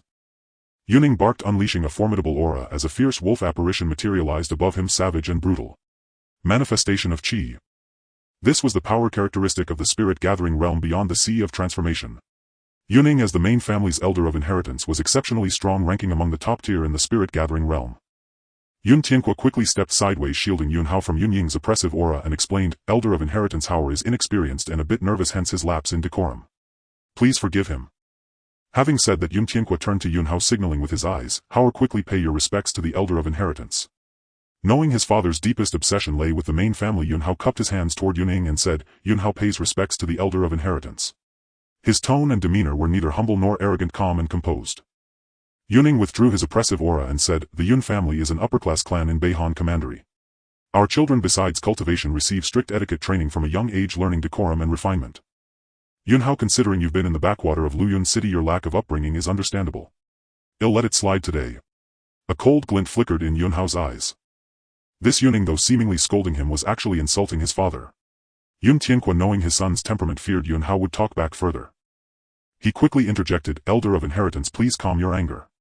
Yun Ying's ire subsided somewhat and he shifted the topic, asking, "Yun Tianque, the old master has not received you over the years. Do you harbor resentment?" "No," replied Yun Tianque. Yuning nodded and said, "The old master has indeed kept an eye on you. Though your performance has not been outstanding, you have barely managed not to disgrace the Yun family. As for your son, let's not speak of him. I have come today on the old master's orders to bestow upon you both a cultivation technique, a profound grade low tier one named the Zhen Yuan Sutra." Yuning waved his hand and a thread-bound ancient tome flew from his storage ring, landing in Yun Tianquo's hands. "Yun Tianque, this is a gift from the main family. I hope you cultivate it diligently and not disappoint our high hopes." Yuning said coldly. Yun Tianque cupped his hands and bowed, "I will strive hard and not shame the Yun family." Yuning hummed in acknowledgement, then flicked his sleeves and departed. Before leaving, his sharp gaze, cold and venomous like a snake, flicked toward Yun Hao. Yun Hao ignored him entirely, saying to Yun Tianque, who was clutching the technique manual, "Father, it's just a profound grade low tier technique." Yun Tianque glared at him and replied, "It's not about the grade, it's a bestowal from the main family. Moreover, the Zhen Yuan Sutra is a technique reserved for core members of the Yun family. This means the main family is beginning to accept us. You rascal, let me first thoroughly study this technique. Once I have some insights, I'll teach you so you don't mess around and cause trouble. Father, how about letting me copy it first? Rest assured, I just want to understand it, not practice recklessly." Yun Hao felt the main family's gift of the technique was too inexplicable. "Fine, but this manual must never leak out." Yun Tianque handed it to him, cautioning. "Don't worry." Yun Hao took the manual and left. When Yun Hao returned to his residence and carefully perused the manual, his face flushed with anger and murderous intent gleamed in his eyes. This technique was indeed flawed. For an ordinary person cultivating this method, it would seem harmless, but hidden dangers were inevitable. Within 3 months their entire foundation would be destroyed. At best they would lose their cultivation, at worst their life would be forfeit. Moreover, once someone attacked the technique's fatal weaknesses, the cultivator would instantly become like a fish on a chopping block at the mercy of others. It was normal for cultivation methods to have such vulnerabilities. Yet this technique had over 20 fatal flaws. How was this a cultivation method? It was clearly a method of suicide. "You bastards!" Yun Hao's body radiated a murderous aura. Having discerned the malicious intent behind the cultivation technique bestowed by the main family, Yun Hao's mind raced with thoughts. The main family, a pack of wolves and jackals. Yet he knew all too well the depth of his father's obsession with returning to the main family and gaining the old patriarch's approval. This had been a decades-long yearning. Thus if he were to confront his father directly and expose the main family, the chances of his father believing him were slim. Moreover, if his father asked how Yun Hao had seen through the layers of schemes within the technique, he would be hard-pressed to answer. After a moment's thought, Yun Hao formulated a plan. To shatter his father's illusions about the main family all at once was unrealistic, and even if successful it would be too cruel for his father. Since they had used the technique to lay a treacherous trap, why not turn their scheme against them? After all, his father had never seen the Zhen Yuan Jing manual. With Yun Hao's abilities he could effortlessly erase the flaws and pitfalls in the technique manual and even elevate its grade to a higher level. Yun Hao had considered selecting some decent techniques and sword arts for his father. However, only a few days had passed since his memories awakened, so he had yet to find the right opportunity to broach the matter. Now he would seize this chance to accomplish it all at once. An hour later, Yun Hao had created a brand new technique based on the Zhen Yuan Jing. Its grade far surpassed the Zhen Yuan Jing, reaching the pinnacle of the profound grade. Even those from the Yun family who cultivated the Zhen Yuan Jing would detect nothing amiss, believing it to be the very same technique. After a moment's consideration, Yun Hao also incorporated a pinnacle profound grade heavy sword technique into the manual. A pinnacle profound grade technique and sword art would suffice for his father. After all, higher grades of techniques and martial arts were not always better, suitability came first. If one's cultivation level and talent were insufficient, practicing techniques of too high a grade could prove detrimental, even counterproductive. Then Yun Hao stepped out of his room and into the courtyard. Aware of the main family's malice, he felt that the upcoming competition for the Mad Sword Martial Arts Hall would likely be fraught with unforeseen troubles. Thus he decided to select some suitable techniques to practice. The ninefold wave severing sword was an explosive style with a relatively simple offensive approach. Therefore Yun Hao delved into his vast memories and chose a new sword technique to hone. The Rainbow Light Sword, a mid-grade profound technique. The blade shot forth like a rainbow, dazzling and brilliant, its moves exquisite and ingenious. It was a comprehensive sword art integrating offense, defense, and adaptability. Yun Hao's understanding of the sword required no relearning from scratch, and now he merely needed to reacquaint himself with the feel of executing the Rainbow Light Sword. As he began to perform the technique, in the courtyard a shower of light scattered like falling petals and rainbow bridges seemed to arc across the sky. At the same time, Yun Hao moved with a light and graceful step, his shifts and turns dreamlike and ethereal. He was not merely familiarizing himself with the Rainbow Light Sword, he had also chosen a mid-grade profound movement technique to practice alongside it. The Phantom Step. By the end of the day, Yun Hao had regained the feel for both the Rainbow Light Sword and the Phantom Step, imprinting the techniques into his Bodis muscle memory. Mere execution of martial arts moves in battle required perception, judgment, and decision. But when the body had memorized the techniques, it could instinctively react to threats after sensing them. These were subtle details that could make a tremendous difference in the critical moments of combat. Although the upcoming battle for the Mad Sword Martial Arts Hall might not demand such meticulous attention to detail from Yun Hao, it was in his nature. On the path of the sword he was accustomed to pursuing perfection. Elsewhere, Yun Haisheng, accompanied by Yun Feng, held a secret meeting in a chamber with Yuning, the technique transmission elder from the Yun family of Beihan Commandery. Third uncle, Yun Haisheng greeted Yuning with a solemn bow. Yun Feng followed suit, saying, "Greetings, third granduncle." They were of the same bloodline. Yuning grunted in acknowledgement and said, "Haisheng, it's been some time since you were tasked with seizing the Mad Sword Martial Arts Hall, yet you've made no progress. This has displeased many in the main family." Yun Haisheng looked embarrassed and replied, "Third uncle, this Yun Tianqua is a tough nut to crack. He yields to neither soft nor hard tactics. Third granduncle, the Mad Sword Martial Arts Hall isn't even a top-tier force in Luyuan City. Its foundation is but a drop in the ocean to the main family. Why must the main family covet Yun Tianquo's hall?" This was Yun Feng speaking with a puzzled expression. Yuning said flatly, "Back then Yun Tianquo's branch was very dominant, causing our branch much suffering. Later their branch gradually declined while ours rose. We must never give Yun Tianquo's branch even the slightest chance to rise again. Now only Yun Tianqua and his son Yun Hao remain of their branch. Yet they've managed to make a name for themselves in Luyuan City, so naturally we cannot allow them to grow any stronger." Yun Feng nodded his doubts resolved, then asked, "Then why doesn't the main family simply seize the Mad Sword Martial Arts Hall by force? Why go through all this trouble?" This time Yun Haisheng spoke, looking at Yun Feng earnestly. "Fenger, this is something you need to learn.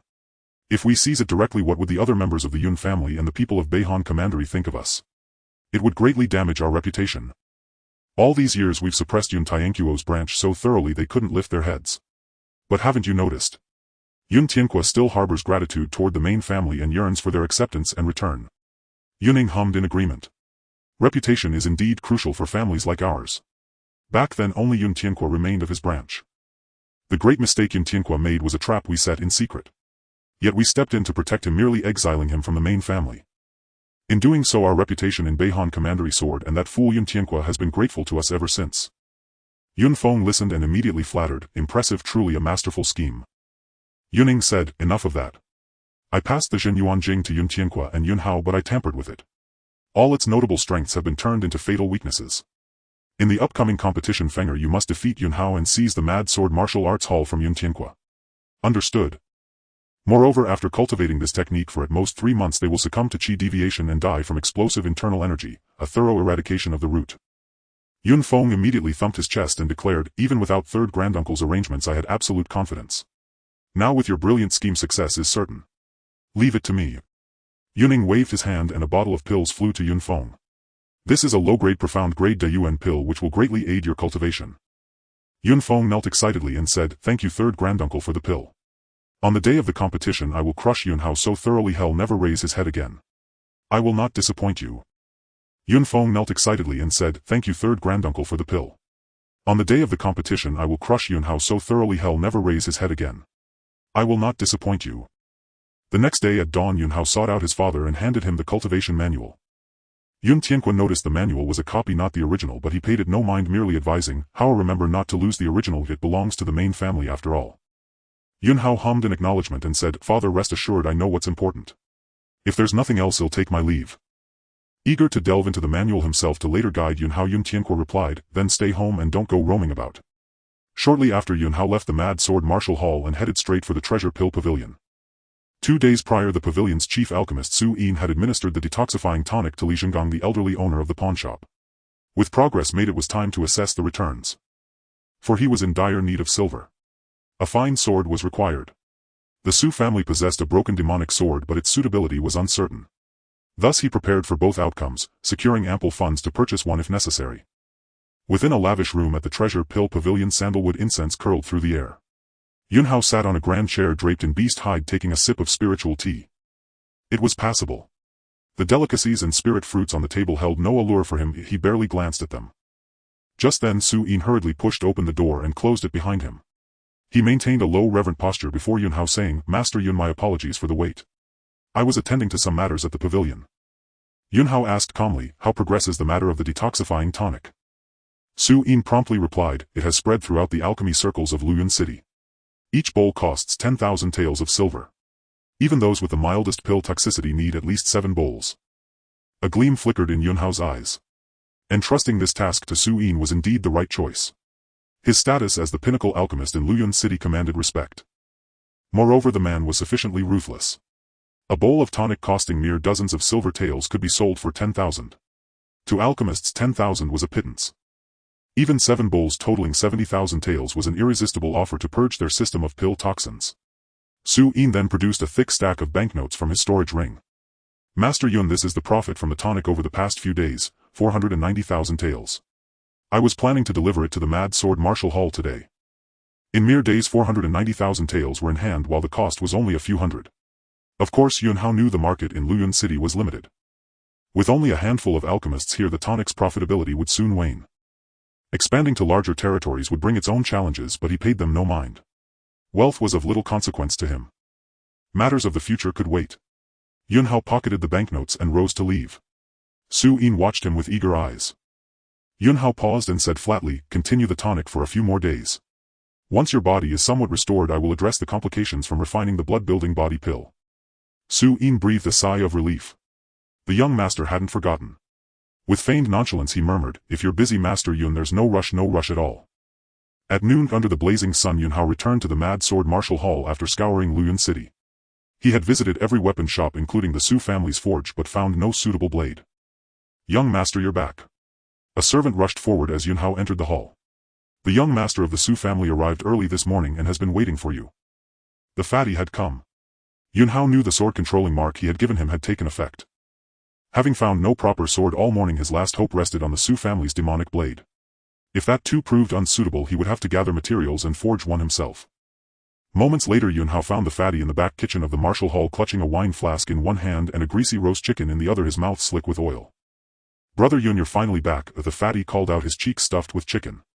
Yun Hao replied, Brother Fatty, enjoying your meal? The fatty grinned. This roast chicken is the only thing worth coming to your martial hall for. Delicious. He took another huge bite before reluctantly setting down the food. Brother Yun, the mark you left on my jade pendant worked wonders. When I hung it on that demonic sword, the sword spirit stopped tormenting my father. My father sent me to invite you to our home as a token of gratitude. He also wants to let you examine the sword. In a few days he plans to sell it. It's too sinister and cracked to be of any use. Keeping it in the Su family worries him, afraid it might cause more trouble. Yun Hao nodded. Let's go now then. All right. The fatty picked up the skeletal remains of the chicken, nibbling off the last scraps of meat. Yun Hao called out, someone. A servant hurried over. Tell the kitchen to prepare 10 roast chickens and deliver them directly to the Su residence. The fatty was deeply moved, spreading his arms for a greasy hug. Yun Hao sidestepped to avoid him. Unfazed, the fatty chuckled. Ah, Brother Yun, you truly understand me. At the Su residence he led Yun Hao to the entrance of a forge. Brother Yun, if you fancy that demonic sword, I'll have my father give it to you. You can control its spirit, so there's no risk. When you're bored with it, sell it for 200,000 or 300,000 taels, easy.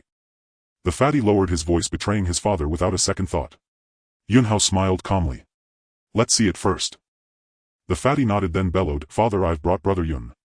The forge door swung open from within. A man emerged, frail with withered yellow hair and a gaunt, haggard face. This was the fatty's father, Su Zhenming, the head of the Su family. Yun Hao remembered him as a refined, dignified man. Now reduced to this state, it was clear the demonic sword had tormented him severely. Greetings, Uncle Su, Yun Hao said. Su Zhenming studied Yun Hao, a sharp glint in his sunken eyes. Young Master Yun has remained hidden for years, yet you possess such mastery over sword spirits. I am truly impressed. Thanks to your intervention I have been freed from that sword's torment. Before he could finish, the fatty interrupted impatiently, Father, why so formal? Brother Yun is a straightforward man, he dislikes such pretentiousness. If you want to thank him, don't be stingy. Otherwise how am I supposed to face him? Su Zhenming shot him a glare, tempted to slap some sense into him. Yun Hao smiled faintly. Uncle Su, Brother Fatty and I are kindred spirits. He has aided me many times before. My help with the demonic sword was merely a small effort, hardly worth mentioning. The fatty grinned. See, Father. That's how Brother Yun talks. Su Zhenming now wished he could throttle his portly son. Enough, Father. Bring out that demonic sword and let Brother Yun have a look. Su Zhenming turned to Yun Hao. Young Master Yun, that blade is steeped in sinister energy. Examine it, but do not let it ensnare you. Wait here, I shall fetch it. With that he turned and went to retrieve the demonic sword. With that he turned and went to retrieve the demonic sword. With that he turned and went to retrieve the demonic sword. After a moment Su Zhenming approached, holding a thick strip of cloth in both hands, his face etched with trepidation and unease. The demon sword had tormented him for a year, evidently instilling deep fear. Yun Hao's gaze instantly fixed upon the cloth in Su Zhenming's hands. Although Su Zhenming had wrapped the demon sword tightly so close, Yun Hao could sense its aura, however faint. This was no demon sword. It was the sword he forged from celestial star sand and countless rare divine materials for his most beloved disciple Tsang Yao as a token of apprenticeship. A past scene involuntarily surfaced in Yun Hao's mind. Mountains stood like swords piercing the heavens, ethereal mists drifted and spirit cranes danced gracefully.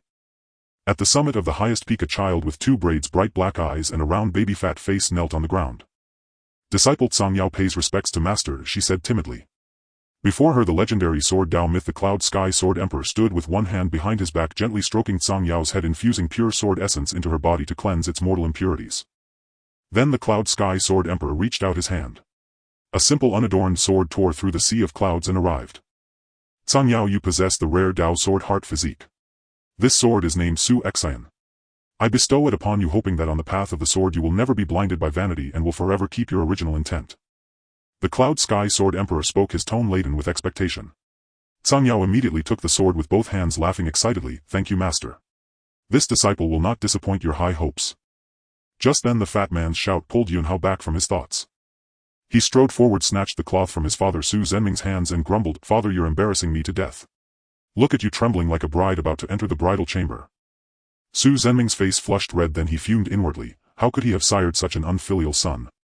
Was this how a son spoke to his father in front of outsiders? The fat man snatched the cloth from Su Zhenming and thrust it at Yun Hao, saying, Brother Yun, take a look. Yun Hao calmed his mind. Then primal energy burst from his palm. The next moment the cloth exploded. Inside the cloth there was another long wooden box. The surface of the wooden box was covered with spirit rune marks, clearly reinforced with a formation. Su Zhenming immediately said, This demon sword is too sinister, so I must be cautious. I'll undo the formation now. Yunhao shook his head and said calmly, no need. Immediately after, a crisp resonant sword hum emanated from the box. The sword's cry seemed filled with immense unwillingness and yet a hint of joy. The sharp edge tore through the box, destroying the formation within. The fat man covered his face with both hands. Father, so embarrassing. Your formation is utterly useless, not worth a damn. This time, Su Jinming could no longer endure. He smacked the fat man hard on the forehead, making him yelp in pain, and a swollen red lump immediately appeared on the spot. But Yunhao's attention was no longer elsewhere, it was wholly focused on the Su Xian sword in his hand. The sword was 3 feet 3 inches long, simple in design with no embellishments. However, the entire sword was covered in dense cracks as if it were extremely fragile, ready to shatter at a touch. Beyond that, Yunhao also sensed that the sword spirit of Su Xian was incredibly weak, barely holding itself together. No wonder the sword spirit had been haunting Su Jinming day and night, it was trying to save itself. Now Yunhao had reincarnated, his former power was gone, but the aura of his soul remained the same as before. The faint sword spirit of Su Xian, though in a dazed state, still sensed this and thus became extremely docile and submissive, allowing Yunhao to hold it without any resistance. Nearby, having smacked the fat man's forehead, Su Jinming discreetly stepped back a few paces and said, Young Master Yun, this sword, despite its cracks, is actually extremely hard. Even a yellow-grade top-tier weapon can't damage it in the slightest. But it's truly unusable. The formations within the sword are beyond repair. Once you inject primal energy, it triggers violent clashes in the incomplete formations, causing more cracks to appear. The sword was hard, even riddled with cracks, not something ordinary items could shake, for it was forged from the finest divine materials. Yet this sword was also fragile. Injecting primal energy would accelerate its destruction. A sword that couldn't channel primal energy was useless to any sword cultivator. Yunhao removed the jade pendant hanging from the sword's hilt, no longer needing to suppress the sword spirit with sword control techniques. Su Jinming paled in fear and retreated further. The fat man, clutching the swollen lump on his forehead, lamented his family's misfortune. How could he have such a cowardly father? Yunhao, regaining his composure, looked at Su Jinming. Uncle Su, I have a keen interest in this sword, so I'd like to buy it from you. The fat man immediately stepped forward. Father, this sword is a nightmare for you. You've wanted to throw it away for ages. Brother Yun is freeing you from that nightmare and he's interested in it. In my opinion, just give it to him. Be generous, we Su family men aren't supposed to be indecisive. Su Jinming hesitated, but it wasn't that he was unwilling to give it away. But reality wouldn't allow it. This sword had caused serious financial trouble for the Su family. He had planned to pawn this sword off for 200,000 to 300,000 taels to fill the family's financial gap and handle the impeachment from the elder faction. Yunhao, with a thought, took out a box from his storage ring. Brother Fat, don't trouble Uncle Su. He handed the box to Su Jinming. Uncle Su, this is some banknotes. Please accept it as payment for the sword. Su Jinming gritted his teeth and took the box without checking the amount inside, assuming Yunhao couldn't have much silver, given the wild sword martial hall situation was even worse than the Su family's. Young Master Yun, take this demon sword. Yunhao replied, thank you Uncle Su. Uncle Su, Brother Fat, I'll take my leave now. After Yunhao left, Su Jinming opened the box and was stunned. It was a thick stack of banknotes, each of the largest denomination of 1,000 taels. The fat man immediately came over, counted them and exclaimed, 49,000 taels.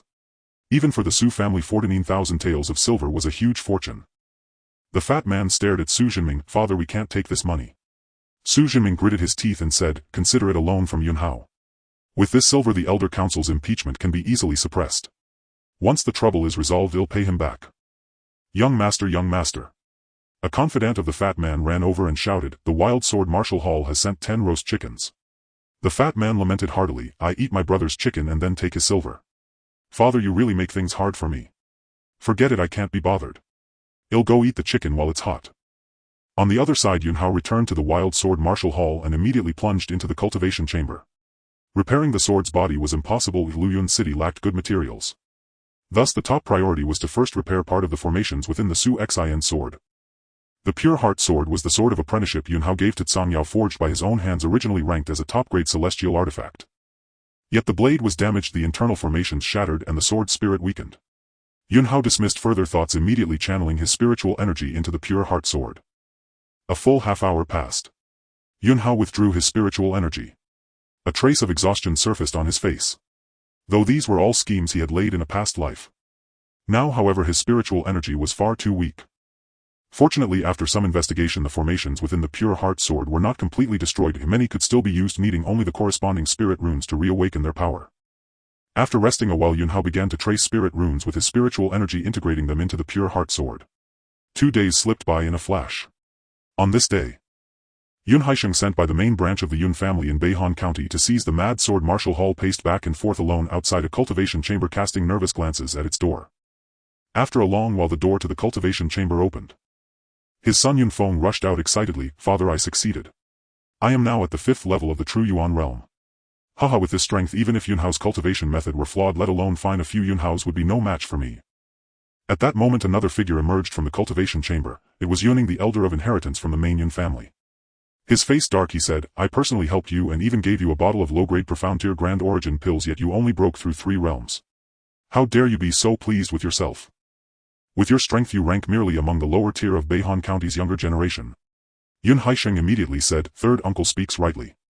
Fenger, hurry and thank your great uncle." Yun Feng bowed awkwardly. "Thank you, great uncle." Yuning snorted, saying, "Enough, the 5th level of true Yuan realm plus the sliver of power I bestowed upon you will be more than enough to deal with Yun Hao. Stop wasting time. Initiate this 3-battle pact. I cannot bear to stay another day in this tiny place called Luyun City." Yun Haisheng quickly assented. Yun Hao had just stepped out of the cultivation chamber attached to his residence.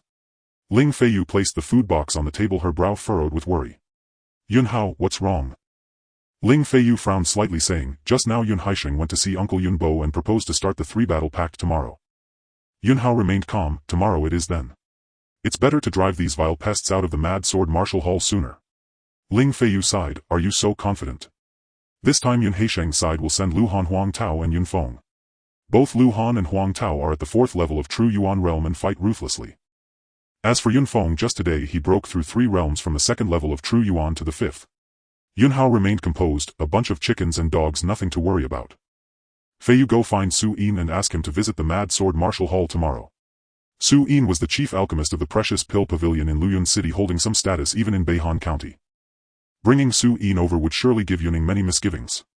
Ling Feiyu nodded with an "Then I won't disturb your preparations. Do your best tomorrow. No matter what, I will always be by your side." Shortly after Ling Feiyu left, Yun Tianqua also arrived. "How, I just found a mid-grade yellow tier sword with good quality. Use it tomorrow in your match against Yun Feng and the others. Winning or losing doesn't matter. What matters is showing some backbone." "Yun Hao, father, I already have a sword." "Oh. What sword? Where did you get it? Let me see." "Yun Hao, I got it from Brother Fatty. You'll see it tomorrow." Yun Tianqua didn't doubt him, since it's a sword from the Su family. "Used that one then. How your composure in the face of danger reminds me of your old man back in the day, truly my son." After Yun Tianqua left, Yun Hao returned to the cultivation chamber.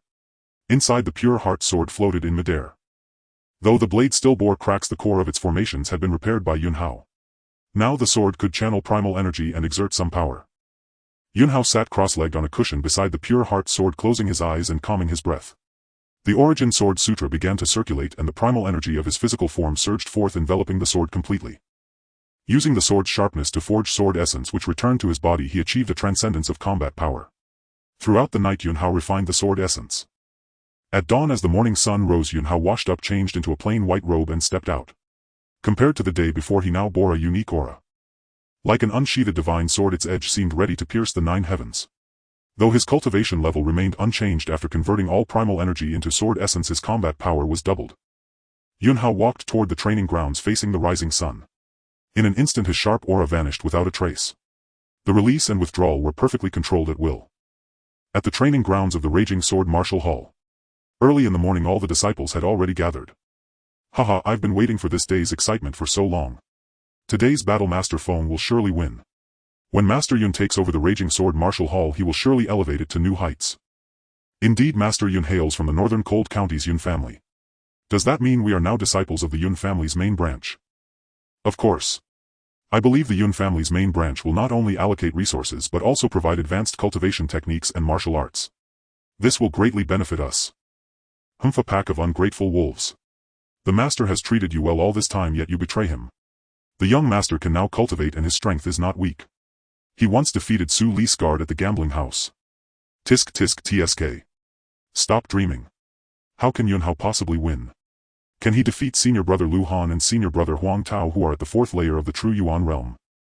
Let alone young Master Feng, who is at the 5th layer of the true Yuan realm. With one slap he can knock Yun Hao to the ground. The clamor and noise rose and fell. The next moment, 3 figures walked toward the training grounds. Instantly the entire venue fell silent. Yuning walked at the forefront, his expression cold.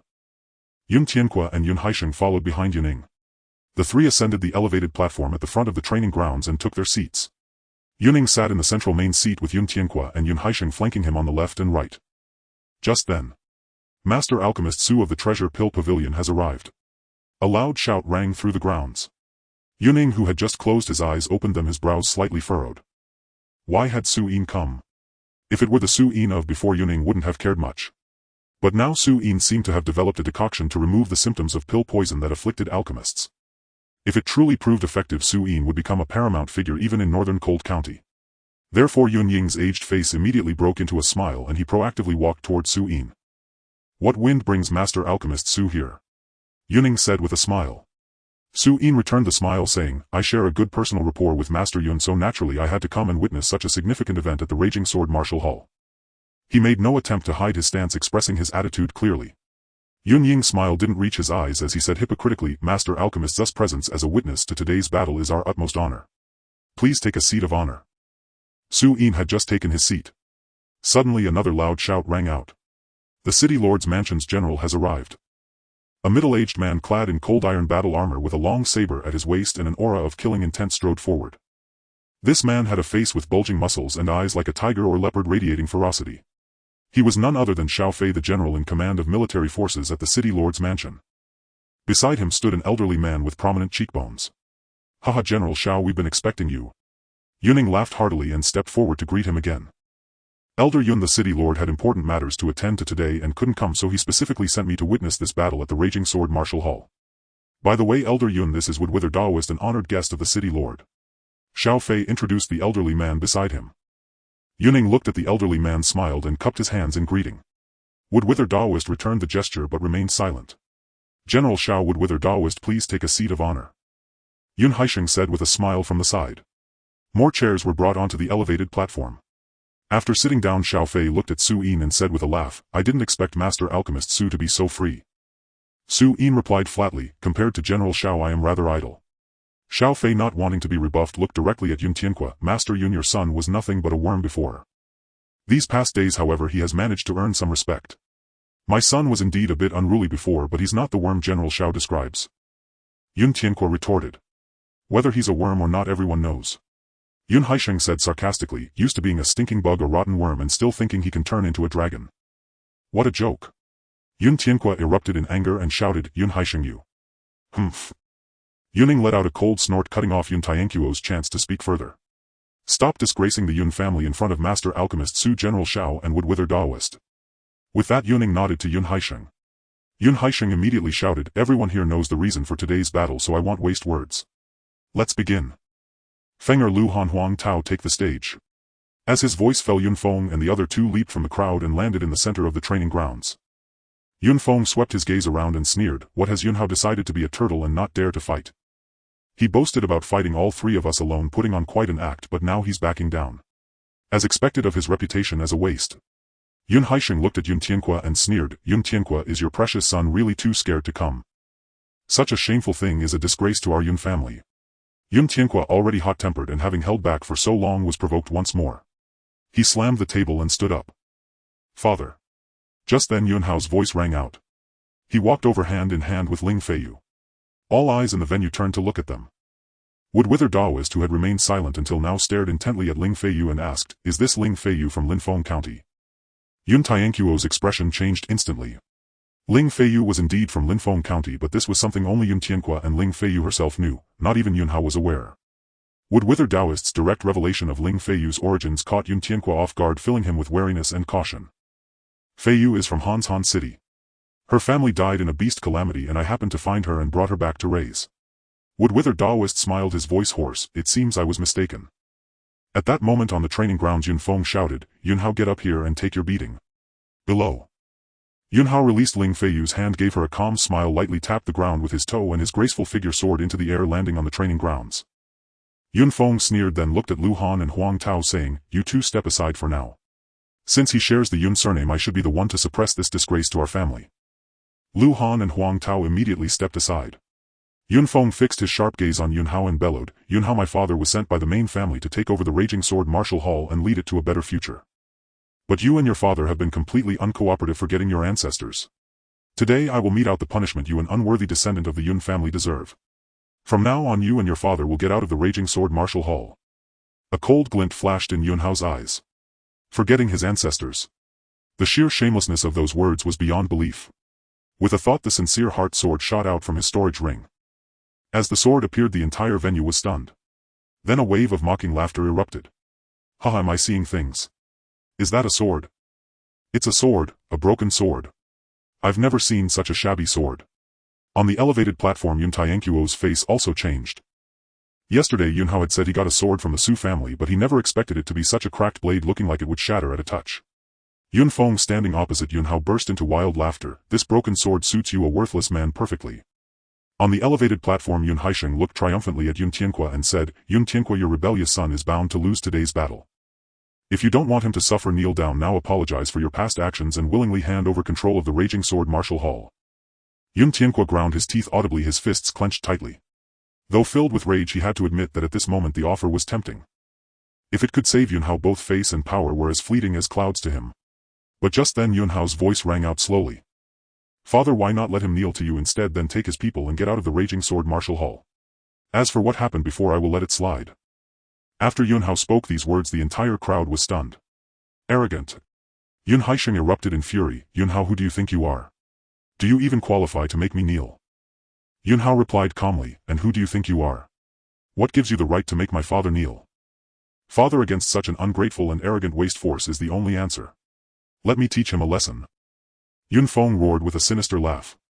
In the next instant his cultivation at the 5th layer of the true Yuan realm erupted violently, and he drew his long sword. He glared at Yunhao with a vicious expression and spoke in a cruel tone, Yunhao, they say I can defeat you in a single move. Indeed, you waste can't even withstand one of my strikes. But how could I let you fall so easily?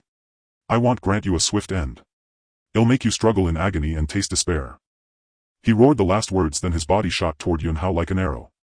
The long sword in his hand slashed out a cold gleam, chopping down fiercely. Yun Feng's attack was ferocious from the start. Within the flashing sword light, a spectral giant wolf emerged, radiating a terrifying and soul-shaking aura. The spectral wolf bared its gleaming fangs. On the high platform, Yun Tianquo's expression shifted drastically as he sprang to his feet. How could this be called a fair duel?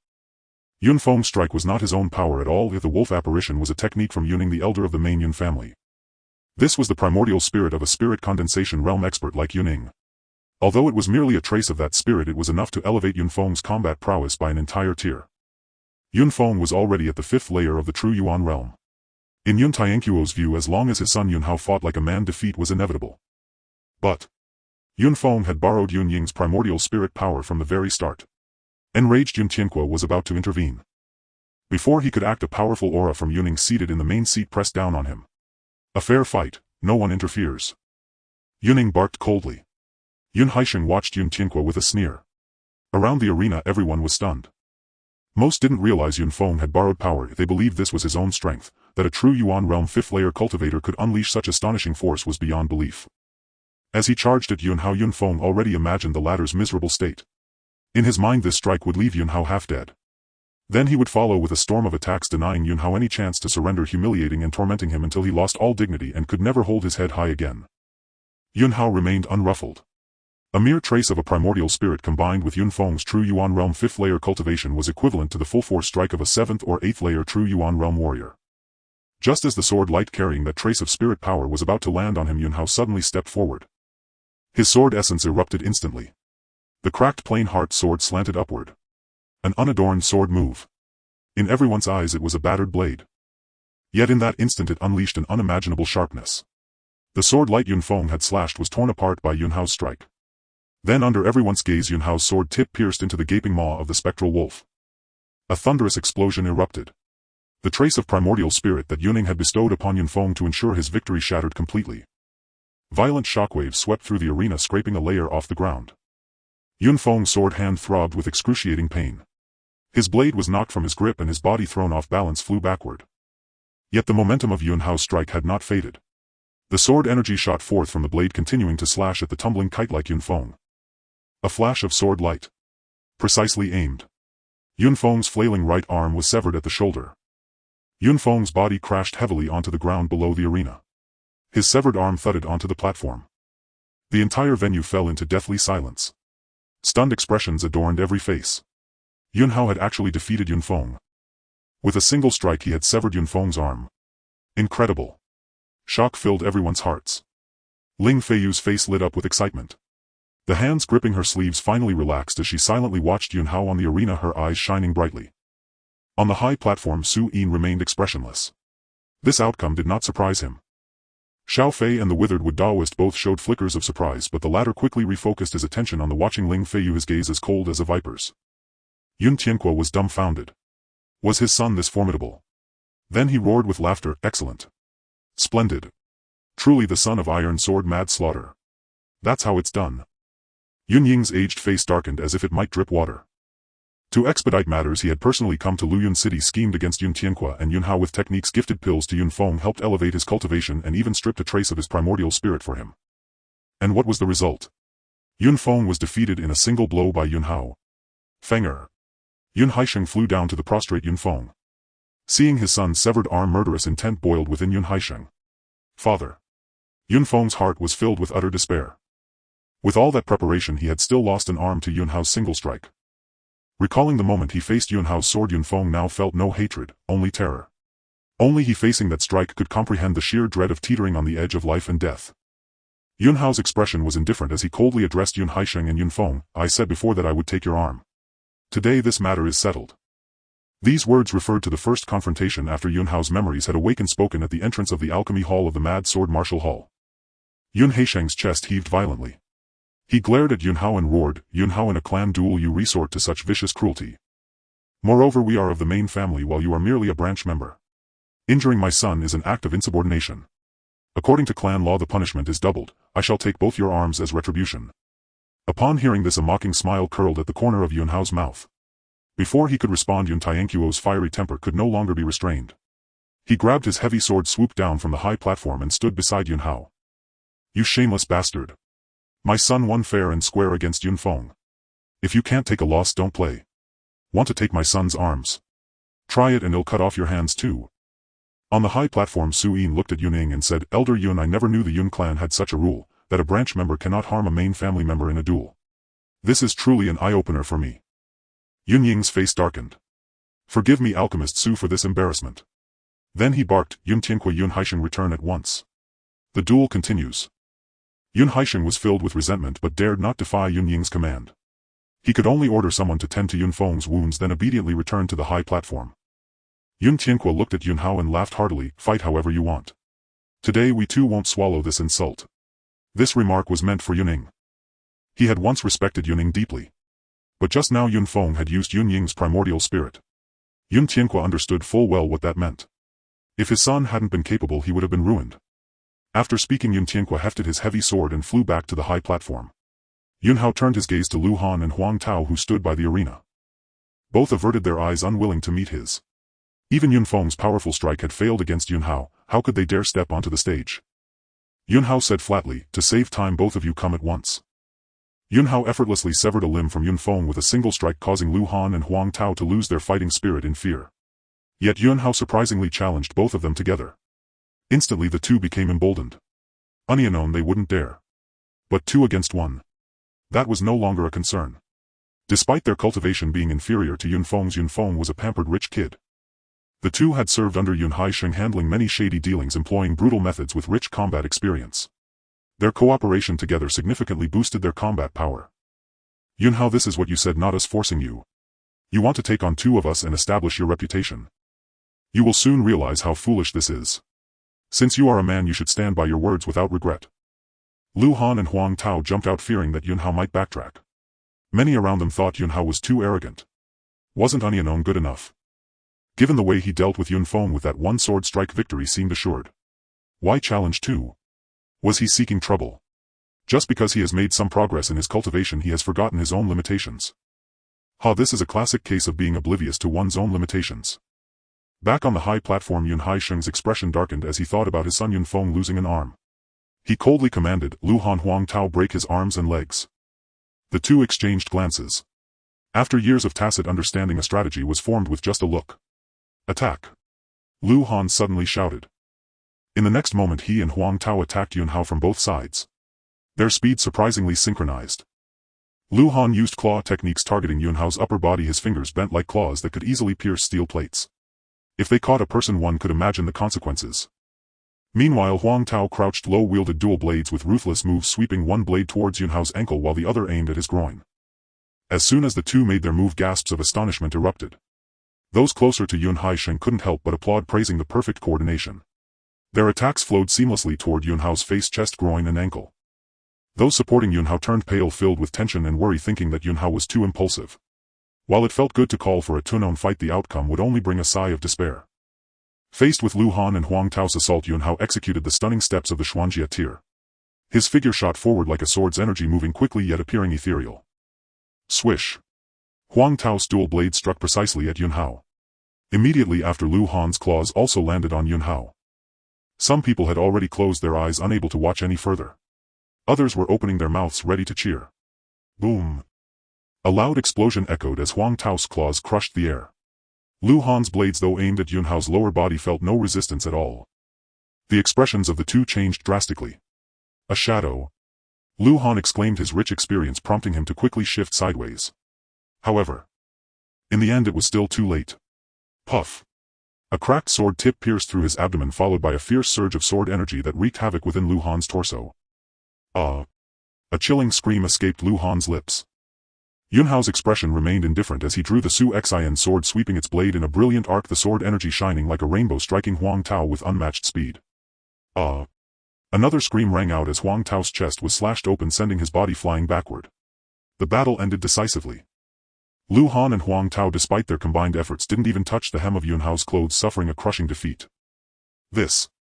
How is this possible? How could he be so strong? Young Master Feng wasn't his match, and Lu Han and Huang Tao together couldn't defeat him. He won. Ha ha ha, the young master has won. I told you the young master would definitely win. The uproar erupted. Yun Haisheng on the high platform turned ashen, unable to utter a single word. Yun Tianque felt exhilarated, laughing heartily. How well done.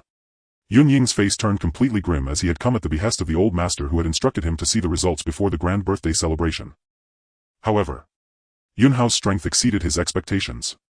Lu Han's dantian shattered. Huang Tao's meridians are completely severed. Someone examined the injuries of Lu Han and Huang Tao, discovering that both had been rendered incapable by Yun Hao. A collective gasp arose as they looked at Yun Hao, their eyes filled with fear and unease. Yun Hao was not only strong but also arrogant and ruthless.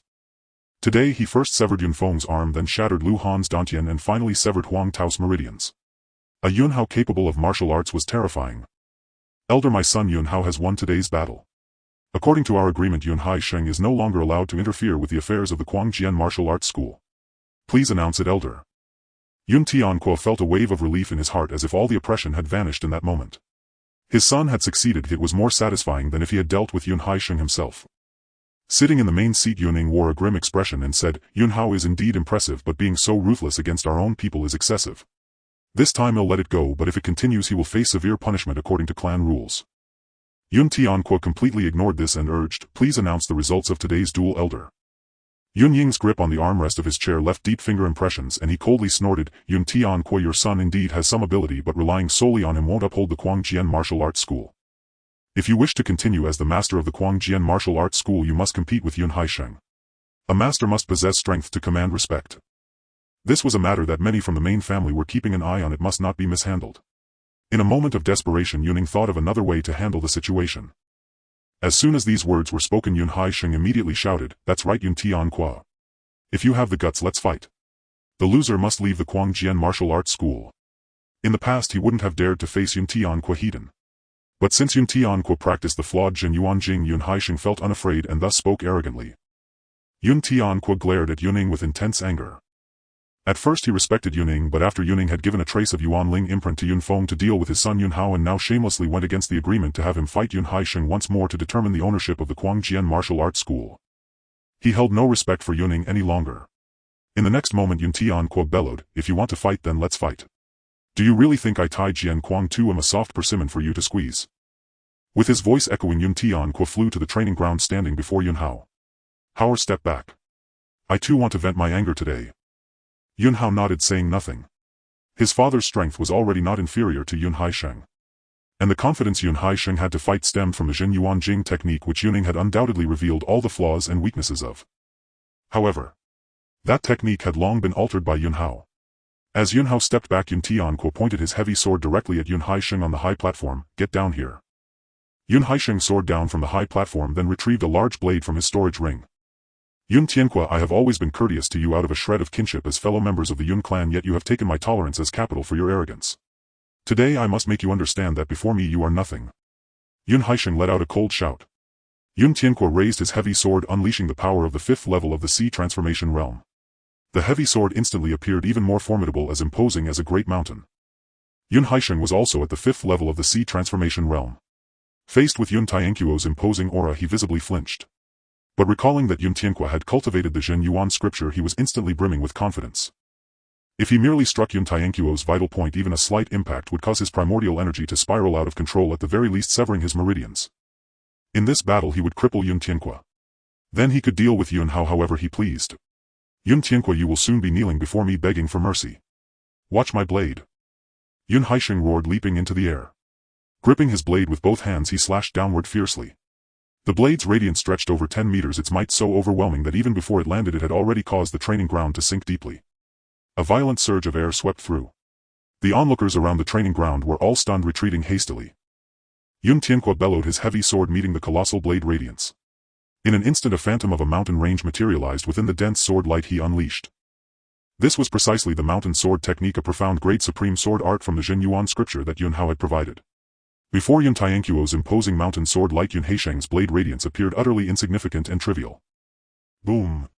The moment sword light and blade radiance collided, the blade radiance offered no resistance whatsoever, shattering directly. Yun Haisheng's body, still midair, lost control and flew backward. Pathetic. Yun Tianquo roared, his aura wild and arrogant. He leaped up and shot forward in pursuit. Refusing to give Yun Haisheng a chance to land, he caught up and slammed his heavy sword down hard. Yet he held back from a lethal strike.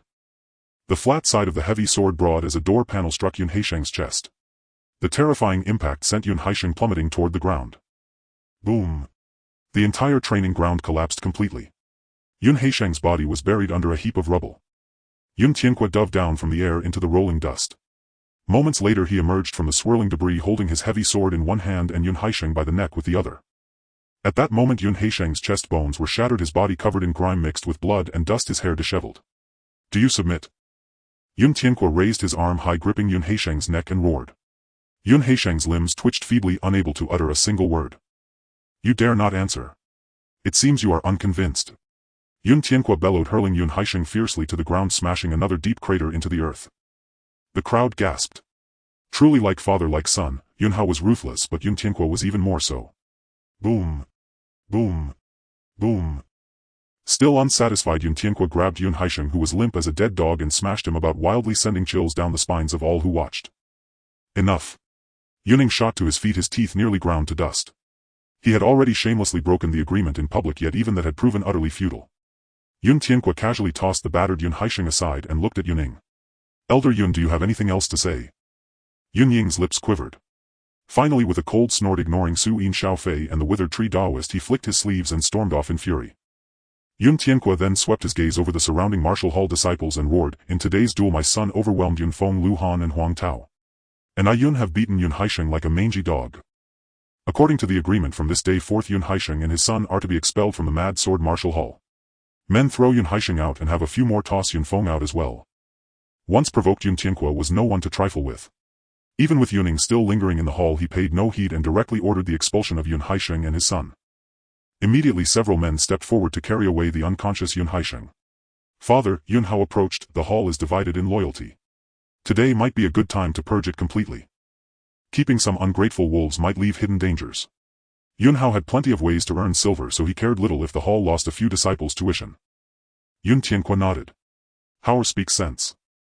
Then Yun Tianquo roared again, "Anyone who wishes to follow Yun Haisheng may now roll out of the Mad Sword Martial Hall on their own. If you shamelessly cling on, don't blame me for being rude. Congratulations, Hall Master Yun, on reclaiming control of the Martial Hall." Su Yin descended from the high platform with a smile, cupping his hands in salute. Yun Tianquo laughed heartily.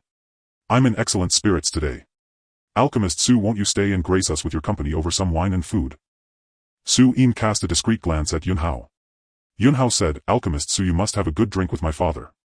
Su Yin's heart leaped with joy. Then I shall gladly accept your kind offer. He was more than eager to build a closer relationship with Yun Tianque. After all, his very life depended on Yun Hao.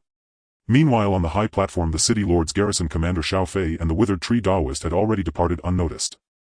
In a small courtyard adorned with various flowers and plants was the only place in the mad sword martial hall that could be called refined and elegant. After all, Yun Tianque was a rough and boorish man. The overall style of the mad sword martial hall, to put it kindly, was untamed. In truth, it was a chaotic mess devoid of any aesthetic appeal. This courtyard was Ling Feiyu's residence. Yun Hao sat in the yard. A moment later, Ling Feiyu pushed open the door and stepped out of her room, having changed into a new dress. It couldn't be helped. During the duel she had been so tense that she accidentally tore her sleeve. So after the events at the training ground concluded, Yun Hao had followed Ling Feiyu back so she could change. Ling Feiyu walked up to Yun Hao pouting like a little girl. When did you become so formidable? You didn't tell me and I was so worried for you. Yun Hao smiled faintly. You never asked, did you? What level are you at now? Ling Feiyu asked, burning with curiosity. Yun Hao replied, around the 3rd level of the True Yuan realm. A mid-grade treasure body corresponded to the True Yuan realm. Yun Hao had elevated his mid-grade treasure body somewhat roughly equivalent to the 3rd level of the True Yuan realm. Ling Feiyu said. By the way, was that a momentary burst of power or can you sustain it? Yun Hao answered, I should be able to hold it for an hour or two. Ling Feiyu's eyes widened. You're joking again. How could any warrior at the 3rd level of the True Yuan realm sustain such an explosive burst for an hour or two? Yun Hao just smiled and offered no further explanation. Ling Feiyu said, even though you're quite strong now, don't get cocky. Stay low-key. As you say, Yun Hao replied calmly. Let's go. Uncle Yun is hosting a banquet for Alchemist Su. We should hurry over and not be discourteous, Ling Feiyu said. All right. Yun Hao naturally took Ling Feiyu's hand. She was used to it, a sweet smile gracing her lips. But just as they stepped out of the courtyard, a figure appeared before them like a ghost. It was none other than the withered tree Daoist. The withered tree Daoist fixed his gaze intently on Ling Feiyu, letting out a cackling laugh. Ling Feiyu, do you know Ling Guang from Linfeng Commandery? The withered tree Daoist suddenly appeared, giving Ling Feiyu no time to react as he directly asked her if she knew Ling Guang of Linfeng Commandery. Ling Guang was Ling Feiyu's father. Yun Hao knew this. At the sudden mention of her deceased father's name, Ling Feiyu's expression froze momentarily before she quickly shook her head and said, never heard of him. The withered tree Daoist's gaze turned sinister as he chuckled. Ling Guang of Linfeng Commandery was an old acquaintance of mine. Pity that his entire family met a tragic end years ago. I heard he had a daughter. Seeing how much you resemble Ling Guang today, I almost mistook you for a descendant of an old friend. Ling Feiyu had already regained her composure. You are mistaken, withered tree Daoist. Thoughts churned in Yun Hao's mind. The withered tree Daoist was profoundly calculating Ling Feiyu's reaction just now surely hadn't escaped his notice. At this moment he had undoubtedly confirmed that Ling Feiyu was Ling Guang's daughter. Yun Hao needed to consult his father before deciding how to handle this, as he was completely unaware of the details behind the Ling family's annihilation. Yun Hao looked at the withered tree Daoist and said, Withered tree Daoist, my father is currently hosting Alchemist Su Yin. If you don't mind, would you care to join us? A cold smirk crept across the withered tree Daoist's aged face. No need. I'll visit your wild blade martial hall another time if the opportunity arises. With that, the withered tree Daoist turned and departed. Yun Hao took Ling Feiyu's hand and said calmly, Come, let's find my father first. Yun Hao and Ling Feiyu arrived at the dining hall. The dishes had just been prepared and served, their steaming aromas wafting through the air. Yun Tianque and Su Yin had evidently already shared a few cups, their conversation flowing pleasantly. How are Feiyu? Come and take your seats quickly. Yun Tianque urged them. Ling Feiyu appeared distracted and absent-minded, her composure clearly shattered. How could she have any appetite? Yun Hao, father, there's something I'd like to discuss with you. Yun Tianque, you rascal, you really have no manners. Eat first then talk, don't slight Alchemist Su. Yun Hao glanced at Su Yin.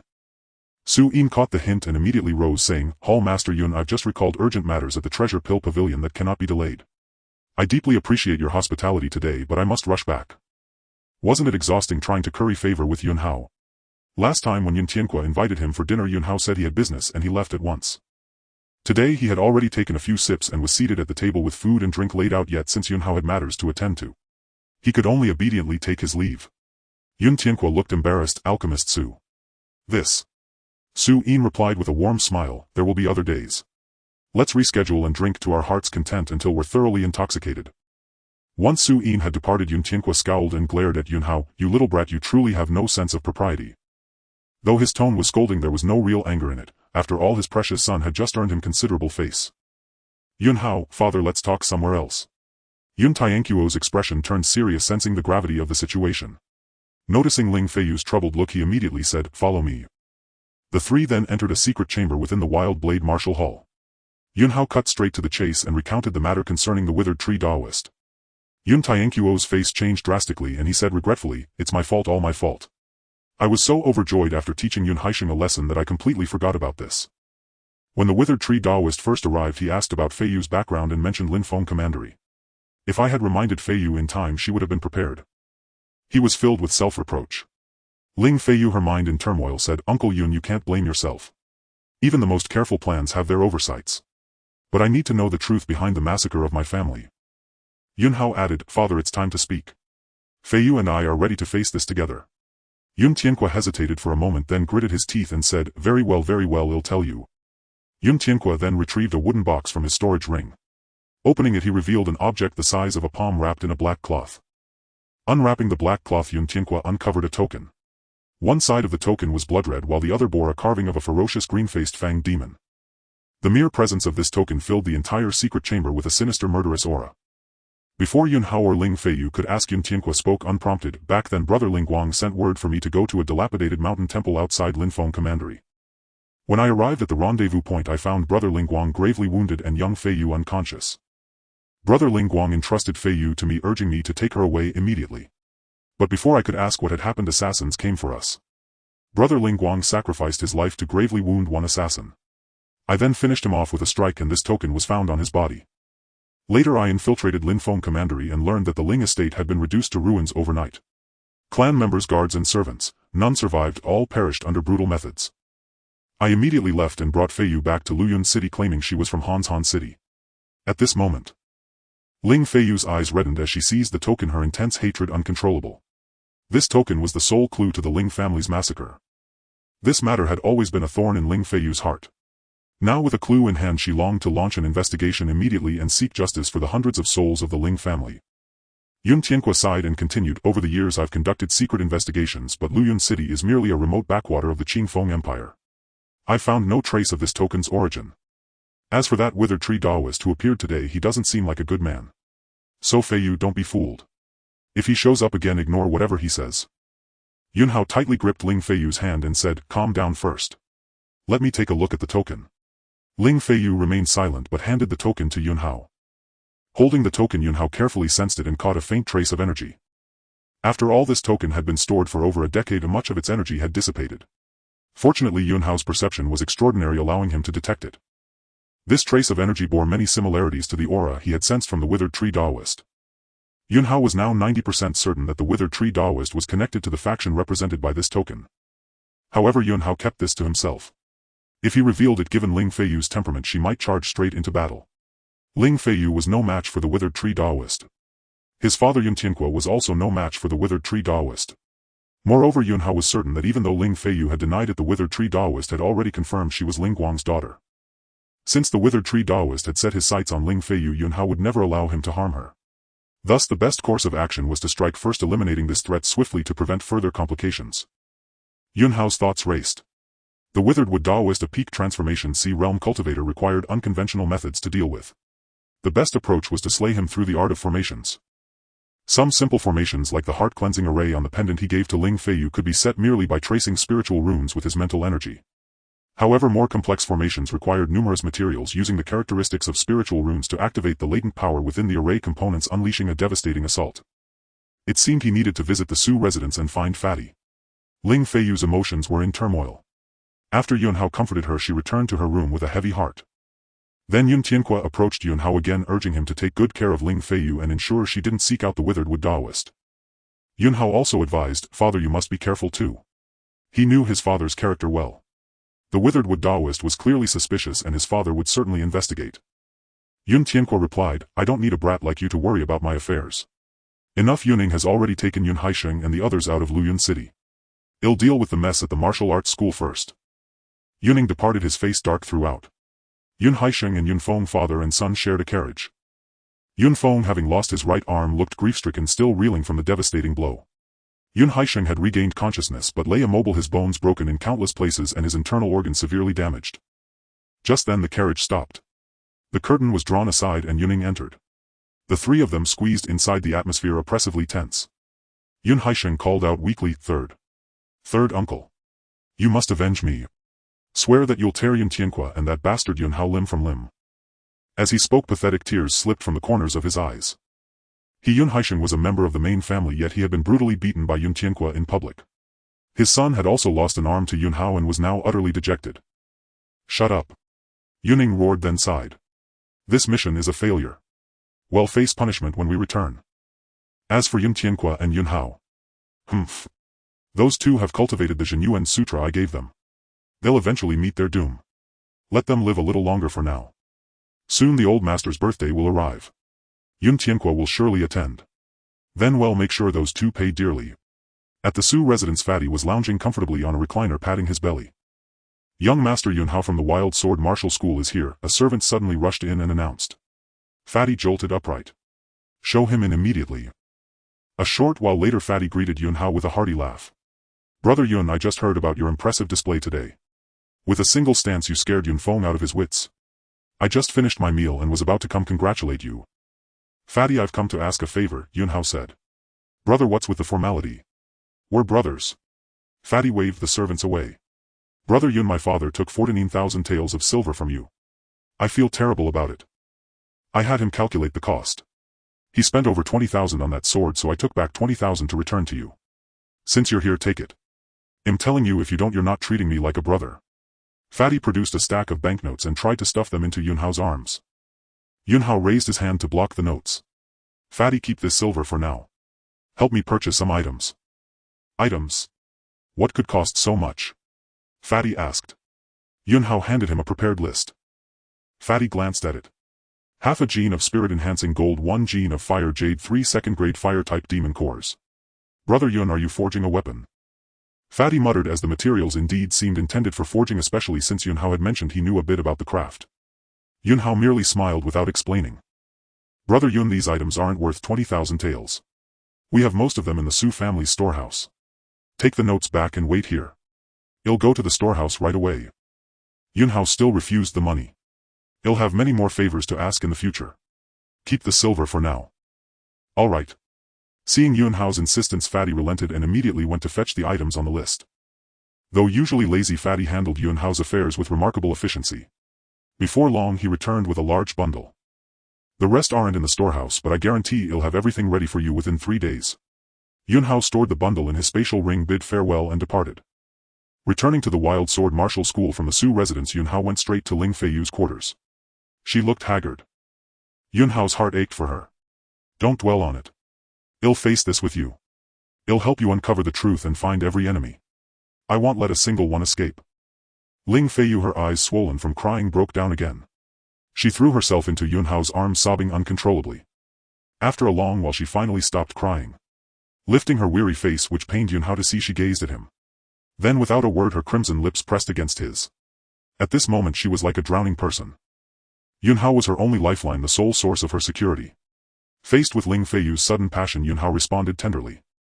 Just as the fire between them was about to ignite completely, Yun Hao's eyes snapped open, a fierce cold light flashing within them. A wisp of chilling malevolent energy had drawn near. That old villain, the withered wood Daoist, had left in the daylight, yet he had infiltrated the Wild Sword Martial School again in the dead of night. That old villain, the withered wood Daoist, had left in the daylight, yet he had infiltrated the Wild Sword Martial School again in the dead of night. That old villain, the withered wood Daoist, had left in the daylight, yet he had infiltrated the Wild Sword Martial School again in the dead of night.